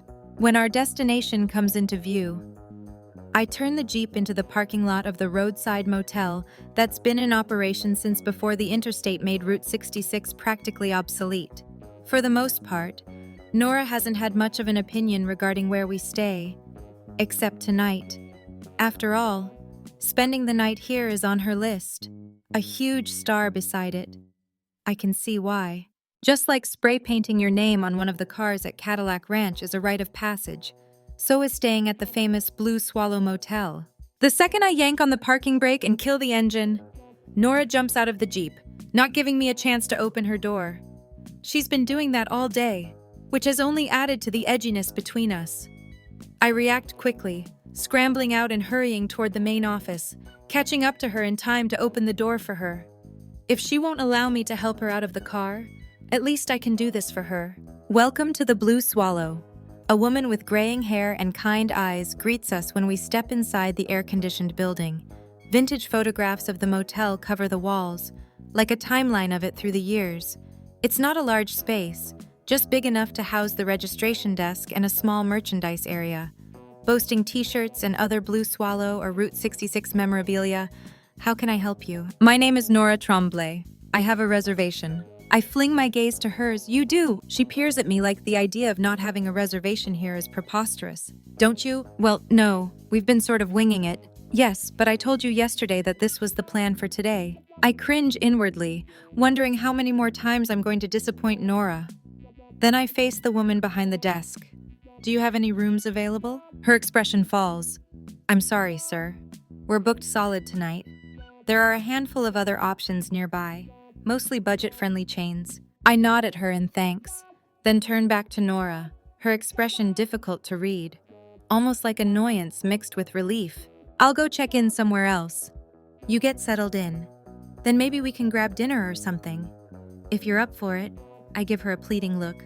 The last thing I want is for her to turn me down. Hell, the last thing I want is to stay in a different hotel. I fear it will only widen the divide between us. That's not necessary, Nora states. I half smile in understanding. I guess we can both use some time to ourselves tonight, if you change your mind. The offer for dinner still stands. I'm about to turn and go to the Jeep to grab her things, when her voice stops me. Not dinner. That's not what I meant. I stop, facing her. It's not. She draws in a deep breath. It's not necessary for you to stay somewhere else. You can just stay here. But, with me. She worries her bottom lip, tilting her head to gauge my reaction. Are you sure, I ask? Recalling the multiple times in the past several hours, she intentionally went out of her way to avoid my touch. How will she avoid me if we're sharing a room I don't mind? It's fine. She squares her shoulders, her tone and expression akin to that of a businesswoman negotiating a deal, not a young woman offering to share her room with me. Hell, most nights I fall asleep while you're in my room anyway. This won't be any different. Maybe if I were a better man, I'd thank her for the invite but decline, especially after the awkwardness that permeated everything we did today. But I'm not a better man. I'm a man who knows his time with this woman is a ticking bomb, nearing closer and closer to detonation. If you're certain, I am. Except her words sound anything but. She turns back to the clerk. Do you have anything with 2 beds? I'm sorry, we don't. Do you have a king bed? I interject. She cringes. Our rooms are on the smaller side. King beds would take up the entire space, and then some. She laughs to herself. The best I can offer is a room with a queen bed. Nora taps her fingernails against the counter.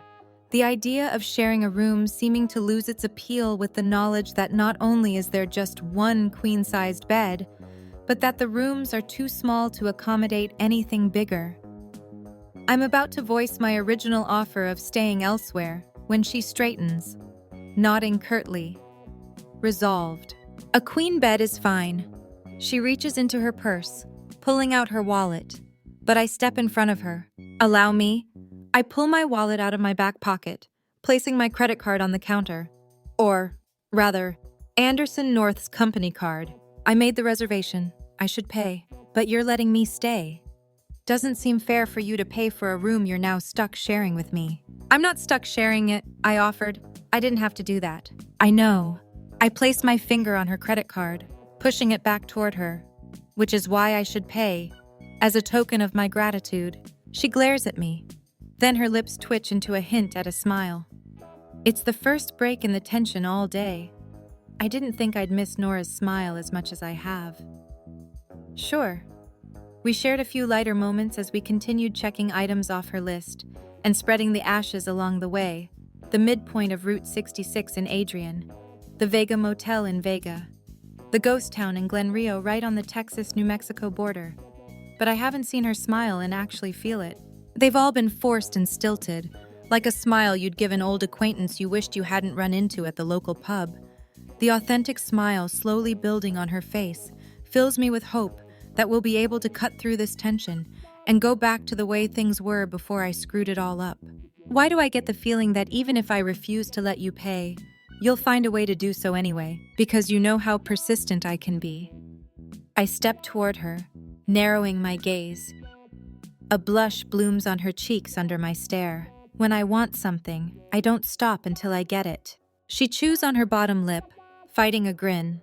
But there's no hiding the amusement dancing in her eyes. Fine. She huffs in feigned annoyance as she grabs her card and returns it to her wallet. But I'm paying for all the road snacks the rest of our trip. My mouth curves up into a small smile, relief filling me. The confirmation she wants to stay with me until the end gives me the boost I've needed all day. We'll see about that. I nod at my card, indicating for the clerk to run it, which she does. After I sign the slip, she turns to a board behind her, a few keys hanging off the 4 rows of pegs. I can't remember the last time I've stayed at a hotel where they gave you actual keys instead of an electronic card. She's about to hand me a set, then stops. Can I say something? Nora and I share a look before returning our attention to her. Sure, I reply in a drawn-out voice. I've seen all types of people walk through that door. She gestures past our shoulders at the glass door. I've seen all types of couples walk through that door. Honeymooners, high school sweethearts, older couples, road companions. She gives us a knowing look. It may not be my place to say, and maybe I'm misreading the signs, but I get a feeling about you two. You say you're merely friends on a road trip, and you've probably even tried to convince yourself of that. But trust me. She rests her elbows on the counter, leaning toward us. There are some people whose souls are too inexplicably intertwined to ever be just friends. She straightens. And that's what I see when I look at you two. Your souls are intertwined. She studies us, the intensity causing goosebumps to prickle my skin. I've never been one to believe in psychics or fortune tellers. Have always considered them frauds, swindling people out of their hard-earned money by offering them vague statements that could apply to anyone. But as this woman grabs Nora's and my hand in each of hers, a chill washes over me. My insides vibrate with a connection I can't explain. There are secrets between you. She directs her steely gaze on me. You've caused her pain, or maybe you're afraid of causing her pain. She pauses, briefly closing her eyes, as if trying to see something in the recesses of her brain. When she returns her eyes to mine, they're peaceful, determined, confident. But you're also her salvation. You saved her. I yank my hand from hers. That's preposterous. And you. She ignores my outburst, focusing on Nora, who seems intrigued, albeit skeptical. There's pain inside you. Of course you'd say that, especially if you claim I've caused her pain. The woman lifts her free hand, silencing me, then closes her eyes, bringing a single finger to her temple. This entire situation unnerves me, makes me antsy. Not because the idea of anyone being able to see things buried in a person's subconscious is crazy, but because a part of me wants to believe she can. Wants to believe that maybe I can be Nora's salvation, and maybe she can be mine too. You're still clinging to the past when your future is right in front of you, the woman finally says. My future, Nora repeats. Yes, it's time to let go of the past, to live again. If you don't, you won't have a future. She turns Nora's hand over, studying her palm. It won't be easy. I still see more pain, more heartache. I lean toward Nora, peering over her shoulder as the woman analyzes the lines on her palm. Her gaze narrows, as if attempting to read the fine print. Then she points to a line that's been cut short by a scar. There's a point where your past and future will collide unexpectedly. You'll want to run, return to what's familiar. Want to return to that time in your life when you thought you had everything. But you'll soon realize what's important. And what's that? Nora asks hesitantly. The clerk smiles, looking between the two of us. Love. She covers Nora's hand with hers, squeezing it. In the end, love is the only thing that matters. And you'll find that love in a familiar stranger. Nora's breath hitches, surprise covering her expression. What did you say? She asks frantically. It's what I see. You'll find your soulmate in a kindred spirit, a stranger your heart will recognize. Oh, geez, a voice bellows. Nora and I both jump, snapping our heads toward the door as a burly man walks through, carrying a black motorcycle helmet. Are you telling your fortunes again? He rolls his eyes in playful annoyance as he approaches. Miriam here fancies herself a clairvoyant or something, he explains in a subtle drawl, says she can sense things about people. And I can. She places her hands on her hips. I sensed you were a giant pain in the ass, yet I married you anyway. And I'm glad you did. Now if you could sense the winning lottery numbers, maybe I'd stop teasing you. He winks, slinging an arm around his wife's shoulders and kissing her temple. Based on the affection between them, I can tell he appreciates his wife's gift, whether he believes in any of it or not. Well, thank you. I swipe the keys from the counter. If we stay any longer, I worry about what else Miriam will see. Hope you enjoy your stay, the man says. If you need anything, just holler. Oh, and if you can park outside of the carport next to your room, we'd appreciate it. Visitors like to stop by here to look at all the murals painted in them. They light up at night. What with all the neon? Will do. I turn to Nora. Ready? Of course. She forces a smile onto her face, giving extra care to keep her distance yet again as we make our way out of the office and toward the Wrangler. If I thought the tension throughout the day was thick, it's practically impenetrable now, thanks to Miriam's psychic reading. Tonight is going to be very interesting. Chapter 19. Nora Anderson's presence permeates our room for the night, my pulse increasing when I observe how small it is. It doesn't help that Miriam's words seem to play on repeat. In the end, love is the only thing that matters. And you'll find that love in a familiar stranger. I try to ignore it, tell myself it's only vague ramblings that could apply to anyone. But I can't ignore the fact her premonition is nearly identical to the vision that Psychic shared with me all those years ago. That I'd find my soulmate in a stranger I recognize. Could she have been talking about Anderson? He's a stranger? But is he one I recognize? I can't discount that I've always found something familiar about him. Where would you like me to put your suitcase? When I hear Anderson's voice, I snap out of my thoughts, waving my hand around. Wherever you can find space. He heads toward the front corner beside a small window facing the parking lot and main road. This okay? Sure, I reply nervously. The room has been lovingly restored, boasting all the charm one would expect in a roadside motel back in the heyday of Route 66. Instead of a plush duvet covering the bed, there's a handmade quilt with a pair of blue swallows on it. The walls are a dull yellow, framed prints of famous Route 66 landmarks adorning them. A queen bed takes up most of the room, along with a small recliner and an alcove by the bathroom. Other than that, there's not much space to move. Miriam wasn't lying when she said a king bed wouldn't fit. A queen barely does. Anderson sets down my suitcase and turns, both of us doing an uncoordinated dance to get out of each other's way. But every time I step right, he follows, the awkward factor increasing exponentially. This already compact space getting tighter by the second. Sorry. The flush along his brow gives the impression he's as rattled as me. Grabbing my biceps, he forces me to stop, the warmth of his hands on me sending a current from my arms straight to my core, my insides humming. It's the first time he's touched me since our kiss yesterday. I've kept my distance, probably obsessively so.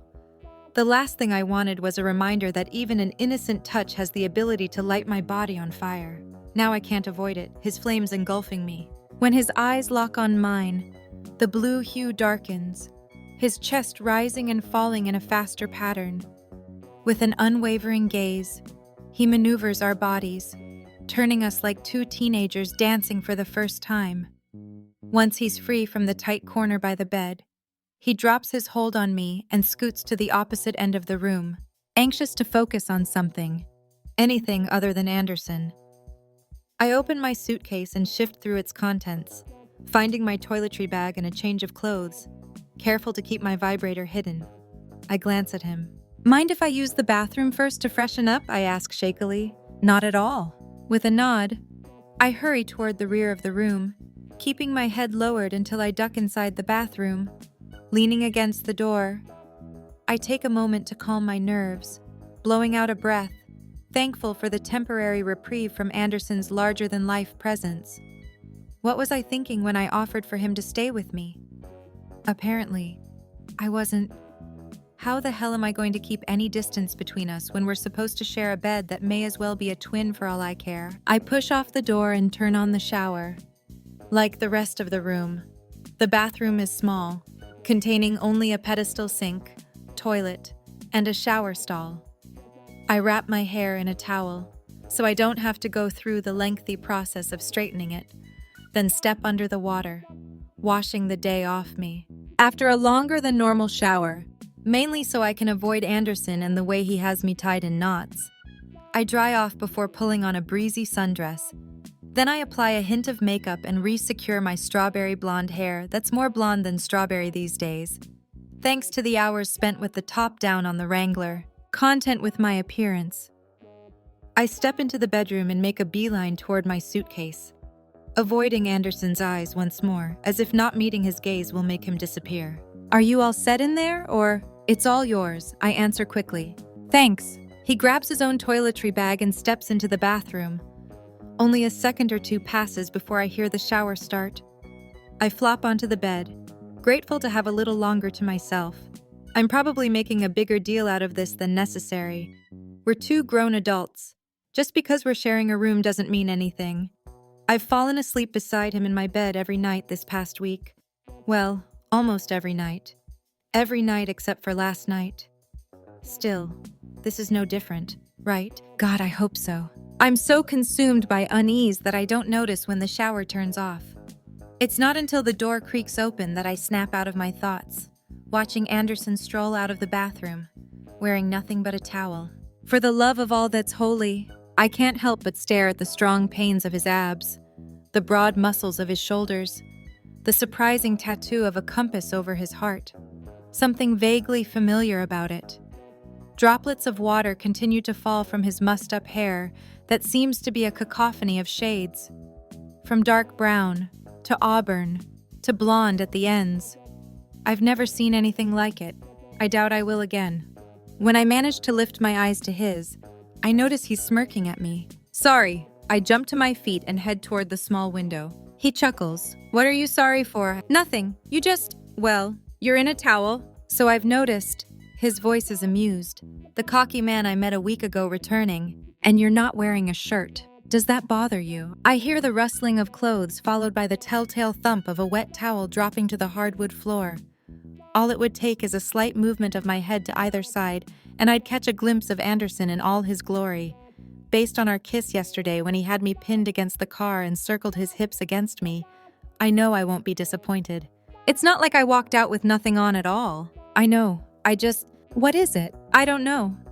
I shake my head, struggling to find the words to explain what's going through my mind. To make Anderson understand why I'm jittery around him, why these past 24 hours have been a perpetual seesaw. How 1 minute, I don't want to do anything that would tarnish Hunter's memory.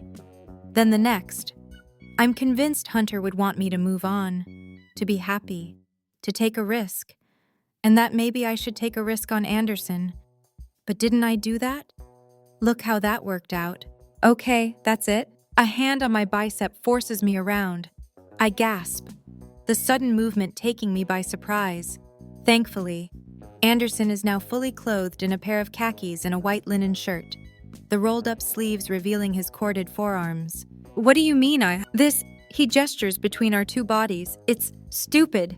I scrunch my brow, my heart pounding in my chest at the magnitude with which he stares at me, the muscles in his face strained, the vein in his neck throbbing. He throws up his hands. This tension, this awkwardness. It's been driving me crazy all bloody day. So we're leaving. My eyes widen. But I wanted to stay here. We're still staying here. But we're going out. We're going to walk to a little Mexican place a few blocks away. And the first thing we'll do is take a shot of tequila so you'll stop feeling so goddamn on edge around me. I fucking hate it. You're supposed to be on this amazing journey, having the time of your life.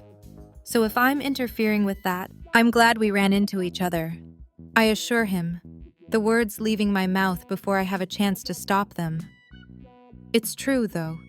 Despite yesterday's setback, I can't imagine doing this trip without him. His lips curve into a sweet smile, his expression and voice softening. And there's nowhere I'd rather be right now than with you. But we need to do something to cut through the obvious unease. And in my experience, a shot of tequila is the best medicine for awkward tension. He winks. So is a glass of wine. True.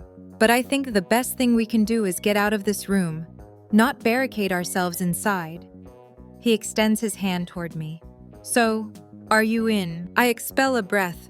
Getting drunk on tequila and beer is the last thing I need, considering I'll be sharing a room with Anderson tonight. But he's right. Today has been ridiculous. We need to put last night and today behind us. And there's no better way to forget than several shots of tequila. Linking my fingers with his, I revel in his warmth and familiarity. I'm in Chapter 20. Anderson. You want to play what Nora asks as we sit across from each other in a booth, hidden in the corner of a dark bar a few blocks from our motel. We'd gone out for Mexican food and, as I'd hoped, the tequila and beer relaxed us both, Nora finally letting her hair down again. But I still wasn't ready to go back to the room. Not yet. Instead, I dragged her to a bar where the music is loud and the drinks strong. The perfect spot for two people to get reacquainted after a setback. Truth or drink? I'm not familiar, she says with a slight slur as she takes a pull from her beer bottle. You're familiar with truth or dare, though, aren't you? She passes me a flirtatious grin as she pops a tortilla chip into her mouth.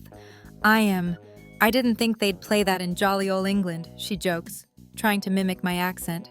I'm fairly certain where there are adolescent teenagers, there will be truth or dare. This is similar, with a minor variation. A person asks you a question, and you can either answer it truthfully or drink. No dares to make out in a closet or crank call the object of your affection. Our waitress approaches and drops off the shots I'd ordered, her timing impeccable. Sounds reasonable enough. I should warn you, if you drink, it's not a sip from your beer. I nod at the row of shot glasses in front of us. It's a shot of tequila. If I didn't know better, I'd say you were trying to get me drunk. She playfully bats her lashes, drawing my attention to her large, blue lilac eyes that shine even in the dim lighting of the bar. No, simply trying to give you an incentive to open up instead of hide behind your mask. Or tequila, as it were. I grin. So, what do you say? You up for a game with a single brow arched? I tilt my bottle toward hers, waiting for her agreement.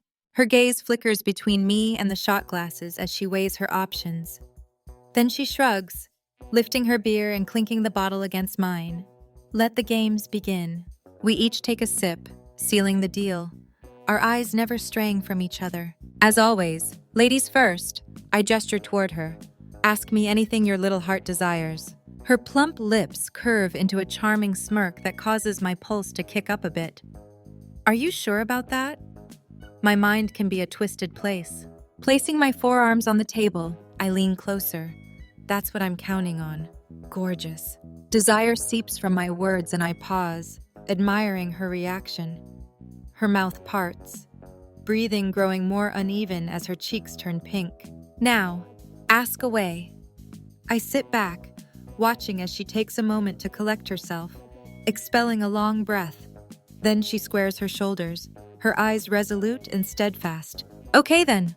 What's your favorite sexual position? Not beating around the bush, are you? I figure it's best to take a more direct approach with you. You won't hear any complaints from me. I bring up my leg, resting my calf on the opposite thigh, making it appear as if I'm about to answer her question. Nora's expression lights up with intrigue. Then I grab one of the shot glasses. She frowns. Sorry, doll. As much as I'd love to tell you all about my favorite sexual position, I'd rather wait to show you. I throw back the shot, the liquid burning slightly as it travels down my throat and into my stomach. My turn. I slam the glass down, ignoring Nora's wide eyes at my admission, her jaw dropping. That vibrator I noticed in your suitcase. What about it? She asks cautiously. Have you used it since we met? Several protracted moments pass as she looks between me and the line of shots, weighing her options. I have. A sly smile crawls across her mouth. I harden, my grip on the beer bottle tightening from the mere notion. God, this woman will be my undoing. I'm trying so hard to keep my head around her, but I can't deny the way I crave her. Did you think about anyone in particular while you got off? I ask gruffly, my eyes intense as they lock with hers. She folds a leg underneath her and slowly pushes herself up, closing the distance. My heart thunders in my chest. The air between us no longer thick with awkward tension but with raw desire. She licks her lips, drawing my attention to them. I believe that's another question. She breathes, then adds, gorgeous, with a smirk. She lowers herself back to the booth. Now I know what my next question will be, although I already know the answer. Don't be so sure. No one likes cockiness. The instant the word leaves her lips, her eyes widen and she slaps a hand over her mouth.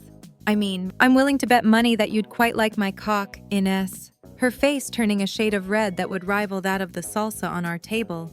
She grabs a chip and chucks it at me. Shut up, that's not what I meant. I think it was, darling, I tease, laughing. She averts her gaze, but can't stop the smile from forming on her mouth. Soon, she joins in my laughter, the sound like music to my ears after the past 24 hours. This is what we needed. Good food, strong drinks, and a reminder that life shouldn't be taken so seriously. And for the next several hours, we don't take life too seriously. We laugh. We share stories from our past. I learn Nora is the youngest of 4 and has 3 older brothers. And I tell her all about my family, apart from the whole royalty thing, although I'm finding myself more and more eager to share that part of my life with her, too. Nora's the first person I've met in a long time who I want to know all of me, who I feel like I can trust with that. Most of my life, people only wanted to be around me because of the notoriety and fame that comes with dating the Crown Prince of Belmont. It wasn't until I met Kendall, who had no idea who I was, that I knew what it felt like to be with someone who wanted to be with me for me. I didn't think I'd ever experience that again, until now. And like with Kendall, I know it won't change how Nora feels about me. Okay. Here's one. Nora takes a large gulp of her ice water. And it's something I've been curious about since I met you. And that is, I ask with an arched brow, what the hell kind of work do you do that you get to take off all this time? She brings the straw back toward her mouth. My eyes are drawn to the way her lips wrap around it, making it difficult to focus. The alcohol hasn't helped, either. I thought I was lucky being able to take off for 2 weeks, but you... She waves her arm around, her motions slow, speech lazy. You've been on the road for what? Over a month. I nod, more or less. I answer, not wanting to go into the specifics of my recent travels. So what do you do? That's your question, what I do for work. It is. I was quite hoping you'd ask the weirdest place I've had sex. Nope, not going to happen. You're not going to distract me with learning about you and sex. She maintains a straight face, albeit with difficulty. One thing I've learned about Nora is that she's a happy drunk, and slightly amorous too, which I won't complain about. I've missed the subtle brush of her skin against mine, each touch causing me to want more. So tell me. Anderson North. She leans toward me, her breath intoxicatingly sweet. What do you do for work? I study her, weighing my options. I could easily give her the standard response I give everyone when I travel under my pseudonym, but I proposed this game so we could learn more about each other, so we would stop keeping secrets, so we'd start opening up to one another, at least to the extent we're comfortable. And I do want Nora to know this part of me. I want to erase the lies between us. I'm the Crown Prince of Belmont. She bursts out laughing, the sound drawing the attention of nearly everyone in the bar. Nice try, but if you didn't want to tell me, you could have taken a shot. Or can't you handle your liquor anymore? I keep my expression calm as I level my gaze on her, wanting her to see I'm not joking. I can handle my liquor perfectly fine. To prove it, I grab the last shot glass and throw it back. The tequila stings a little, but I manage to push down the burn. I understand why you'd think I wasn't being honest, but it's true. I'm the Crown Prince of the nation of Belmont, heir to the throne when my father, King Gabriel Maxwell, Luther Hamilton Wellingston, either passes away or steps down from his position. Go ahead and Google me. I slide her phone toward her. Crown Prince Gabriel Anderson, Joseph Xavier Wellingston of Belmont. She studies me for a moment, seemingly torn between brushing off my answer as a joke and believing me. Her curiosity eventually gets the better of her, and she swipes her cell off the table. Think I can just type in Prince Gabriel? That's a lot of fucking names to remember. I chuckle. You're telling me. A few moments pass. I assume she stumbled on the wiki article about me, which is usually the first result. Squinting, she reads out loud. Prince Gabriel, born Gabriel Anderson, Joseph Xavier on February 27, 1985, is the oldest son of King Gabriel and Princess Grace, who passed away from complications due to multiple sclerosis in 1995. He is the crown prince and will ascend to the throne when his father passes away or voluntarily resigns. He has one sister, Esme Louisa Victoria Grace, the Princess Royal. Her brow crinkles, and I can see the recognition as she reads Esme's name. Then she straightens. This still doesn't prove anything. I'll admit, you do bear a slight resemblance to him. She turns her cell to me, and I see a photo from an event several years ago. My hair styled back, face shaven. A complete shift from my current appearance. You're right, it doesn't, but this might change your mind.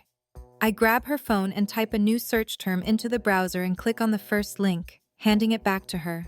What's this? She asks warily. Some reporters don't have anything better to do than gossip about a member of the royal family getting a tattoo. I watch as she enlarges the photo in the article, then inhales sharply, her eyes widening. She runs her finger over the image, unable to deny it now. Not when she saw that same tattoo on my chest mere hours ago, the compass. She breathes. My father lost his bloody head when he found out. I chuckle at the memory, although it didn't seem amusing at the time. That's one of the pitfalls about being born into a family with notoriety. You can't get away with lying to your father. If you fuck up or break the rules, chances are someone was there to witness it. She shakes her head, but I don't want you to think I lied to you. I interrupt. In my inner circle, I've always gone by Anderson. My father's Gabriel. I did spend my younger years at school in London. When it was time to go to university, I didn't want to get preferential treatment because of who I was. So I enrolled under an alias the Royal Guard developed for me. And whenever I want to disappear and be normal, that's the name I travel under. Anderson North. I may not have told you about my title, but everything else has been true. Nora, the person you've gotten to know this past week is me. She takes a few more seconds to process this, my admission having sobered her. Then she brings her eyes back to mine.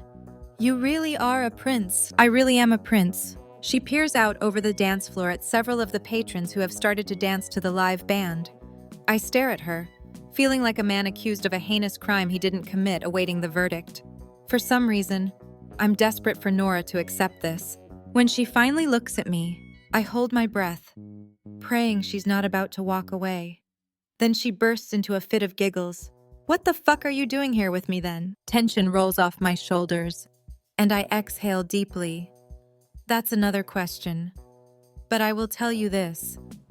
I clutch her hand, running my thumb along her knuckles.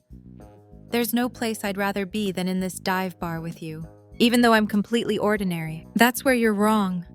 I lean across the table, my voice low. You're not ordinary. Not in my eyes. I find you exceptional.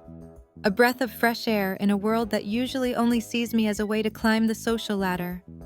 Which is why I normally don't share this with people I meet. At least not when I'm traveling on personal business. Like now. I value my anonymity. Then why did you tell me? For some strange reason I can't even begin to understand. I wanted you to know this about me. Wanted you to know the truth. And I was right. She tilts her head. About what? That it hasn't changed the way you see me? I smile as I run my fingers over her skin. You still look at me the same way. I'm not sure I'll ever see you as a prince, even if you're in front of me wearing a crown and sitting on a throne. To me, you'll always be Anderson North. I exhale a sigh of relief. Her response exactly what I'd hoped. That's all I ever want you to see me as. For you to look past the crown and see the man sitting beneath it. Nothing else. Chapter 21. Nora. I blink away my shock, still trying to wrap my head around this unexpected turn of events. Chloe would lose her mind if she knew, Considering she once worked as a celebrity news columnist and penned a few stories about Prince Gabriel. Hell, since Prince Harry was taken off the market, she'd named him the most eligible prince. But just like Anderson doesn't want me to only see a prince when I look at him, I don't want any inside information K.Leigh may possess to color my opinion either. I'm not sure I want to share him with K.Leigh yet anyway. We had a slight rip in our bubble today. I like to think we've repaired it, that we're back in our cocoon where it's just us, no one else. I fear sharing this with K.Leigh will destroy our bubble. Okay, my turn. Anderson's voice enters my thoughts. I bring my eyes to meet his. Now that I know the truth, I do see the resemblance. Although I must admit, I like this version of Anderson much better than his public persona. With the slicked back hair and clean-shaven jawline, he's still attractive like that. But I like my Anderson a little rough around the edges, like he is now. I'm not sure how to follow that one. I'm not really a princess or anything, I joke. True, but you still have valuable secrets I'd love to crack. Not as earth-shattering as that, maybe not to you, because you already know everything there is to know about yourself. I feel like I've only scratched the surface about who you are. Well then, ask away. I raise my beer up to my lips, then add, Your Majesty. He chuckles, technically, that's my father. What are you then? I'm new to all this royalty stuff. I wave my hand around. I must have skipped Royalty Etiquette 101 in college, and we'll keep skipping it. As far as you're concerned, I'm just Anderson. No title. I know. I'm just curious how people are supposed to address you.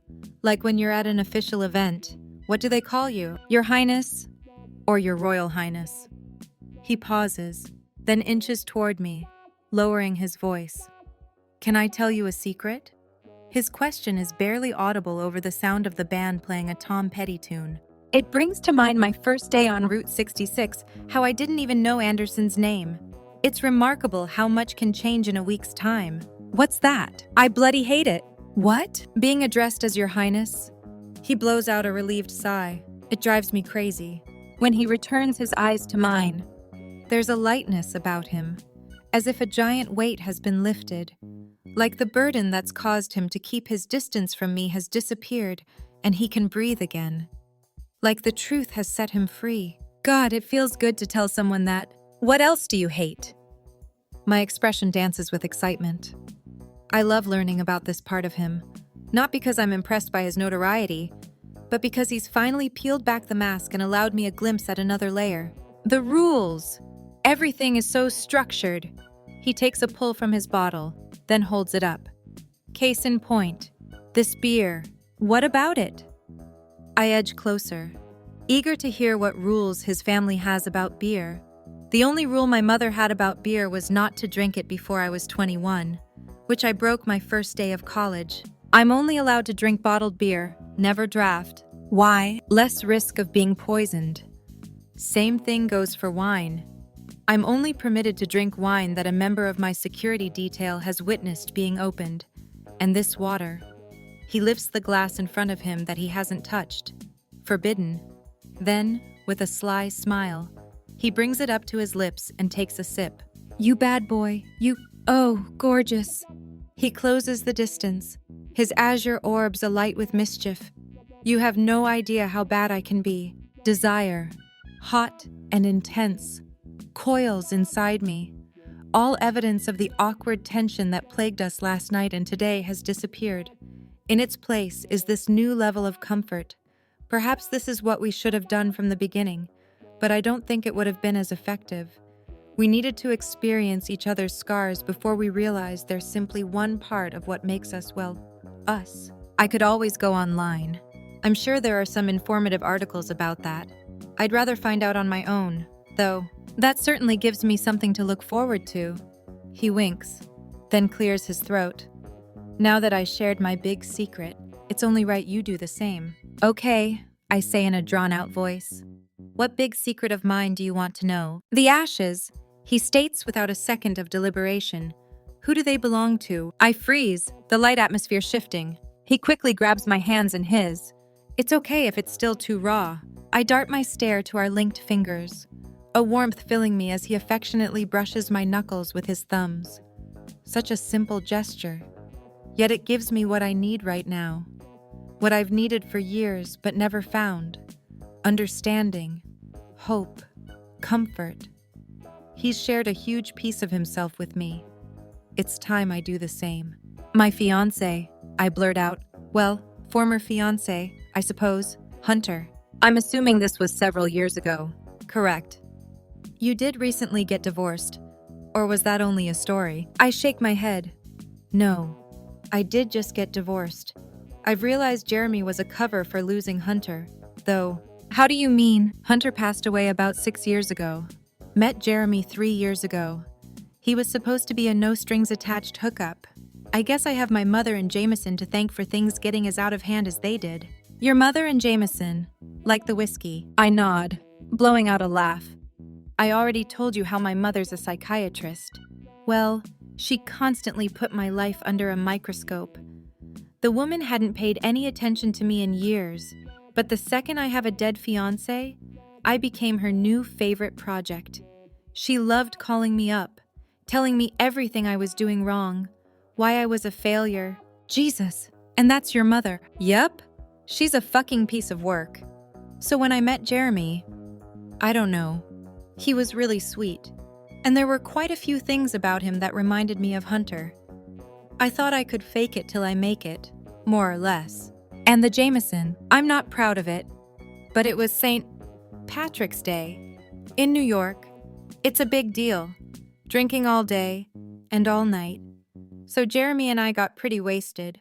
One thing led to another, and we left one of the bars and went to the Diamond District. The next morning, I woke up with a ring on my finger. I think we both regretted it but refused to say anything.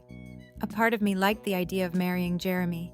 Figured I could kill 2 birds with 1 stone. Could get my mother to leave me alone, as well as make everyone else around me believe I'd moved on from losing Hunter.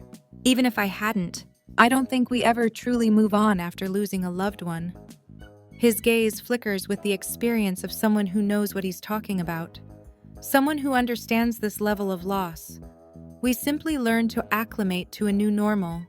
Doesn't mean you're a horrible person or are dishonoring their memory. You just decide to swim instead of sink. Silence falls over the table as Anderson continues running his thumb along my knuckles. Earlier today, the silence between us drove me crazy. But it's no longer awkward. So much is said in this silence. 1,000 apologies. 1,000 words of understanding. 1,000 promises of hope.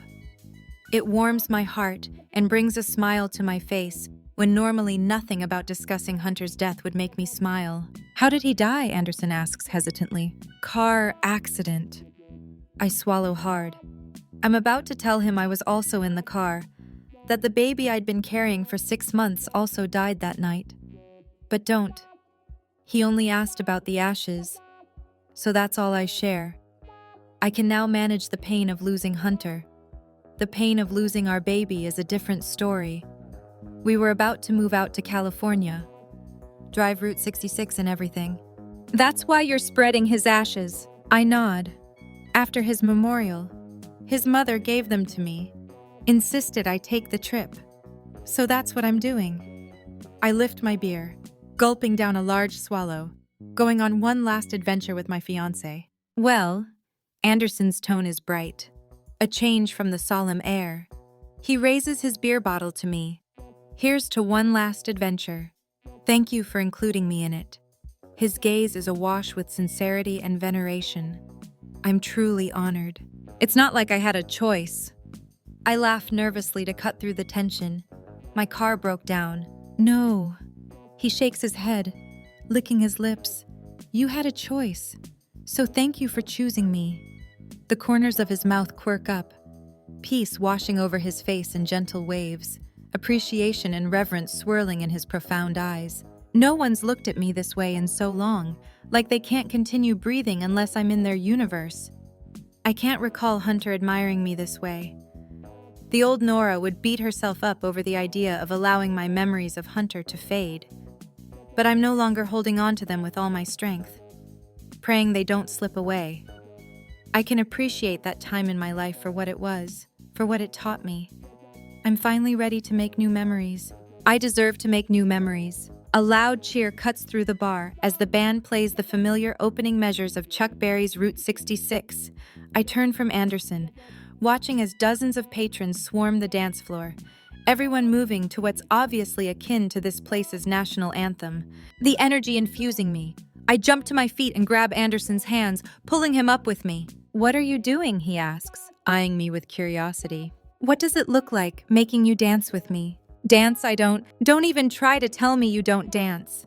I'm sure you had to take plenty of dance lessons so you didn't make a fool out of yourself at public functions.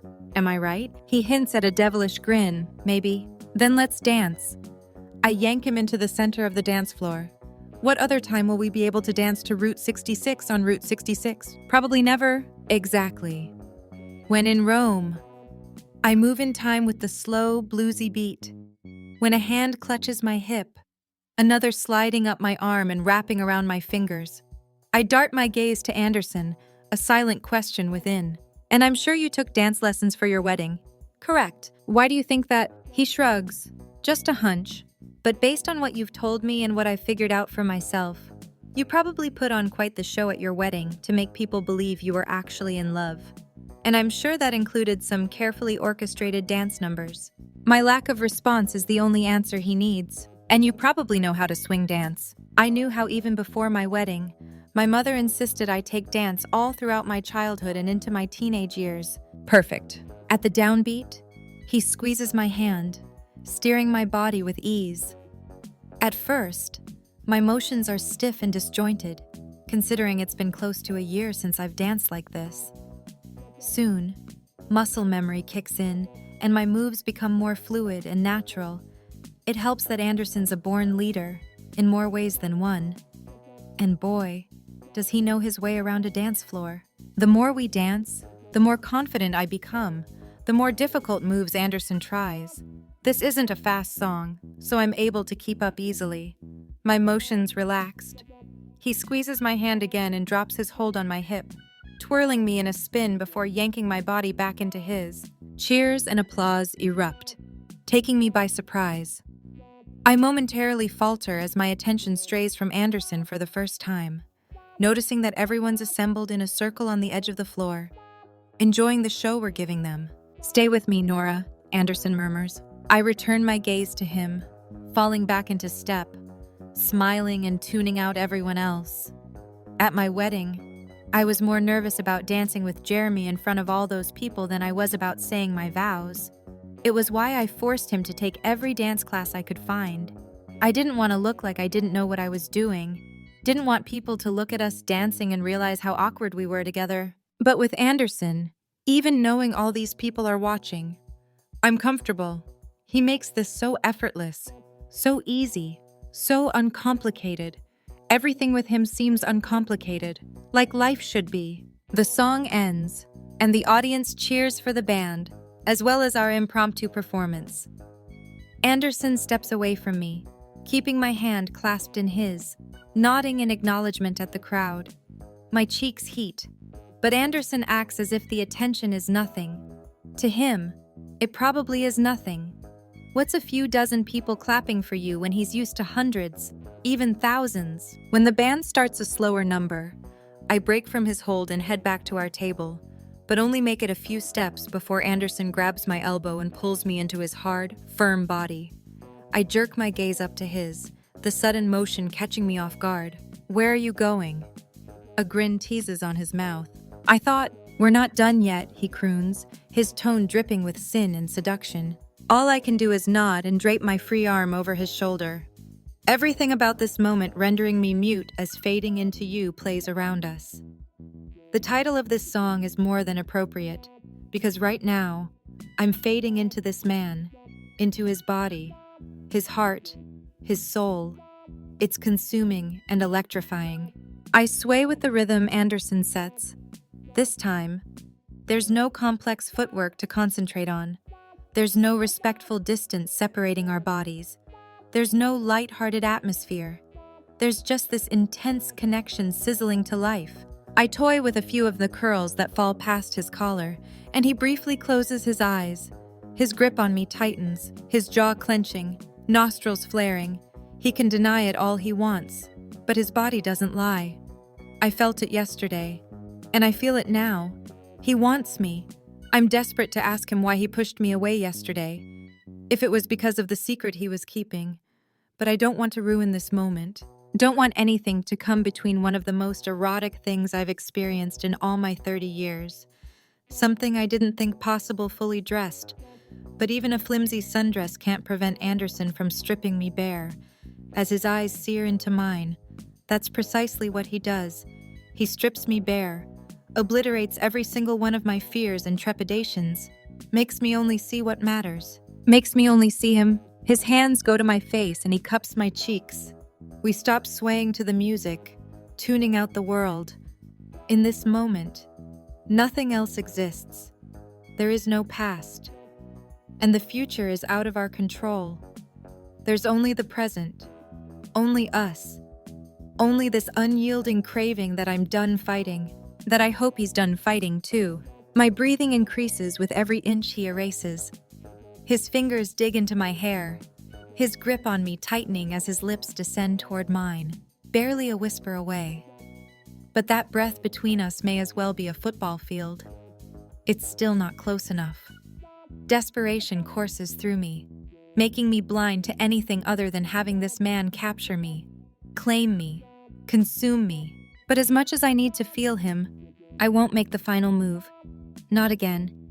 He needs to make this decision, needs to scale that wall and free himself.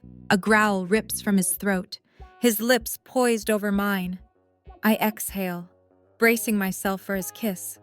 Suddenly, he's jostled and stumbles, breaking our connection. I fling my eyes open, disoriented at first. Then I see a tall man dressed in black hovering nearby, a rocks glass in his hand. "Oh, I'm so sorry," the man says in a heavy Texas drawl. I forgot what I was doing for a second. I look between the man and Anderson, something about the way they stare each other down striking me as odd, almost like they're having a conversation without uttering a single word. I sometimes do that with Chloe, but she's not a stranger like this man is. The man glares at him as he walks away, making my hackles rise. I'm about to ask Anderson if he knows him when he grabs my hand and pulls me across the dance floor. Bodies moving and bumping into us in time with the fast, driving beat of a different song. "Let's get some air," I nod, following him without protest, unsure if we're leaving to have more privacy or because he's worried he almost crossed a line he doesn't want to.